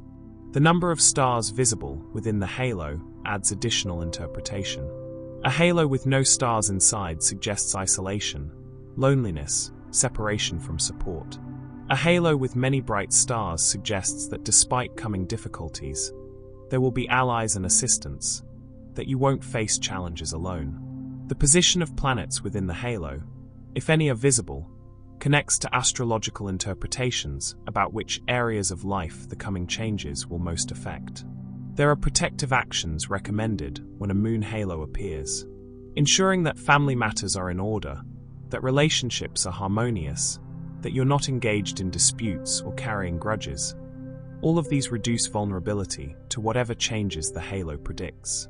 Some recommend making offerings to moon deities, to Chang'e the moon goddess, asking for her protection during the period of change the halo announces. The beauty of moon halos, their ethereal and otherworldly appearance, makes them perfect vehicles for superstitious interpretation. They're common enough that most people will see several in their lifetime, but rare enough that each appearance feels special, feels like an event worthy of attention. The combination of beauty and rarity, of visibility and mystery, makes moon halos ideal omens, signs that are both unmistakable and subject to interpretation. Practically, the moon halo superstition served genuine predictive functions for agricultural societies dependent on weather forecasting. The 24-hour warning that halos typically provide allowed for preparation that could save crops, protect animals, prevent loss of property. The superstitious framework ensured this knowledge was transmitted across generations, even when the underlying atmospheric science was not understood.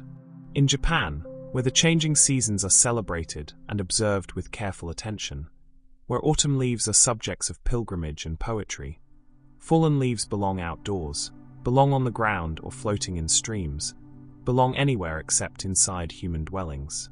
When a leaf falls indoors, blown through an open window or carried in on clothing and discovered later, this is read as an omen that someone in the household will soon fall, will experience decline, will face illness or death or significant loss.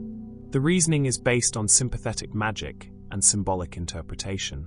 The leaf falling represents the natural process of decline and death, the way living things release their connection to life and descend to earth. A leaf indoors suggests this process of falling, of declining, of dying is coming to someone who belongs to that indoor space, to the household. The leaf has crossed a boundary it shouldn't cross, has entered a space it shouldn't enter, and this violation of natural order indicates that other violations, other crossings from life to death, from health to illness, are approaching. The specific type of leaf modifies the interpretation. A green leaf falling indoors is particularly ominous, suggesting premature death, someone dying before their time, life cut short before natural completion. A brown or yellow autumn leaf is still a warning, but suggests natural decline, illness or death that comes at the end of a full life, the completion of a cycle rather than its interruption. A red leaf, beautiful but fallen, suggests that the decline will have dignity, that despite loss, there will be beauty and meaning in the transition. The location where the leaf falls adds meaning. A leaf falling near someone's sleeping area suggests that person specifically is at risk. A leaf in the kitchen suggests problems related to nourishment, possibly digestive illness, possibly food shortage, or financial problems preventing proper feeding of the family. A leaf in the main living area suggests the household head will face difficulties. A leaf near the entrance suggests someone will leave the household permanently, through death or through other separation. The proper response to an indoor leaf is immediate and specific. The leaf should be picked up carefully, never crushed or damaged, and carried outside where it belongs. It should be placed on the ground or on water, returned to nature, allowed to complete its journey in the proper place. Some traditions recommend prayers or protective rituals after removing the leaf, asking that the omen be nullified, that the household be spared the decline the leaf predicted. There are variations of this superstition that specify certain seasons or certain types of trees. A cherry blossom petal indoors is particularly significant because cherry blossoms are associated with the samurai concept of mono no aware, the bittersweet awareness of impermanence, the beauty of things precisely because they don't last. A cherry blossom indoors brings this philosophy into sharp focus, suggests someone will experience the poignant beauty of life's transience firsthand. Practically, the superstition encourages cleanliness and maintenance of boundaries between indoor and outdoor spaces, ensures that windows and doors are kept properly closed or screened, that tracking outdoor materials inside is minimized. It creates mindfulness about the home environment, about what belongs inside versus outside, about maintaining order and appropriate separation between different realms of existence. In China, where bamboo is both a practical resource and a symbol rich with cultural meaning, where bamboo groves are considered auspicious, and where bamboo's properties of flexibility and resilience are admired, the sounds bamboo makes are listened to and interpreted. Bamboo creaks and cracks in wind, makes sounds as it grows, produces various noises as it responds to temperature changes and moisture levels.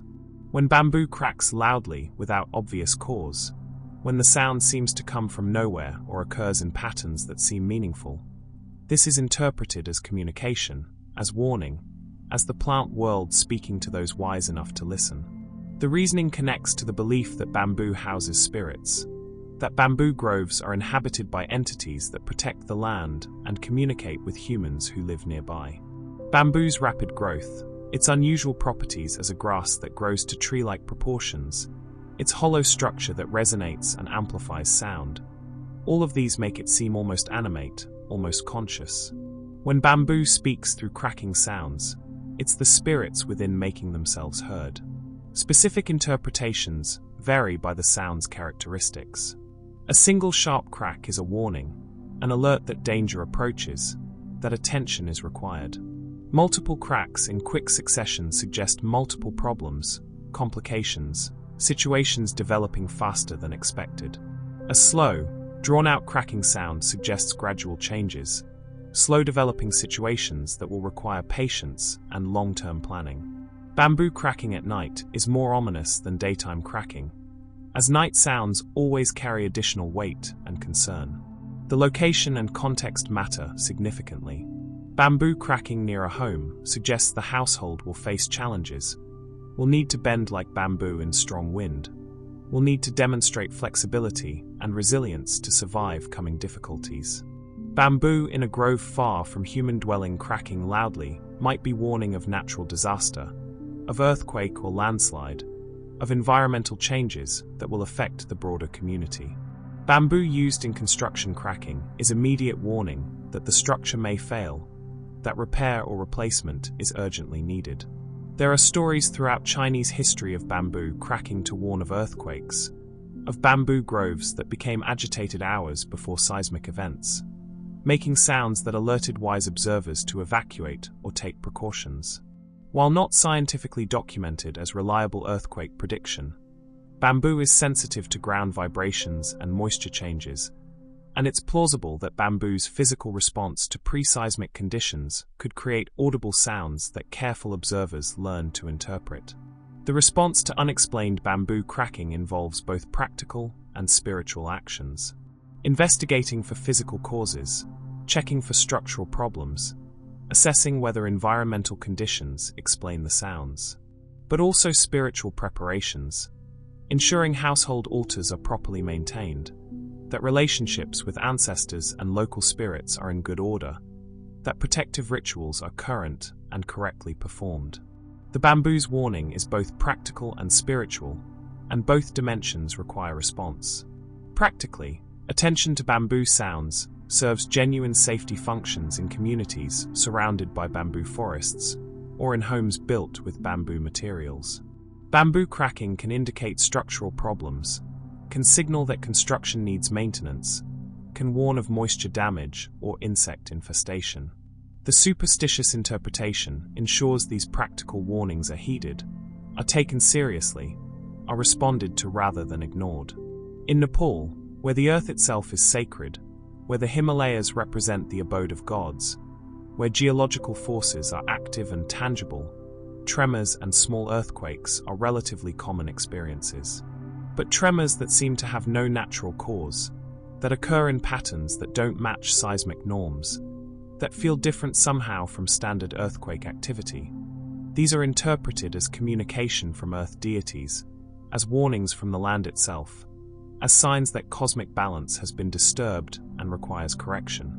The reasoning connects to Hindu and Buddhist beliefs about the earth as a living entity, about mountains as gods, about the land having consciousness and intention.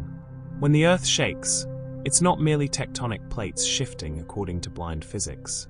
It's the earth responding to human behavior, to prayers and offerings, to violations of sacred sites, to the cumulative weight of good and evil actions. An unusual tremor is the earth speaking, expressing displeasure or warning of coming problems.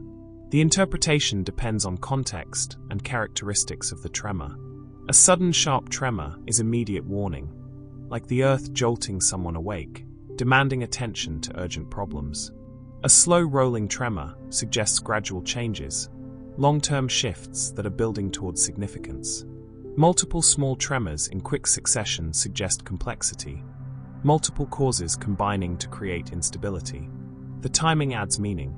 A tremor during religious ceremonies or festivals is particularly significant, possibly indicating that the rituals are powerful and effective, that they're reaching the divine realm with enough force that the earth itself responds. Or alternatively, that the rituals are being performed incorrectly, that mistakes are being made that offend the very forces being honored.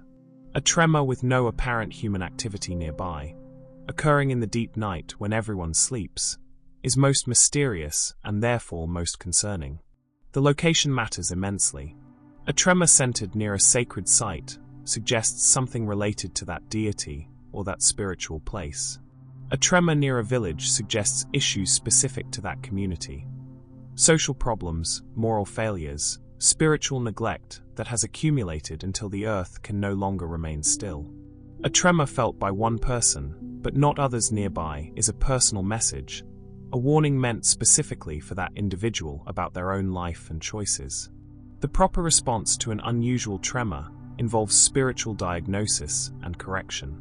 Consulting with priests or shamans who can determine what the earth is communicating, what has been done wrong, what needs to be corrected. Making offerings at temples, performing pujas, engaging in pilgrimages to sacred sites. All of these might be recommended, depending on the tremor's interpreted meaning. The goal is to restore balance, to address whatever caused the earth's displeasure, to ensure that warning tremors don't escalate into destructive earthquakes. Practically, this interpretive framework keeps communities attentive to seismic activity, ensures that unusual geological events are noticed and discussed rather than ignored. In a seismically active region, this attention serves survival functions, keeps earthquake preparedness in collective consciousness, maintains awareness that the earth is dynamic and potentially dangerous. The spiritual interpretation motivates behaviors, like structural maintenance and emergency preparation, that have practical safety value. In Crete, Greece, where fire has been central to human culture since before history, where hearth fires sustained families and protected against cold and darkness, the behavior of fire is watched and interpreted. When fire sparks jump from the hearth or fireplace, when embers leap out toward the room, this is read as a sign that news is coming, that visitors are approaching, that the current flow of life is about to be interrupted by something or someone from outside the immediate household. The reasoning connects to fire as an element of transformation and communication, as the boundary between human civilization and wild nature, as the force that turns raw into cooked, cold into warm, darkness into light. Fire's unpredictable behavior, the way it moves and jumps according to patterns that seem almost alive, has always suggested consciousness, or at least responsiveness to invisible forces. When fire behaves unusually, when sparks jump in ways that seem excessive or directed, this is fire trying to tell you something. The direction the sparks jump provides specific information. Sparks jumping toward the door suggest visitors arriving soon, someone from outside coming to the household. Sparks jumping toward a particular person suggest news specifically for them, a message or visitor connected to their life rather than the household generally. Sparks jumping and landing on the floor create small patterns that some claim can be read. The shapes formed by ember scatters forming letters or symbols that spell out names or messages. The intensity and frequency of jumping sparks modifies the interpretation. Many sparks jumping continuously suggest urgent news, possibly crisis, possibly great excitement or joy, something significant enough that fire itself becomes agitated announcing it. A single spark that jumps far and lands prominently suggests one important piece of news, one significant visitor, something singular and notable rather than multiple smaller events. There are attempts to identify who is coming or what news approaches based on additional details. If sparks jump when someone specific is being discussed, the visitor or news relates to that person. If sparks jump during a particular topic of conversation, the news will concern that topic. Timing matters too. Sparks jumping in the morning suggest daytime visitors or news. Evening sparks suggest night visitors or news that will arrive under cover of darkness.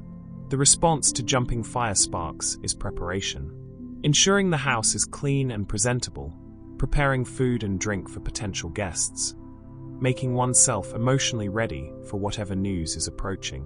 The fire's warning provides time to prepare, to shift from private, relaxed behavior to the more formal conduct appropriate for visitors or for receiving important information. Practically, fire sparks jumping often indicates problems with the fire itself or with the fuel being burned. Wet wood, resinous wood, improperly dried fuel, all of these cause excessive sparking. A fireplace or chimney that needs cleaning, that has creosote buildup, will produce more sparks. So the superstition about sparks warning of visitors sometimes coincides with someone actually coming to help with the fire, to deliver better wood, to perform chimney maintenance, creating a self-fulfilling prophecy that reinforces belief. In the Andes, where mountains rise to meet sky, where the air is thin and sound carries strangely, echoes are not merely acoustic phenomena, but voices of the mountains, responses from the APU, the mountain spirits that watch over the land and people. When echoes behave unusually, when they seem too clear or too distorted, when they repeat too many times or not enough, when they seem to carry additional words beyond what was shouted, this is the mountains speaking, adding their own message to human voices. The reasoning connects to the Quechua and Aymara understanding of mountains as living beings, as the most powerful spirits in the landscape, as entities that must be honored and appeased. Mountains determine weather, control water sources, protect or endanger those who live in their shadows. When you shout into a mountain valley and hear your voice return, you're not hearing simple sound reflection. You're hearing the mountain acknowledge you, respond to you, engage in dialogue. The quality of the echo provides information about the mountain's disposition and about your standing with the APU.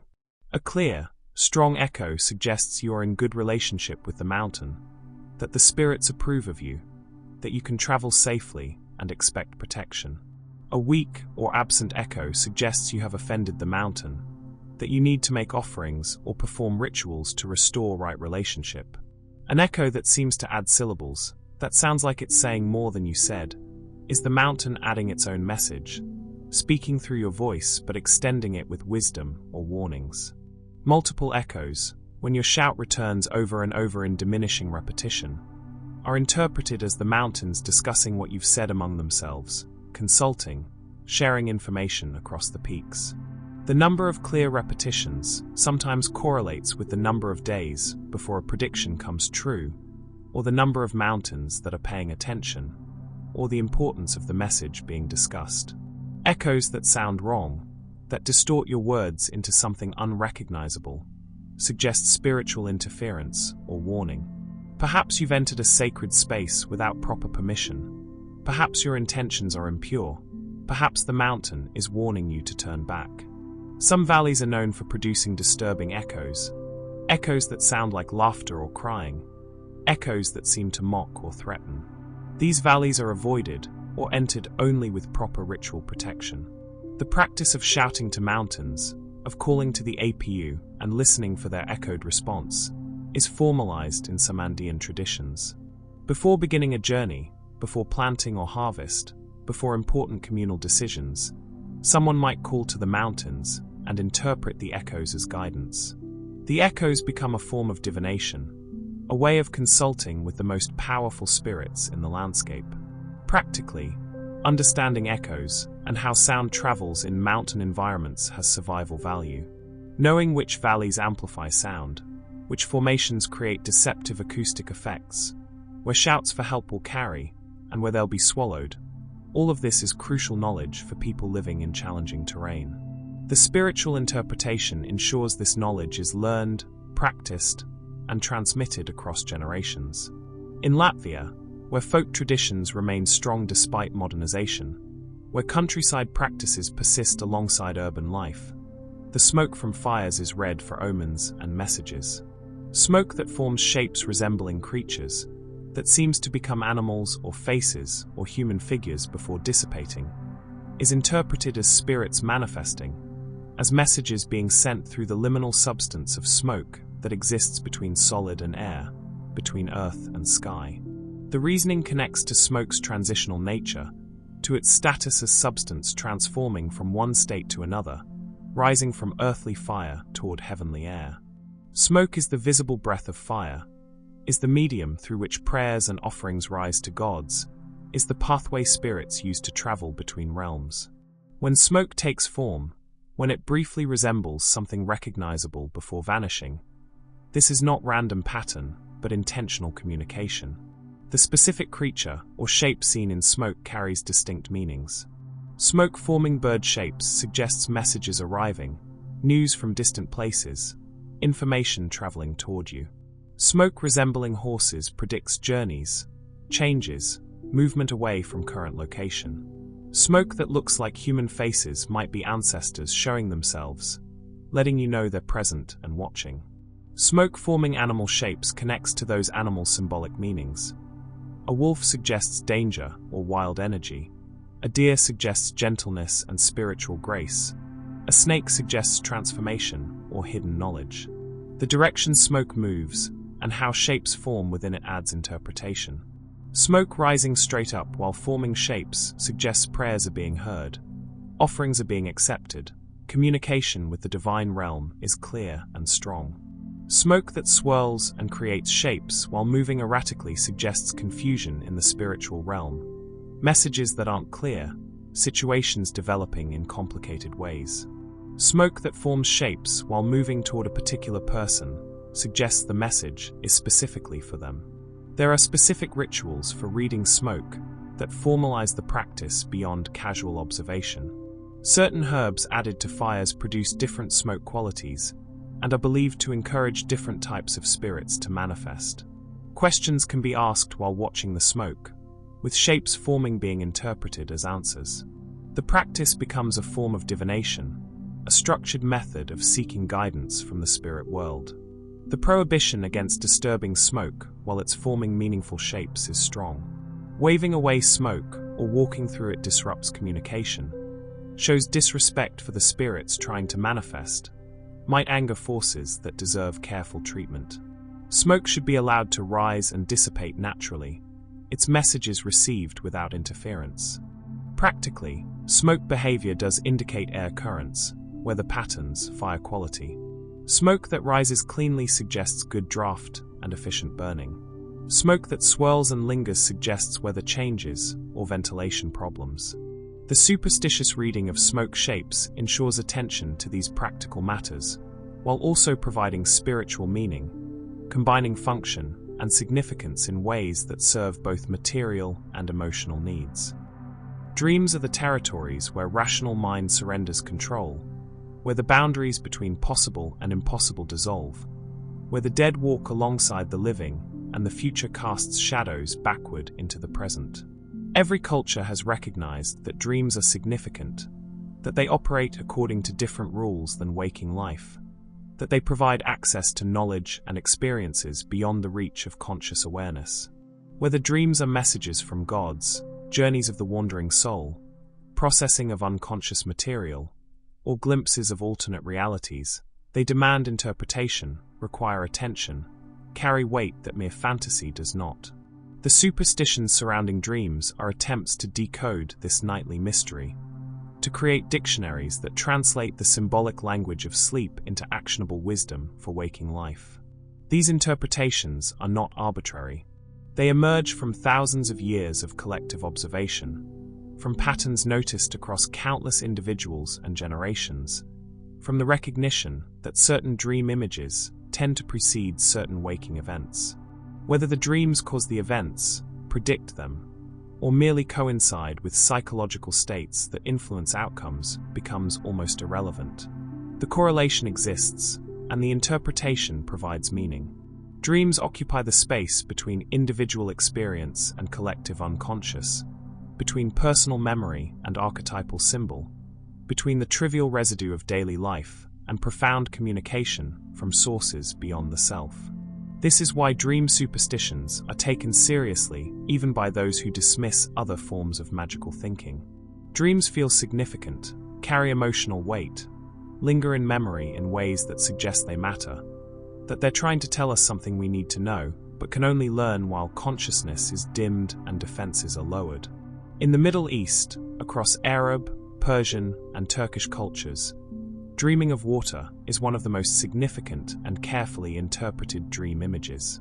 Water in dreams carries meaning that varies dramatically based on the water's state, on how you interact with it, on whether it's clear or muddy, still or flowing, abundant or scarce. The desert cultures of the Middle East, where water determines survival, where civilization clusters around water sources, have developed elaborate systems for reading water dreams. The reasoning connects to water's fundamental importance and its symbolic associations with life, purity, emotion, and spiritual states. Water sustains the body and represents spiritual nourishment. Water cleanses physical dirt and symbolizes moral purification. Water flows and changes, representing time and transformation, the passage from one state to another. When water appears in dreams, your subconscious, or the divine realm, is speaking to you through the most essential symbol available. Dreaming of clear, clean water is universally positive. Clear water predicts health, prosperity, spiritual clarity, problems resolving, situations improving. The clearer the water, the more complete the blessing. Drinking clear water in dreams suggests you will receive what you need. That nourishment, spiritual and material, is coming your way. Swimming in clear water predicts immersion in good fortune, being surrounded by blessings, moving easily through life without obstacles.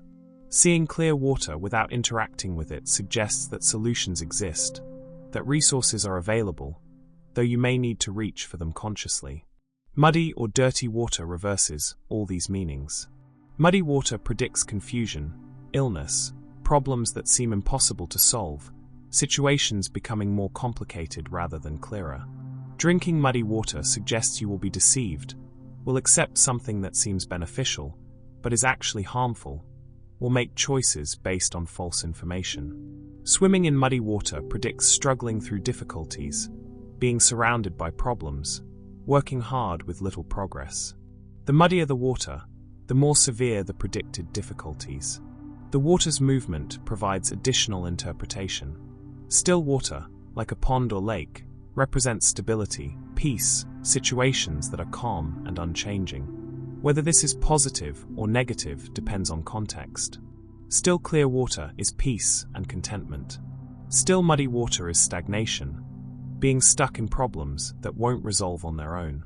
Flowing water, like rivers or streams, represents change, movement, progress.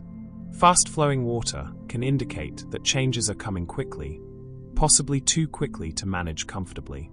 Gentle flowing water suggests smooth transitions, changes that happen at a pace you can handle. Drowning in water is one of the most disturbing water dreams and predicts being overwhelmed by problems, by emotions, by responsibilities that exceed your capacity to manage. The dream is a warning that you're taking on too much, that you need to reduce commitments or seek help before you're completely overwhelmed.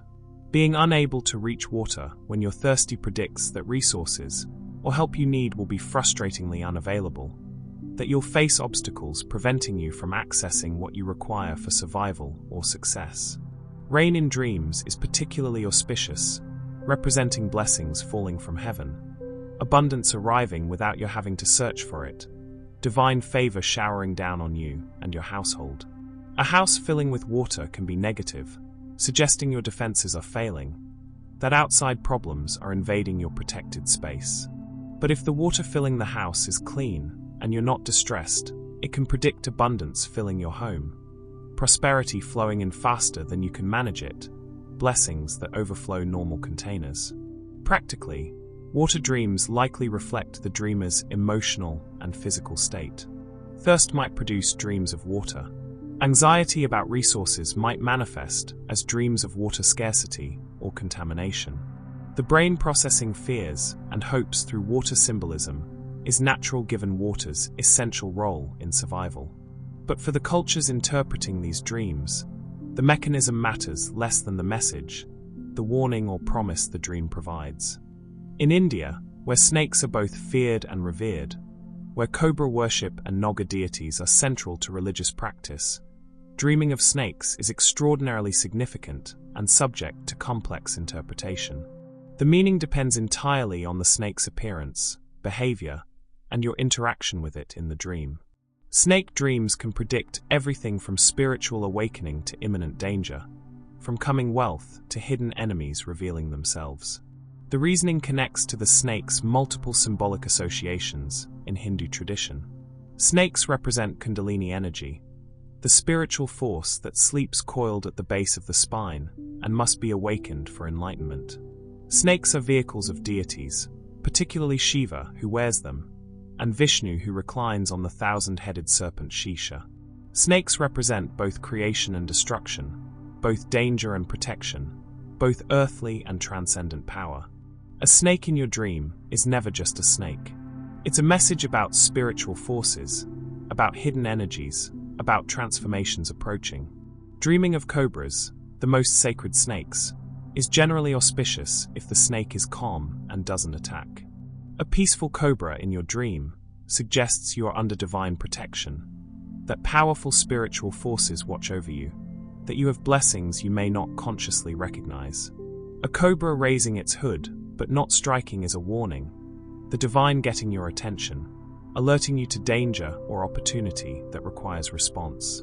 A cobra attacking in dreams suggests spiritual attack, that someone is working black magic against you, or that you've offended spiritual forces through improper conduct. The color of the snake provides additional meaning. A golden or yellow snake predicts incoming wealth, financial opportunities, prosperity manifesting soon. A white snake is exceptionally auspicious, suggesting spiritual evolution, enlightenment approaching, or contact with very pure spiritual entities. A black snake is more ambiguous, possibly representing hidden knowledge, secrets that will be revealed, or alternatively enemies working in darkness against you. A green snake connects to nature, growth, healing, or jealousy, depending on its behavior. Multiple snakes appearing together suggest multiple forces at work in your life, complexity, situations involving many factors or many people. Snakes fighting each other predict conflict among your enemies, suggesting your opposition is divided, and you may benefit from their internal struggles. Snakes that speak in dreams are particularly significant, as speaking animals always represent divine or ancestral communication, messages from beyond normal reality. Being bitten by a snake in dreams is concerning and requires interpretation. A bite that hurts predicts actual harm coming, betrayal, injury, loss. A bite that doesn't hurt suggests a wake-up call, a sharp experience that will alert you to something important, but won't cause lasting damage. Being bitten and then cured or surviving suggests you'll face a crisis, but will overcome it, that you have the resources or protection necessary to survive challenges ahead. Killing a snake in dreams is powerful imagery. It can mean conquering enemies, overcoming obstacles, defeating forces that opposed you. But it can also mean rejecting spiritual wisdom, killing something divine, causing harm that will bring karmic consequences. The feeling in the dream matters enormously. If killing the snake feels like victory, like necessary defense, the interpretation is positive. If it feels like murder, like wrongdoing, the interpretation warns of mistakes being made. Practically, snake dreams may reflect waking life fears and cultural conditioning. In a country where venomous snakes are real dangers, where snake bites kill thousands yearly, dreaming about snakes is processing legitimate fear.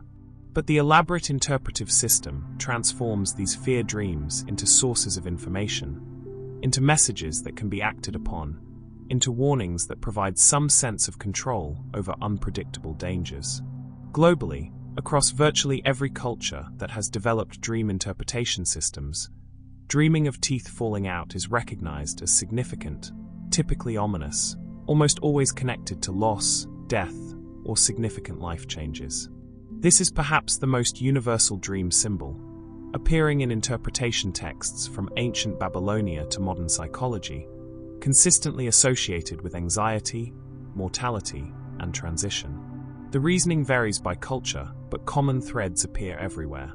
Teeth are permanent, are part of your body's structure, are necessary for survival through eating, are visible markers of health and beauty. Losing teeth in dreams represents losing something permanent, losing structural integrity, losing ability to nourish yourself, losing attractiveness or power. The specifics of what will be lost depend on cultural interpretation, but the general sense of loss is universal.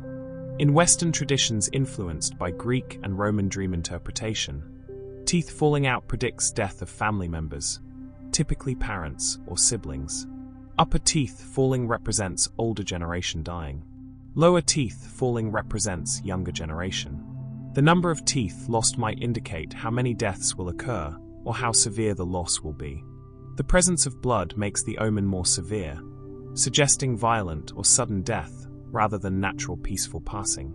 In Chinese interpretation, teeth dreams connect to family relationships and to speech.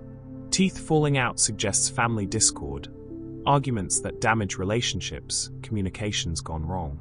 It might predict that harsh words will be spoken, that things said cannot be unsaid, that damage will be done through thoughtless speech. The mouth that holds teeth is the gate through which words emerge, and damaged teeth suggest damaged communication. Psychological interpretation, influenced by Freudian analysis, reads teeth dreams as anxiety about aging, about loss of sexual attractiveness, about powerlessness. Teeth as symbols of aggression and defense, used to bite and tear, represent personal power. Losing them suggests losing the ability to defend yourself, becoming vulnerable, aging into dependency. The teeth dream is processing fear of mortality, fear of losing control, fear of the inevitable deterioration the body faces. Some interpretations focus on specific details to modify meaning. Teeth crumbling rather than falling cleanly suggests gradual loss, slow deterioration, problems building over time. Teeth being pulled suggests external forces removing things from you. Loss caused by others' actions rather than natural decline. Finding teeth in your hand after they fall suggests you'll retain some control over the loss, that what's lost isn't entirely gone. Swallowing fallen teeth suggests internalizing loss, turning it inward in ways that might cause psychological rather than external damage. The emotional quality of the dream matters enormously. Teeth falling with terror and panic suggests the loss will be traumatic, unexpected, devastating. Teeth falling without emotion, almost as observation, suggests acceptance of inevitable change, readiness for transition. Teeth falling with relief suggests the loss will actually be liberation, that something you thought you needed is actually a burden you'll be glad to release. Counterinterpretations exist in some traditions where teeth dreams are reversed into positive omens, suggesting growth, renewal, making space for something better. But these positive readings are rarer, are minority interpretations. The dominant global understanding reads teeth falling dreams as warnings, as preparation for loss, as the subconscious processing fear of mortality and change. Practically, teeth grinding during sleep, dental problems, jaw tension, all create physical sensations that incorporate into dreams as teeth issues. Stress, which often causes both teeth grinding and anxiety dreams, links physical and psychological dimensions. The universal nature of the teeth-falling dream may simply reflect universal human experiences. Everyone has teeth, everyone faces loss, everyone ages toward death. The dream processes these universal human conditions through accessible symbolism. In China, where death is discussed carefully and approached with elaborate ritual, where the treatment of ancestors determines family fortune, dreaming of death carries meaning that often reverses Western expectations. Dreaming of your own death is not ominous but auspicious, predicting long life, health, prosperity. Dreaming of others' deaths requires more careful interpretation, with meaning depending on who dies and the circumstances of death in the dream. The reasoning connects to Chinese concepts of dream inversion, the principle that dreams often mean their opposite, that the subconscious or spiritual realm speaks in riddles and reversals. Death in dreams can represent birth. Endings predict beginnings. Loss suggests gain. This interpretive inversion appears in many Chinese superstitions, reflecting a worldview that embraces duality and complementary opposites, where yin and yang must balance, where every negative contains seeds of positive. Dreaming of your own death, seeing yourself dead, or attending your own funeral, predicts longevity. The dream has allowed you to experience death symbolically, satisfying whatever cosmic force determines timing of death, essentially tricking fate by dying in dream rather than reality. Each death dream supposedly adds years to your life, though calculating exactly how many years varies by interpretation tradition. The more peaceful the death in the dream, the longer and healthier your actual life will be. Dreaming of parents or elderly relatives dying also tends toward positive interpretation, though requires care. If the relative in the dream is healthy in waking life, the death dream predicts their longevity, works the same inversion as dreaming your own death. But if they're already ill, the dream might be preparation, your subconscious helping you accept approaching loss, and the interpretation becomes more literal. Dreaming of children dying is more concerning regardless of interpretation framework. Even in systems that use dream inversion, children's death dreams are read as warnings requiring protective action. The dream might predict illness, might indicate spiritual attack against the child, might suggest the family's protection has weakened and needs reinforcement. Immediate response includes prayers, offerings at temples, possibly consulting spiritual advisors about additional protections. Dreaming of strangers dying or of attending funerals for unknown people has community-level interpretation. It might predict actual deaths in the neighborhood or social circle, someone you don't know well, but who exists in your life's periphery. It might predict the end of a situation or relationship, symbolic death of something that has been part of your life structure. The manner of death in dreams adds layers. Natural peaceful death is most auspicious, suggesting natural transitions, completions, proper endings. Violent death in dreams is more troubling, might predict actual violence, might represent forceful changes, situations ending abruptly rather than naturally. Death by water suggests emotions overwhelming reason. Death by fire suggests destruction that transforms, purification through ordeal. Seeing dead relatives in dreams is separate from dreaming of death occurring.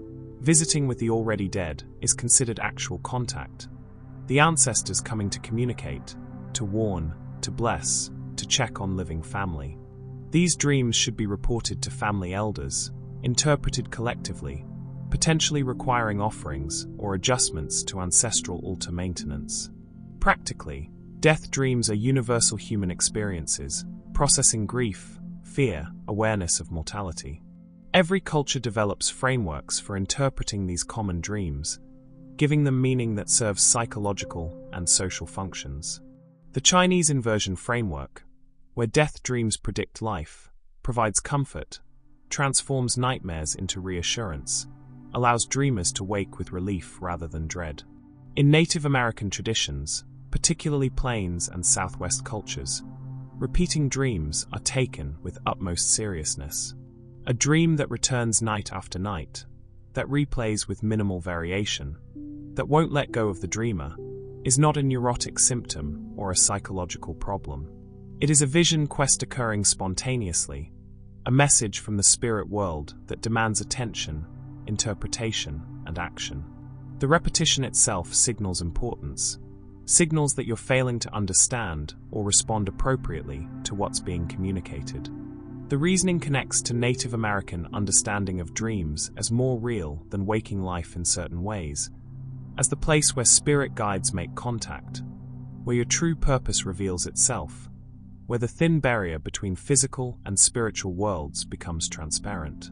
A single dream might be meaningful, but could also be random mental activity.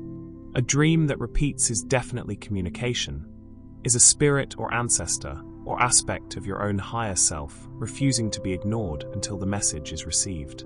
The content of repeating dreams varies infinitely, but certain themes appear commonly.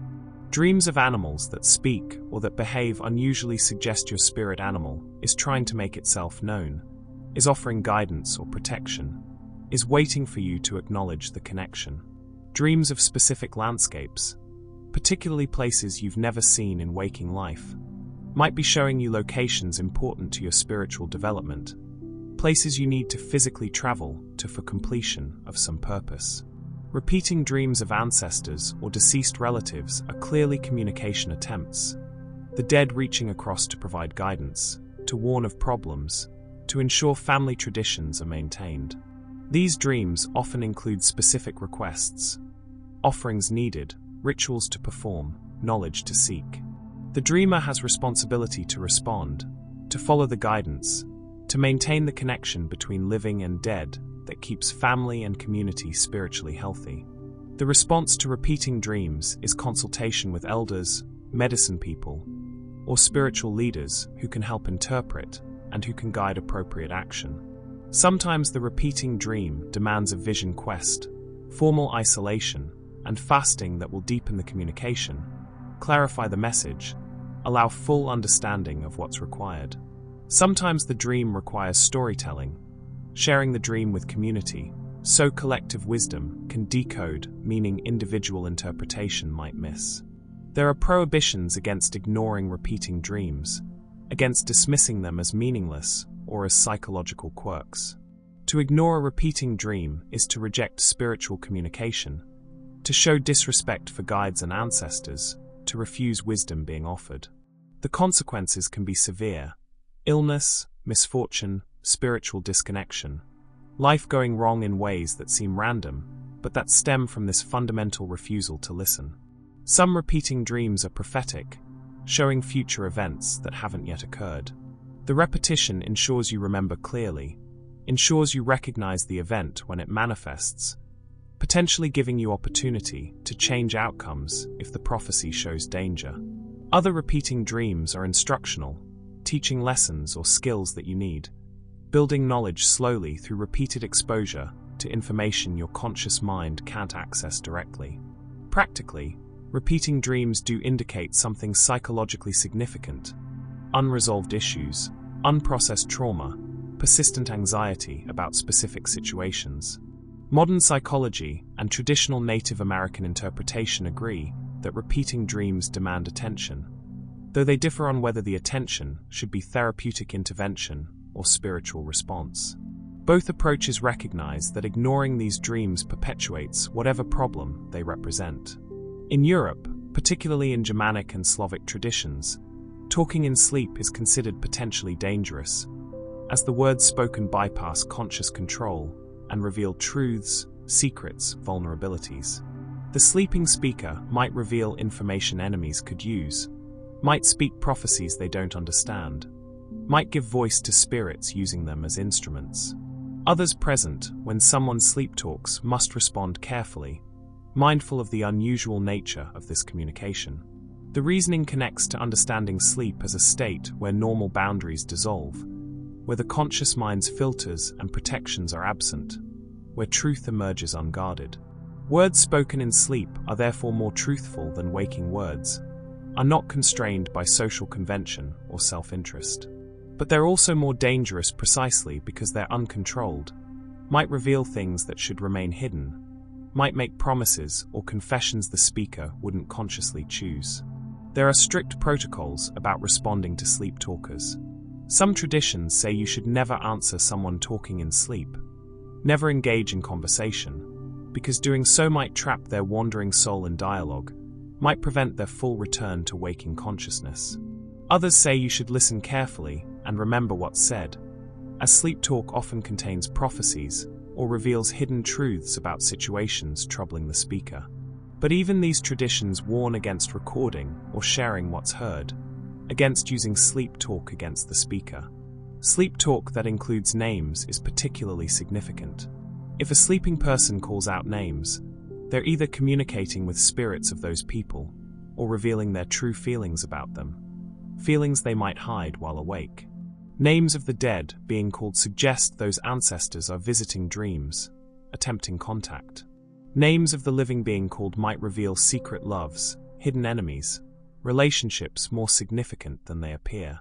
The content of sleep talk is interpreted based on clarity and coherence. Clear sentences that make sense are more likely to be prophetic or spiritually significant than garbled fragments. Complete conversations where the sleeper seems to be responding to an invisible companion suggest spirit communication, the dreamer serving as medium for entities, using sleep's openness to make contact. Questions asked by sleep talkers create peculiar situations. Traditional wisdom says if someone asks a question while sleeping, you can answer, but the answer will bind both you and them. The sleeping person's subconscious or soul has asked something genuine, and your answer becomes obligation, becomes truth that neither of you can later deny. This makes spontaneous sleep questioning potentially powerful but dangerous, creating commitments without conscious awareness. Some sleep talk is considered actively harmful to hear, particularly curses or negative statements. Words spoken in sleep carry unusual power, bypass normal spiritual protections, reach targets more directly. If you hear someone cursing you or others in their sleep, traditional responses include prayer, protection rituals, sometimes waking the person to interrupt the curse before it fully forms. Practically, sleep talking occurs during light sleep stages and is generally meaningless from neurological perspective, random neural activation producing words without coherent meaning. But the mysterious quality of hearing someone speak without awareness, the occasional startling clarity or appropriateness of sleep utterances, makes supernatural interpretation compelling. The superstitions around sleep talk ensure it's treated seriously, ensures responses are careful, creates social protocols for managing these unsettling nocturnal communications. In Japan, where attention to omens before significant activities is standard practice, nightmares before travel are taken as serious warnings that should not be ignored. A nightmare the night before a journey, particularly if the nightmare involves the journey itself or features death, accidents, or danger, is your subconscious or spiritual protectors trying to prevent you from traveling, trying to communicate that the timing is wrong, that danger awaits, that postponement is wise. The reasoning connects to Japanese cultural emphasis on reading signs. on ensuring that important activities occur under auspicious conditions. Travel has historically been dangerous, full of genuine risks from weather, geography, criminals, accidents. Paying attention to all available warnings, including dreams, is sensible caution rather than superstition. The nightmare is your deepest self, which perceives things your conscious mind misses, trying to protect you. The content of the nightmare provides information about the nature of the danger. Nightmares of crashing vehicles suggest transportation problems, mechanical failures, road hazards. Nightmares of getting lost suggest confusion, plans going wrong, ending up in wrong places. Nightmares of being chased suggest enemies or problems will confront you during travel. Nightmares of natural disasters, storms or earthquakes during travel, suggest actual weather or geological problems might occur. The response to a travel nightmare is to reconsider the journey. Can it be postponed?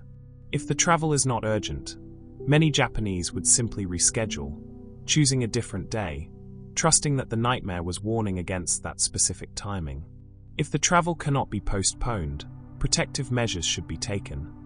Carrying amulets, visiting shrines for blessings, taking extra precautions with itinerary and route planning, being especially alert and careful. There are stories of people who ignored travel nightmares and experienced exactly what the dreams showed, encountering accidents, becoming ill during travel, facing problems that could have been avoided if they'd heeded the warning. These stories reinforce cultural respect for dream warnings, ensure that nightmares before travel are taken seriously rather than dismissed. Multiple nightmares across multiple nights before a planned journey amplify the warning. One nightmare might be coincidence or indigestion. 3 nightmares in 3 nights before travel is clear communication that this journey should not happen, that whatever business requires travel should be handled differently or abandoned entirely. Some nightmares are not warnings against travel but preparations, your subconscious rehearsing dangers, so you'll respond well if they occur. The distinction between warning nightmares and preparatory nightmares can be difficult to determine. Consulting with family elders or spiritual advisors helps interpret which type of nightmare you've experienced and what response is appropriate. Practically, pre-travel anxiety produces nightmares for biological and psychological reasons. The anticipation of disruption to routine, worry about logistics, concerns about safety, all manifest in dreams as disasters and problems. The Japanese cultural response, taking these nightmares seriously and potentially adjusting plans, probably prevents some trips that would indeed have gone badly, creates self-fulfilling prophecy where respecting dream warnings produces better outcomes than ignoring them. In Africa, across many different cultural traditions, dreaming of fire carries powerful meaning that varies based on the fire's behavior, size, and your interaction with it. Fire in dreams is never neutral, never mere scenery. It represents transformation, destruction, purification, divine power, life force, anger, passion, and cleansing, all simultaneously, with interpretation depending on context and cultural framework. The reasoning connects to fire's multiple essential roles in human life and its spiritual associations across African traditional religions. Fire cooks food, provides warmth, protects against predators, gathers community, enables metalworking and technology. But fire also destroys, burns uncontrollably, kills, transforms landscapes, consumes everything it touches. This duality, fire as both friend and enemy, creator and destroyer, makes it a perfect symbol for spiritual forces that are similarly double-edged. Dreaming of controlled fire, a campfire or cooking fire that behaves predictably, is generally positive. It predicts that you have control over powerful forces in your life, that you're managing energies and situations well, that transformation happening in your life is directed and purposeful. Tending a fire in dreams suggests you're maintaining important work, keeping life forces active, fulfilling responsibilities that require constant attention. Dreaming of uncontrolled fire, wildfire or buildings burning, suggests situations spiraling beyond control, destructive forces active in your life, things being consumed faster than they can be managed or rebuilt. The dream is both warning and reflection of current reality, showing you that intervention is needed, that protective actions must be taken, or everything you've built will be destroyed. Fire that burns but doesn't consume, that touches things without destroying them, represents spiritual power, the divine presence that can appear as fire without causing harm. This rare dream imagery suggests blessing, spiritual evolution, contact with higher powers. Being in fire without burning predicts spiritual protection, suggests you'll survive ordeals that would destroy others, that you carry blessings that shield you from dangers that seem overwhelming. Fire colors add meaning. Red fire is standard, represents normal fire energy, passion, transformation, life force. Blue fire is spiritual fire, represents communication with ancestors, indicates that spiritual forces are especially active. White fire is purification fire, represents cleansing of sin or negative energy, suggests that whatever burns is being purified rather than merely destroyed. Black fire or dark smoke accompanying fire suggests corruption, evil influences, situations involving harmful magic or negative spiritual forces. Starting a fire in dreams represents initiating change, beginning new projects, bringing energy and life to situations that were dormant. Successfully starting fire predicts success in new ventures. Failing to start fire despite effort suggests that timing is wrong, that projects you're attempting won't succeed despite your best efforts, that you lack something essential for the transformation you're trying to create. Extinguishing fire in dreams can be positive or negative. Putting out a dangerous fire represents overcoming threats, solving problems, bringing order to chaos. But extinguishing a needed fire suggests destroying something valuable, stopping processes that should continue, allowing life force to die when it should be maintained. Practically, fire dreams may process real experiences with fire, incorporate sensations of temperature, reflect fears about fire safety. In contexts where cooking fires are daily elements of life, where fire management is constant necessity, fire dreams incorporate these waking concerns. But the symbolic dimension transforms practical fire into spiritual metaphor, gives dreams about fire layers of meaning that extend beyond simple processing of daily experience. In China, where weddings are joyous occasions associated with prosperity and new beginnings, dreaming of weddings requires careful interpretation. The meaning depends entirely on who is getting married in the dream and how the dream wedding proceeds. Unlike Western superstitions about wedding dreams being straightforward happy omens, Chinese interpretation is complex and often reads wedding dreams as warnings or as predictions of change that may not be entirely welcome. The reasoning connects to wedding symbolism and to Chinese principles of dream inversion. Weddings represent union, joining, the creation of new relationships and obligations. In dreams, weddings can literally predict upcoming marriages in your social circle, but more often they symbolize other types of unions or changes. The joy associated with weddings can invert in dreams to predict sorrow. The new beginning a wedding represents can mean an ending is approaching. Dreaming of your own wedding when you're unmarried in waking life can predict actual marriage approaching, someone suitable appearing soon, romantic fortune improving. But it can also predict the opposite through dream inversion, suggesting that marriage is distant, that you're processing anxiety about finding a partner, that obstacles to marriage exist. The dream's emotional tone determines interpretation. A happy wedding dream is positive. An anxious or sad wedding dream is warning. Dreaming of your own wedding when you're already married is more concerning. It might predict relationship problems, suggest that your current marriage faces challenges, indicate that something about your union needs attention and renewal. Or it might symbolize other major life changes, new beginnings in career or location, transformations that will affect your life as significantly as marriage does.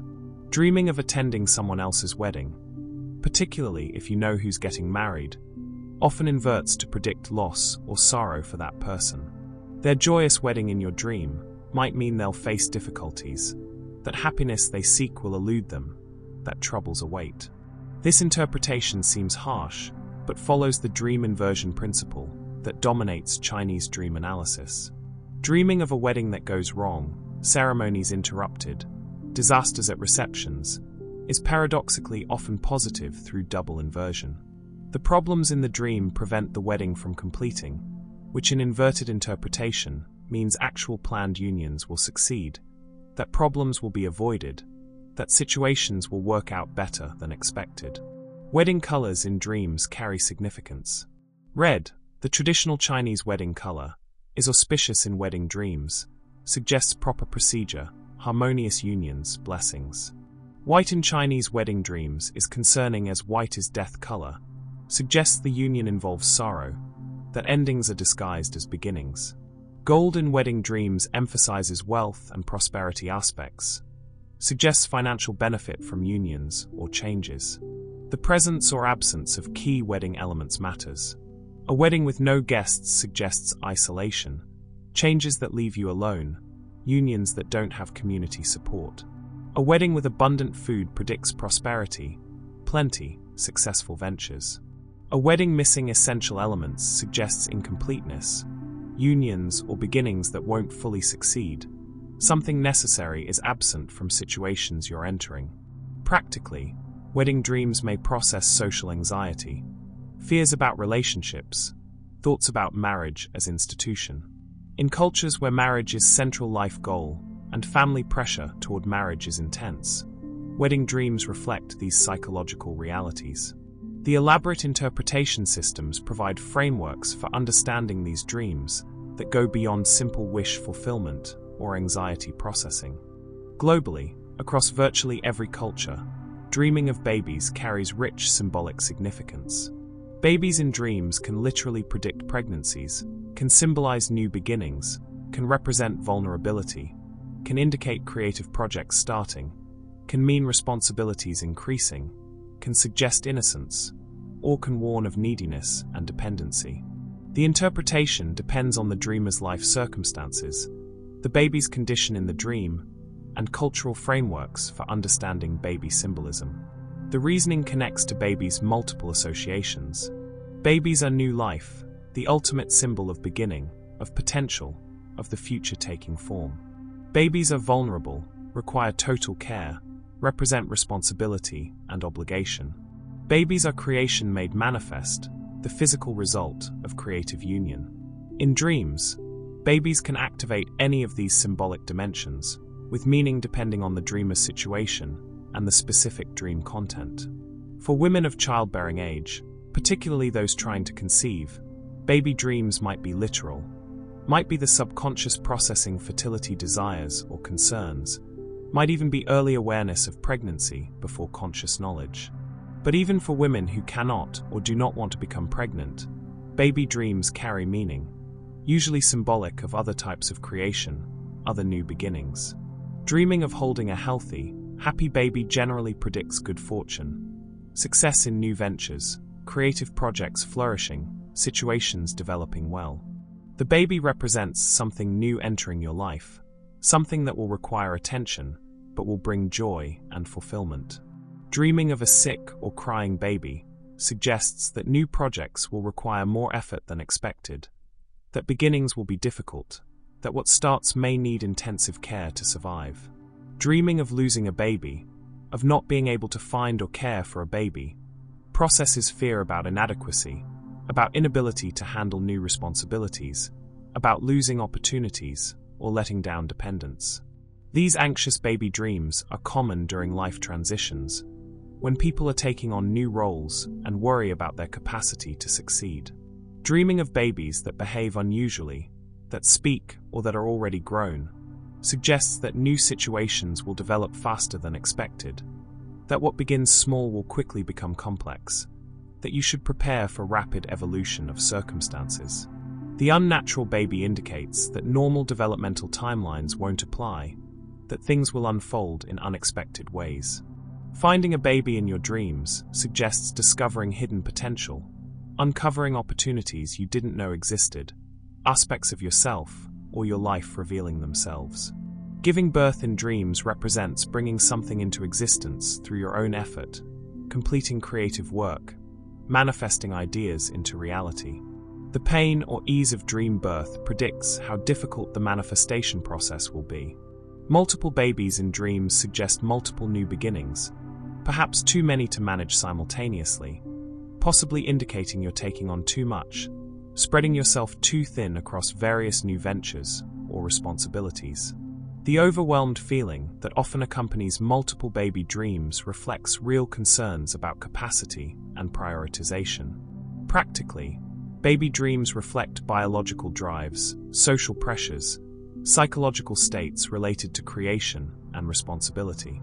Women's hormonal cycles influence dream content, with baby dreams sometimes correlating with ovulation or menstruation.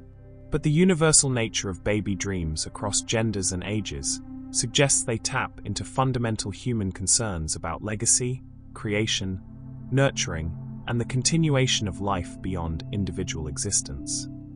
We arrive now at the final realm of superstition, the territory of the unseen, the domain of entities that exist alongside us, but reveal themselves only through small disturbances, minor mysteries, inexplicable events that rational minds dismiss, but that our ancestors knew to take seriously. These are the tricksters, the spirits, the beings that occupy the spaces between, that live in corners and thresholds, that watch us from dimensions just adjacent to our own. They are neither entirely good nor entirely evil, neither angels nor demons, but something else entirely, something that predates and transcends these moral categories. The superstitions surrounding these unseen entities are the most unsettling because they deal with the fundamental loneliness of consciousness, with the terrible possibility that we are not alone even when we appear to be, that our homes and bodies and minds are not entirely ours, that forces we cannot see are constantly present, constantly observing, occasionally interfering. These beliefs acknowledge that reality contains more than what our limited senses perceive, that the world is larger and stranger and more crowded than daylight rationality admits. These final superstitions are whispered rather than proclaimed, shared in lowered voices, accompanied by glances over shoulders to ensure nothing is listening. They represent humanity's deepest unease, our awareness that we are not apex predators of consciousness, not the only intelligent beings navigating existence, but rather participants in a crowded cosmos where many forms of awareness exist, most invisible to us, some benevolent, some indifferent, some actively hostile to human flourishing. In Ireland, where the land itself is understood to be alive and populated by beings older than Christianity, older than human settlement, the fair folk or Sidhi are not quaint fairy tale characters, but real and present dangers. Among their many irritating habits, the fair folk are known for stealing items from human households, small things that disappear without explanation, everyday objects that vanish and sometimes return, sometimes remain forever lost. These disappearances are not carelessness or misplacement but theft, the fair folk taking what catches their fancy, asserting their claim to this land that humans merely borrow. The reasoning connects to Irish beliefs about the Sidhi as the original inhabitants of Ireland, powerful beings who retreated underground or into invisible dimensions when humans arrived, but who never truly left, who retain rights and privileges that supersede human ownership. When an item disappears, particularly if it's something you just had, something you put in a specific location, the fair folk have taken it. They might return it later, placing it somewhere obvious where you've already looked multiple times. They might keep it permanently, particularly if it's something they value. Shiny objects, iron implements, food, milk. The specific items most commonly taken reveal the fair folks' preferences and needs.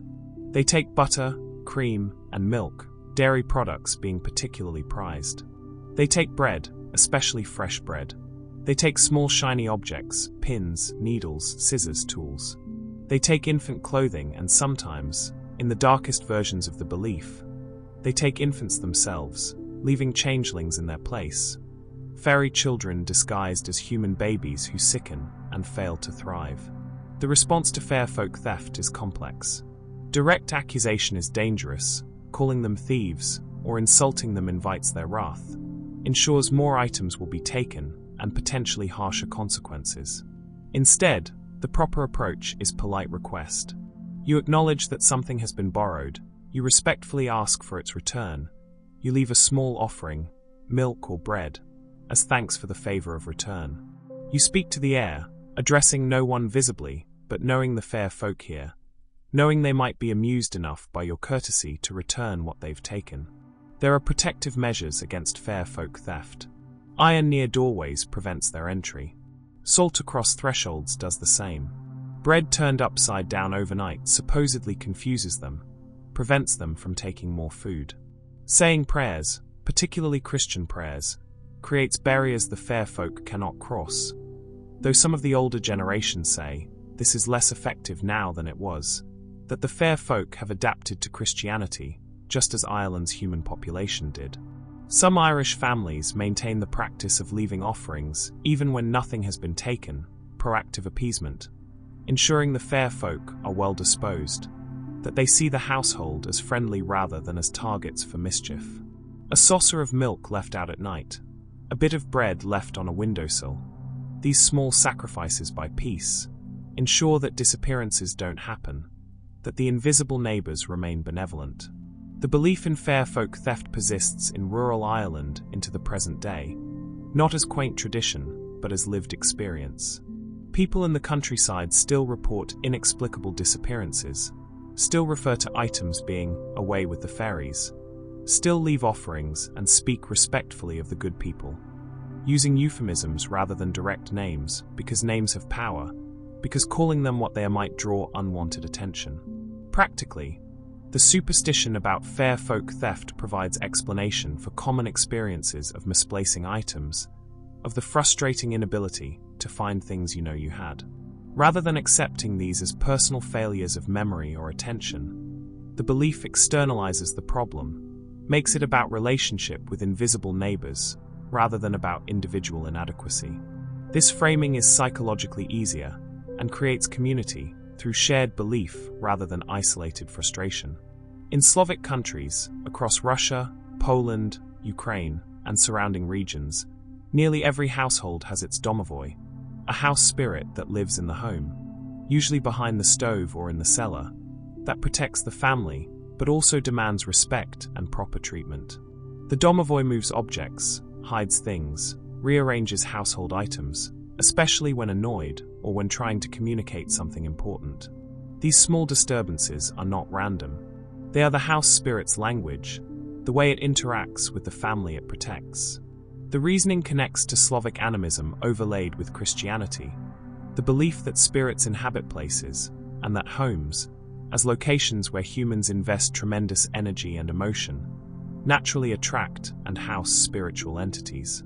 The domovoi is not malevolent, is actually protective, but has its own personality, its own preferences, its own sense of how the household should be run.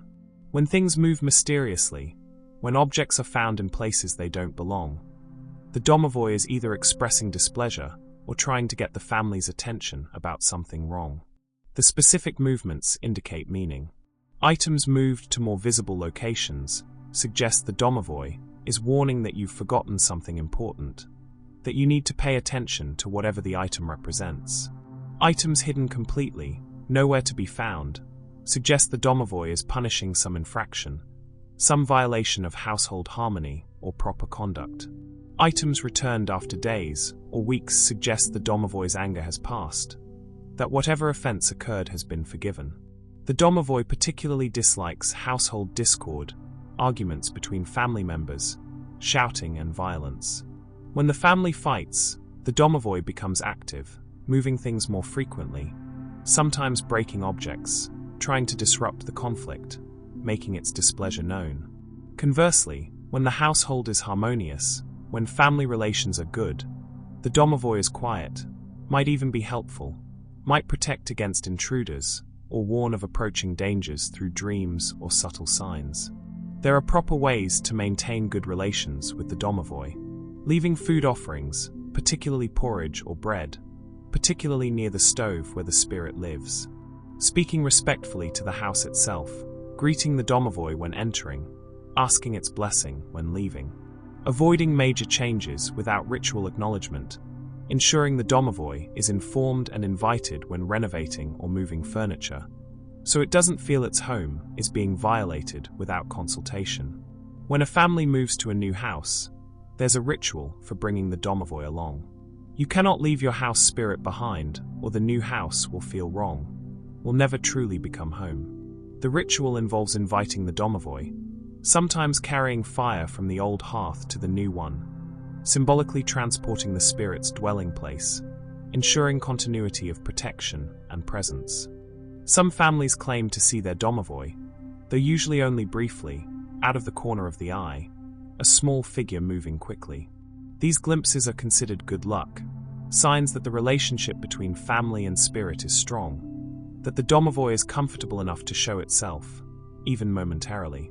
Trying to see it directly, staring at where it appeared, causes it to vanish and potentially to take offense at being scrutinized. Practically, the domovoi belief provides framework for understanding household mysteries, creates sense that the home is alive and responsive, encourages mindful relationship with domestic space. Attributing moved objects to a house spirit rather than to personal forgetfulness or to other family members reduces interpersonal blame, prevents accusations, maintains household harmony by externalizing responsibility to an invisible third party everyone can agree on.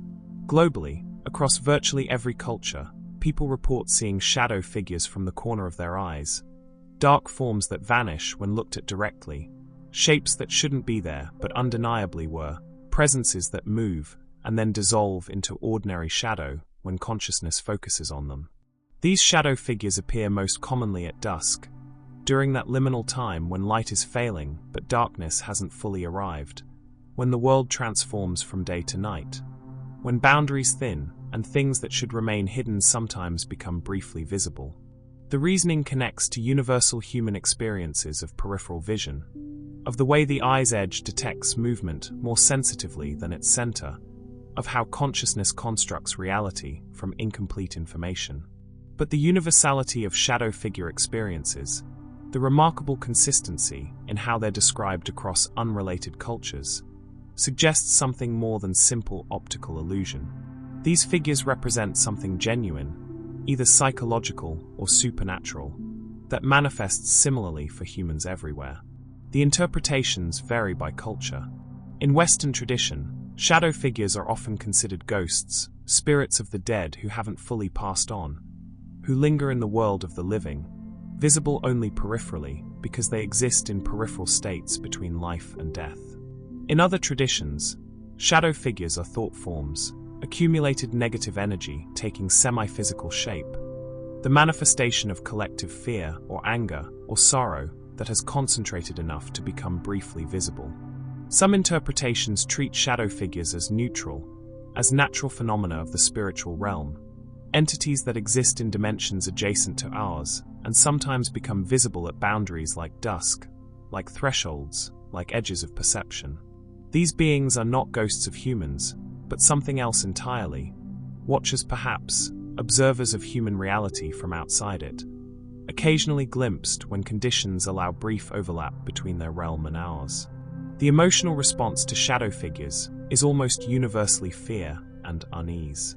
Even people who don't believe in supernatural causes report feeling disturbed by these experiences, feeling that something is fundamentally wrong about these presences, that they represent something threatening, or at minimum something that shouldn't be perceived. This instinctive response might be evolutionary, might be consciousness recognizing something that predatory animals would see, danger lurking at the edges of awareness.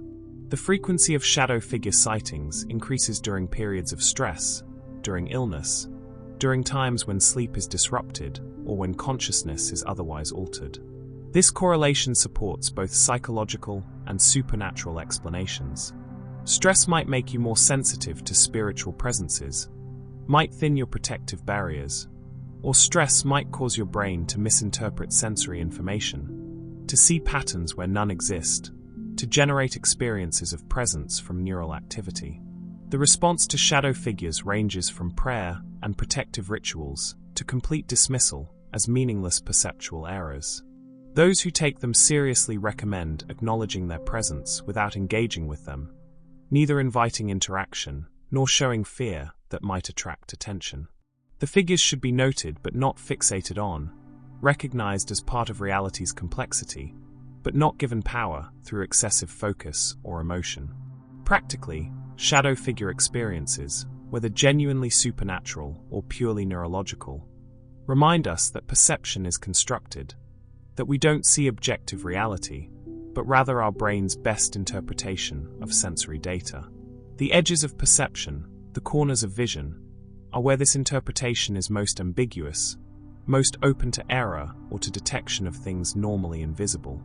Shadow figures represent the limits of human perception and the uncomfortable truth that those limits might hide more than we want to acknowledge. In Guarani tradition, among the indigenous peoples of Paraguay, Argentina, and Brazil, footprints that appear without any visible person or animal creating them are signs of spirit presence, of entities from the invisible world manifesting partially into physical reality. These prints appear in soft earth, in mud, in sand, in places where prints should form, but no one is seen making them. They walk alongside human trails, appear overnight in previously unmarked ground, lead to nowhere or come from nowhere, evidence of movement by things that shouldn't be able to move. The reasoning connects to Guarani cosmology, where the spiritual and physical worlds overlap constantly, where spirits walk the same paths humans walk, inhabit the same forests and fields, invisible but present and real. Footprints without owners are proof of this parallel existence, evidence that the invisible world is not metaphor but literal truth, that beings we cannot see are nevertheless physically here, leaving marks in earth as they pass. The interpretation of these spirit footprints depends on their characteristics. Human-like prints might be ancestors visiting, checking on living descendants, walking paths they walked in life. Small prints might be karai or forest spirits, protective entities that guard particular places. Large unusual prints might be more dangerous beings, things that shouldn't come close to human settlements, whose presence demands protective rituals and heightened caution. The direction of the prints matters. Prints leading away from the village suggest spirits are leaving, carrying something away, possibly illness or bad luck, a positive sign. Prints leading toward the village are more concerning, suggesting approach of something from the spirit world, possible danger, or at minimum disruption requiring acknowledgement and response. Prints that circle a dwelling are particularly troubling, suggesting the home is being investigated, marked, possibly targeted for spiritual attention that may not be benign. Fresh prints appearing without any possible natural explanation are taken most seriously. Prints that appear overnight in a location you know is empty, that show no signs of approach or departure, only the prints themselves in isolated area. These are definite spirit manifestations. The proper response involves offerings at the location, tobacco or food left for whatever entity made the marks, respectful acknowledgement of its presence, request that it mean no harm to the people. There are stories of following spirit footprints, of people tracking these impossible trails to discover hidden springs, to find lost objects, to locate medicinal plants. The spirits, in these stories, are leading humans to something needed, providing guidance through their footsteps, offering help in ways that respect the boundary between visible and invisible worlds. But following spirit tracks is also considered dangerous, as the trail might lead to the spirit world itself, might result in the follower becoming lost between realms, unable to return. Children are taught to recognize different types of tracks, to know which ones are safe, and which ones demand adult attention and response. This education in reading sign includes both natural and supernatural tracks, treats both as equally real and equally important for survival and proper conduct. The ability to read the forest includes the ability to read spirit presence, to know when the invisible world is active nearby, when caution is required. Practically, the belief in spirit footprints keeps people attentive to their environment, ensures careful observation of ground and trail, maintains awareness that threats might not be visible, that understanding the landscape requires reading subtle signs. This attentiveness serves survival functions in forest environments where human and animal trails overlap, where predators and hazards exist, where careful observation prevents danger. In Japan, particularly in forests and mountains where the boundary between human and spirit realms is especially permeable, there are accounts of hearing laughter without any visible source, the sound of amusement or mockery coming from empty air or from forest depths where no one should be. This laughter is attributed to various yokai, supernatural entities, particularly kitsune fox spirits and tanuki badger spirits, tricksters who find human confusion and fear entertaining, who laugh at jokes humans don't understand, who mock those who wander into places where humans don't belong. The reasoning connects to Japanese understanding of nature as inhabited, as populated by countless spirits and entities, most invisible, some capable of manifesting in various ways, including through sound. Laughter is particularly unnerving because it suggests consciousness, suggests something is amused by your presence, is watching and finding your situation entertaining. The laughter might be friendly teasing or malicious mockery, might be spirits enjoying harmless mischief or dangerous beings taking pleasure in human distress. The specific quality of the laughter indicates which type of spirit is present. Light, playful laughter suggests kitsune or tanuki, tricksters who are not truly harmful, who enjoy pranks and confusion, but don't mean serious harm. Deep, harsh laughter suggests more dangerous entities, oni perhaps, demons who find human suffering amusing. Children's laughter in forests where no children should be is particularly troubling, suggesting spirits taking child form, possibly trying to lure living people deeper into the forest, away from safe paths. The appropriate response to spirit laughter is to remain calm, to not show fear, to not run or panic. Running can trigger pursuit, can transform a relatively harmless encounter into something dangerous, as some spirits enjoy the chase, find fleeing humans even more entertaining. Instead, you should calmly acknowledge the spirits, perhaps offering a respectful greeting, then calmly and deliberately leave the area, returning to human-occupied spaces where spirit power is weaker. There are protective actions: carrying iron, which spirits dislike, reciting Buddhist prayers or Shinto chants, turning clothing inside out, which supposedly confuses spirits, prevents them from following you. Some say if you hear spirit laughter, you should laugh yourself, joining in the amusement, showing you're not afraid, that you understand the joke even if you don't, disarming the spirits through confidence and shared humor. The location matters enormously. Spirit laughter heard near shrines might be guardian spirits, not necessarily threatening, possibly even welcoming if you've shown proper respect. Laughter deep in unmapped forest, far from human trails, is more concerning, suggests you've entered territory that belongs entirely to spirits, where human presence is intrusion. Laughter near human settlements, but from no visible source, suggests boundaries are weakening, that the spirit world is pressing closer than it should, possibly requiring rituals to strengthen barriers. Some people claim to understand what the spirit laughter means, to hear words within it, messages being communicated through what sounds to others like mere laughter. These individuals are often considered to have spiritual sensitivity, to be more open to spirit communication, and they may serve their communities as intermediaries, interpreting spirit messages, helping maintain balance between human and spiritual realms. Practically, hearing laughter in forests where you're alone can have natural explanations. Birds that sound like laughter, echoes creating strange audio effects, other hikers whose voices carry strangely through trees. But the psychological impact of unexplained laughter, the way it triggers primal responses about being watched and possibly hunted, makes supernatural interpretation compelling. The superstition ensures people remain alert in wilderness, remain aware that forests are not entirely safe or entirely knowable. In the Philippines, where the boundary between physical and spiritual worlds is understood to be especially permeable, knocking sounds without any visible visitor are common experiences, particularly at night, particularly in homes that have been in families for generations.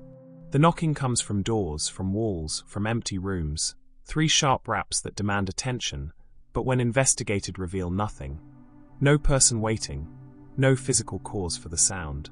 These knockings are spirits announcing their presence, seeking permission to enter, or warning of something approaching. The reasoning connects to Filipino beliefs about spirits that were never human dwelling alongside those that were, about the dead maintaining connections with living relatives, about entities from other dimensions occasionally crossing into our realm. The knocking is communication, is the spirit equivalent of a visitor announcing themselves, is respectful approach by entities that follow rules of courtesy even across the boundary of reality. The knocking asks permission, gives warning, shows that even spirits recognize thresholds and boundaries that should not be crossed without acknowledgement. The interpretation depends on the knocking's characteristics. 3 clear, steady knocks are standard spirit announcement, relatively neutral, requiring response but not necessarily indicating danger. Rapid, chaotic knocking suggests urgency, possibly warning of danger, possibly a disturbed or angry spirit demanding attention. Soft, tentative knocking might be a timid spirit, possibly a deceased child, possibly something uncertain of its welcome. Loud, aggressive knocking is threatening, suggests something that may not wait for permission, that may force entry regardless of human will. The proper response is to acknowledge the knocking. You don't open the door, don't physically respond as if to human visitor, but you verbally acknowledge, you say you've heard, you either grant or deny permission depending on your assessment of the spirit's nature. Granting permission invites the spirit in, allows it to move more freely through the home, creates relationship of hospitality. Denying permission, firmly but respectfully stating that the spirit is not welcome, supposedly prevents entry, maintains boundaries, though truly determined spirits may disregard human refusals. Ignoring spirit knocking is considered dangerous and disrespectful. The spirit has announced itself properly, has followed protocols, has shown more courtesy than many human visitors. Ignoring this courtesy insults the spirit, guarantees that subsequent encounters will be less friendly, ensures that the spirit will find other, possibly unpleasant ways to make its presence known. The knocking should always be acknowledged, even if the response is refusal of entry. Some families report regular knocking, spirits that announce themselves nightly or weekly, presences that have become part of household routine. These repeated visits might be ancestors checking in, might be guardian spirits maintaining their connection to the family, might be entities that have claimed the location and periodically assert their presence. Families adapt, learn to recognize different spirits by their knocking patterns, develop relationships across the boundary of visibility. There are protective measures. Blessed oil or holy water on doorframes can prevent spirit entry, even if permission is mistakenly granted. Salt lines across thresholds do the same. Religious images and prayers create barriers that most spirits cannot or will not cross. But some Filipino families maintain that being too protective, creating too many barriers, insults friendly spirits, prevents ancestors from visiting, cuts off beneficial spiritual relationships in attempt to prevent harmful ones. Practically, houses make noises, expansion and contraction from temperature changes, settling foundations, wind pressure, countless natural causes for knocking and tapping sounds. But the human brain is exquisitely tuned to recognize patterns, to hear communication in noise, to perceive intention in randomness. The superstition about spirit knocking transforms unsettling but meaningless sounds into meaningful communication, creates framework for understanding and responding to experiences that would otherwise generate only unresolved anxiety. In Mongolia, where the vast steppes meet endless sky, where wind is constant presence shaping landscape and life, the wind sometimes seems to whisper names, to call people in voices that sound almost familiar, that could be relatives or friends, but aren't, that come from nowhere and mean something unclear, but certainly significant. These name whispers are not human voices carried by wind. They are the wind itself speaking, or entities using the wind to communicate, or spirits trying to get someone's attention by the most direct method available, calling their name. The reasoning connects to Mongolian shamanic traditions where nature is alive and communicative, where wind is not mere weather, but a force with intention and awareness, where everything in the natural world can serve as medium for spiritual communication. Names have tremendous power in Mongolian tradition. Knowing someone's true name gives influence over them. And hearing your name called by unknown voice is being identified, being marked, being addressed by something that knows you but that you don't know. The proper response to hearing your name in the wind is complex and somewhat contradictory across different traditions. Some say you should never answer, never acknowledge, because answering gives the entity calling you permission to approach, to establish connection, to exert influence. Others say you should answer but carefully, should respond with question rather than agreement, should say "who calls me?" rather than "yes" or "I hear you," maintaining your sovereignty while acknowledging the communication. The worst response is to be uncertain whether you actually heard your name or not. This uncertainty, this state of doubt, creates vulnerability, creates opening that spirits can exploit. Better to be sure you heard nothing than to be unsure whether you heard something. The doubt itself is dangerous, suggests you're in liminal state where spiritual influence is already affecting your perception, where boundaries are already weakening. There are stories of people who followed wind voices calling their names, who walked into the steppe following sounds that seemed to come from just ahead, always moving, always calling, leading them farther from camp until they were completely lost, until night fell and cold descended, and they perished of exposure. The voices were not trying to help, were not friendly spirits offering guidance, but malicious entities luring victims to death through the simple expedient of calling their names and exploiting human instinct to respond when called. But there are also stories where wind voices gave warnings, where names called in wind preceded storms or other dangers, where the voice, though uncanny, was protective rather than predatory, was ancestor or guardian spirit alerting someone to threat, giving them time to seek shelter or change course. Distinguishing between helpful and harmful name-calling requires spiritual discernment, cultural knowledge, ability to read context and intent from tone and circumstance. The time and location matter.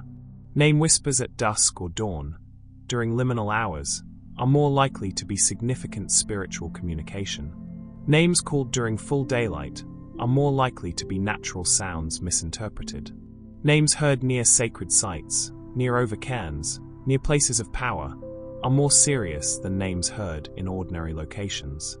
Names heard when you're alone are concerning, but names heard by multiple people simultaneously might indicate genuine spiritual event requiring collective response. Some shamans claim to understand the language of the wind entirely, to hear not just names but full sentences, entire messages being communicated through patterns of sound that most people experience as meaningless noise. These gifted individuals serve as interpreters, helping their communities understand what the wind is saying, what the spirits moving through wind are trying to communicate, what warnings or blessings are being offered. Practically, wind does create sounds that can seem like voices, that can resemble names, that trigger human pattern recognition systems, tuned to detect social communication. Hearing your name in random sound is common psychological experience. Occurs in white noise, in running water, in any sound complex enough to occasionally create phonetic combinations resembling meaningful speech. The superstition transforms this natural perceptual phenomenon into meaningful communication, ensures people remain attentive to environment, treats unexpected sound as information rather than mere noise. Globally, people report experiencing sudden inexplicable chills while indoors, moments when temperature seems to drop dramatically, when goosebumps rise, when you shiver despite adequate heating, despite being moments before comfortably warm. These sudden chills are nearly universally interpreted across cultures as presence of spirits, as indication that something from the invisible world has entered physical space, has manifested enough to affect temperature, to create the sensation that accompanies supernatural presence. The reasoning connects to widespread association between death and cold, between the spiritual realm and temperature drop. The dead are cold, bodies lose heat when life departs. Ghosts in countless traditions are described as cold, their touch freezing, their presence chilling. When you feel sudden cold without physical explanation, you're feeling the thermodynamic reality of spiritual manifestation, the way entities from other dimensions draw energy from the environment when they appear, creating localized temperature drops that sensitive humans perceive as chills. Scientific explanations exist.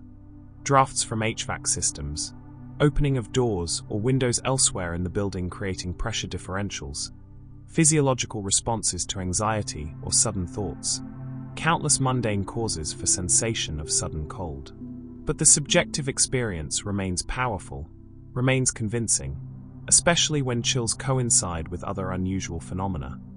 Feelings of being watched, sounds without sources, objects moving, the constellation of experiences that collectively suggest presence of something unseen. The interpretation of sudden chills varies by context.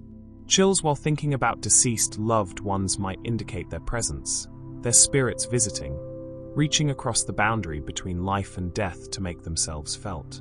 Chills while discussing someone ill or in danger might indicate that person's spirit is wandering, that they're closer to death than known, that their hold on physical existence is weakening. Chills without any apparent trigger are more ambiguous, might be random spiritual traffic, entities passing through without specific interest in humans present. The location of chills on the body supposedly provides information.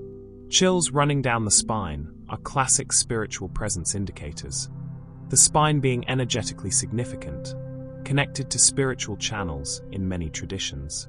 Chills localized to one side of the body suggest a spirit on that side, that if you turned you might glimpse something, though usually the glimpse reveals nothing visible. Chills accompanied by hair standing up on arms or neck suggest stronger presence, more powerful manifestation, possibly something dangerous rather than merely curious. The response to sudden chills ranges from prayer to acknowledgement to complete ignoring.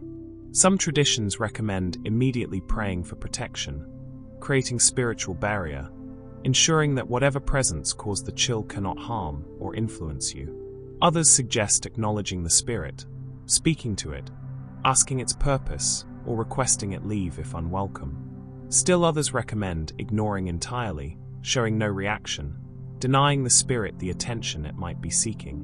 Repeated sudden chills in the same location suggest that place is spiritually active, that it's a thin spot where the boundary between worlds is permeable, where spirits can manifest more easily. Such locations might be avoided, or alternatively might be valued for spiritual work, for meditation or prayer, or attempts to communicate with the other side.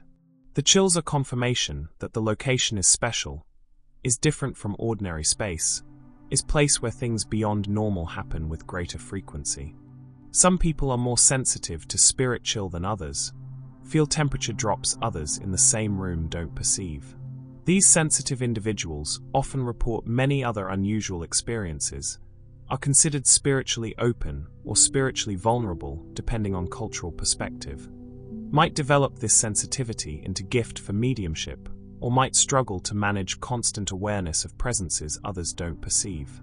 Practically, attention to sudden chills keeps people mindful of subtle environmental changes, of their own bodily sensations, of the ways physical and emotional states interrelate. Whether the chills have supernatural causes or not, the response they trigger, increased alertness and attention, has adaptive value, keeps consciousness engaged rather than drifting, prevents the vulnerability that comes from being entirely unaware of your environment and your embodied experience. In Italy, particularly in older homes and buildings with centuries of history, objects falling without apparent cause is common enough to have generated specific superstitious interpretations. A picture falling from a wall where it's hung securely for years, dishes sliding from shelves and crashing, books tumbling from stable positions. These unexplained falls are messages, warnings, or manifestations of spiritual presence that demands acknowledgement and response. The reasoning connects to Italian beliefs about homes containing memory, absorbing the emotions and events of all who've lived there, occasionally releasing this accumulated energy in physical manifestations. Objects falling are the house speaking, the accumulated past asserting itself, spirits of previous residents making their presence known, or alternatively, external spiritual forces manifesting their power by manipulating physical objects. The specific object that falls provides interpretive information. Religious icons or pictures of saints falling are particularly significant, suggesting either that protection is being withdrawn, that the household has strayed from proper religious observance, or conversely that the saint is trying to get attention, is warning about something that requires prayer or action. Pictures of deceased family members falling suggest those ancestors are troubled, need prayers or masses said for them, or are trying to communicate something important. Dishes and glassware falling predict upcoming arguments or broken relationships, the shattered object representing fragmentation coming to family unity. The more valuable the item that breaks, the more serious the predicted conflict. An entire set falling and breaking suggests complete breakdown, separation or divorce, family members splitting apart perhaps permanently. A single item falling but not breaking is warning that conflict approaches but can be prevented, that intervention is possible before damage becomes irreversible. Objects falling toward a specific person, landing near them, suggest they are being addressed, are the subject of the spiritual message or the person who needs to take action. Objects falling when specific topics are being discussed suggest the discussion has spiritual significance, that decisions being made have consequences beyond what's consciously understood, that forces are responding to what's being said. The timing of falls matters. Objects falling at night are more spiritually significant than daytime falls, night being when spiritual activity increases, when barriers thin. Objects falling during religious holidays or on death anniversaries of family members are definitely spiritual communication, the timing too precise to be coincidental. The spirits showing they're aware of calendar, marking significant days through physical manifestation. The response involves both practical and spiritual elements. Practically, checking why the object fell, ensuring shelves are stable, that hanging systems are secure, that physical causes are addressed. Spiritually, prayer, ensuring religious observances are current, having a priest bless the home if falls continue, examining whether family conflicts need addressing, whether relationships require mending.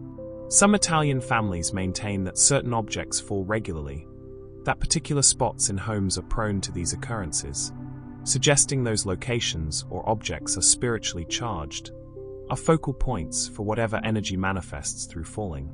These problem areas might be avoided, might have extra religious protection placed there, might be accepted as part of the home's character, the household learning to live with occasional unexplained disruptions as the price of living in a place with history and spiritual depth. Practically, objects do fall for entirely mundane reasons. Poor placement, vibrations from traffic or household activity, deteriorating hooks or shelves, pets or drafts. But the human tendency to find pattern and meaning, especially in moments that feel uncanny or charged with significance, makes supernatural interpretation compelling. The superstition provides framework for understanding unsettling events, offers response strategies, creates sense that even disturbing occurrences have meaning and purpose. Globally, across all cultures, people report experiencing strange sounds, inexplicable noises, brief auditory phenomena that cannot be identified, followed by silence that seems too complete, too profound, that feels wrong in ways difficult to articulate. The silence after strange sounds is understood universally as dangerous, as the moment when whatever caused the sound has become aware it was heard, has stopped making noise, is now listening, is now paying attention to the listener, has become conscious of being observed even if only through hearing. The reasoning connects to predator-prey dynamics, to the way dangerous animals fall silent when they detect potential victims, to the survival necessity of recognizing that sudden silence in nature means threat is present and aware. This instinct, honed through millions of years of evolution, transfers seamlessly to supernatural interpretation. The silence after strange sound feels dangerous because it is dangerous, whether the threat is physical predator or spiritual entity, whether the danger is natural or supernatural. The specific quality of the silence matters. Normal silence, the ordinary absence of sound, feels neutral, feels like simply quiet. The wrong silence, the silence after strange sounds, feels heavy, feels watchful, feels like absence rather than mere quiet, like sound has been removed rather than simply not occurring. This distinction is subjective, but remarkably consistent across reports, suggesting genuine perceptual difference between ordinary silence and whatever this phenomenon represents. The appropriate response is subject to cultural variation, but certain patterns appear universally. Staying quiet yourself, not making sound that would reveal your location or your awareness, is common across traditions. Not moving, not drawing attention through motion, treating the situation like encountering a predator that hasn't yet precisely located you. Slowly backing away if possible, putting distance between yourself and the source of the sound, reaching safety before whatever is aware of you decides to act. Alternative responses involve breaking the silence yourself, making loud noise, asserting human presence, attempting to scare away whatever caused the original sound through demonstration that you're not afraid, that you're not prey. This aggressive response is recommended particularly when the strange sound came from your own home, from space that's yours, where retreat isn't desirable, where asserting dominance over the environment is psychologically and practically important. The duration of the wrong silence provides information about its cause and seriousness. Brief silence, just seconds, before normal sounds resume might be animal or innocent cause, temporary pause that resolves naturally. Extended silence, minutes of complete sound absence following the strange noise, suggests something more significant, something that either requires time to decide its next action or that's deliberately creating the silence, controlling the auditory environment, using the silence itself as tool or weapon. Some people report that during the wrong silence, other senses intensify, vision seems sharper, sense of touch becomes more acute, smell carries more information. This sensory shifting might be neurological, might be consciousness reallocating resources, prioritizing certain inputs when sound becomes unreliable or threatening. Or it might be spiritual opening, the silence creating gap through which other perceptions become possible, the absence of sound making space for different types of awareness. The wrong silence often precedes either nothing at all, the moment passing without consequence, or alternatively precedes significant events. Someone knocking at the door, phone ringing with important news, realization that something is wrong elsewhere, emergency or crisis that somehow announced itself through this moment of charged silence. The correlation is irregular enough that prediction is impossible, but common enough that the silence feels portentous, feels like warning even when warning of nothing specific. Practically, the wrong silence represents heightened awareness, consciousness detecting something amiss in the environment, threat assessment systems activating based on subtle cues that don't reach conscious processing. Whether the threat is real or imagined becomes almost irrelevant. The response serves survival functions regardless, ensures alertness and caution, prevents the dangerous complacency that makes humans vulnerable to both natural and supernatural dangers. We have traveled far tonight, through 10 territories of belief, through centuries of human wisdom and fear and hope encoded in superstitions that have survived because they served us, because they carried truth even when they didn't carry fact. You have heard about night and death, about animals and nature, about the body and love and money, and all the small ways our ancestors tried to read the universe, tried to find pattern in chaos, tried to believe that nothing happens without reason or meaning. These superstitions were not failures of intelligence. They were sophisticated systems for navigating uncertainty, for maintaining control in an uncontrollable world, for finding meaning in the terrifying randomness of existence. As you drift now towards sleep, as consciousness releases its grip and the boundaries between waking and dreaming thin, remember that you carry all of this within you. Millennia of human experience, countless generations who looked at the same mysteries you face and created these stories, these warnings, these maps of the invisible world. Whether you believe in spirits or not, whether you think superstitions are wisdom or foolishness, you cannot deny that they represent something profound about the human condition, about our need to believe that we matter, that the universe notices us, that our small lives are woven into patterns larger than we can see, but that we can sometimes glimpse through omens and signs and dreams. Sleep now. Let these stories settle into your subconscious.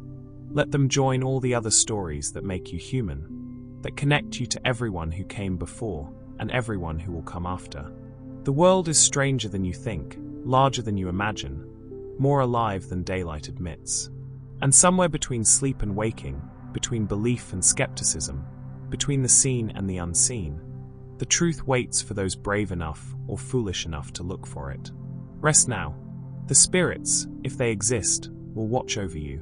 And if they don't exist, you'll sleep just as soundly in a universe that's merely indifferent rather than actively aware. Either way, you've made it through the night, through all the nights, through all the fears that darkness brings. And tomorrow, you'll wake, and daylight will make everything seem rational again. And you'll almost forget that for these hours, you believed, or almost believed, or wanted to believe in magic and meaning and messages written in wind and shadow and dreams. Good night, and have a great, relaxing sleep.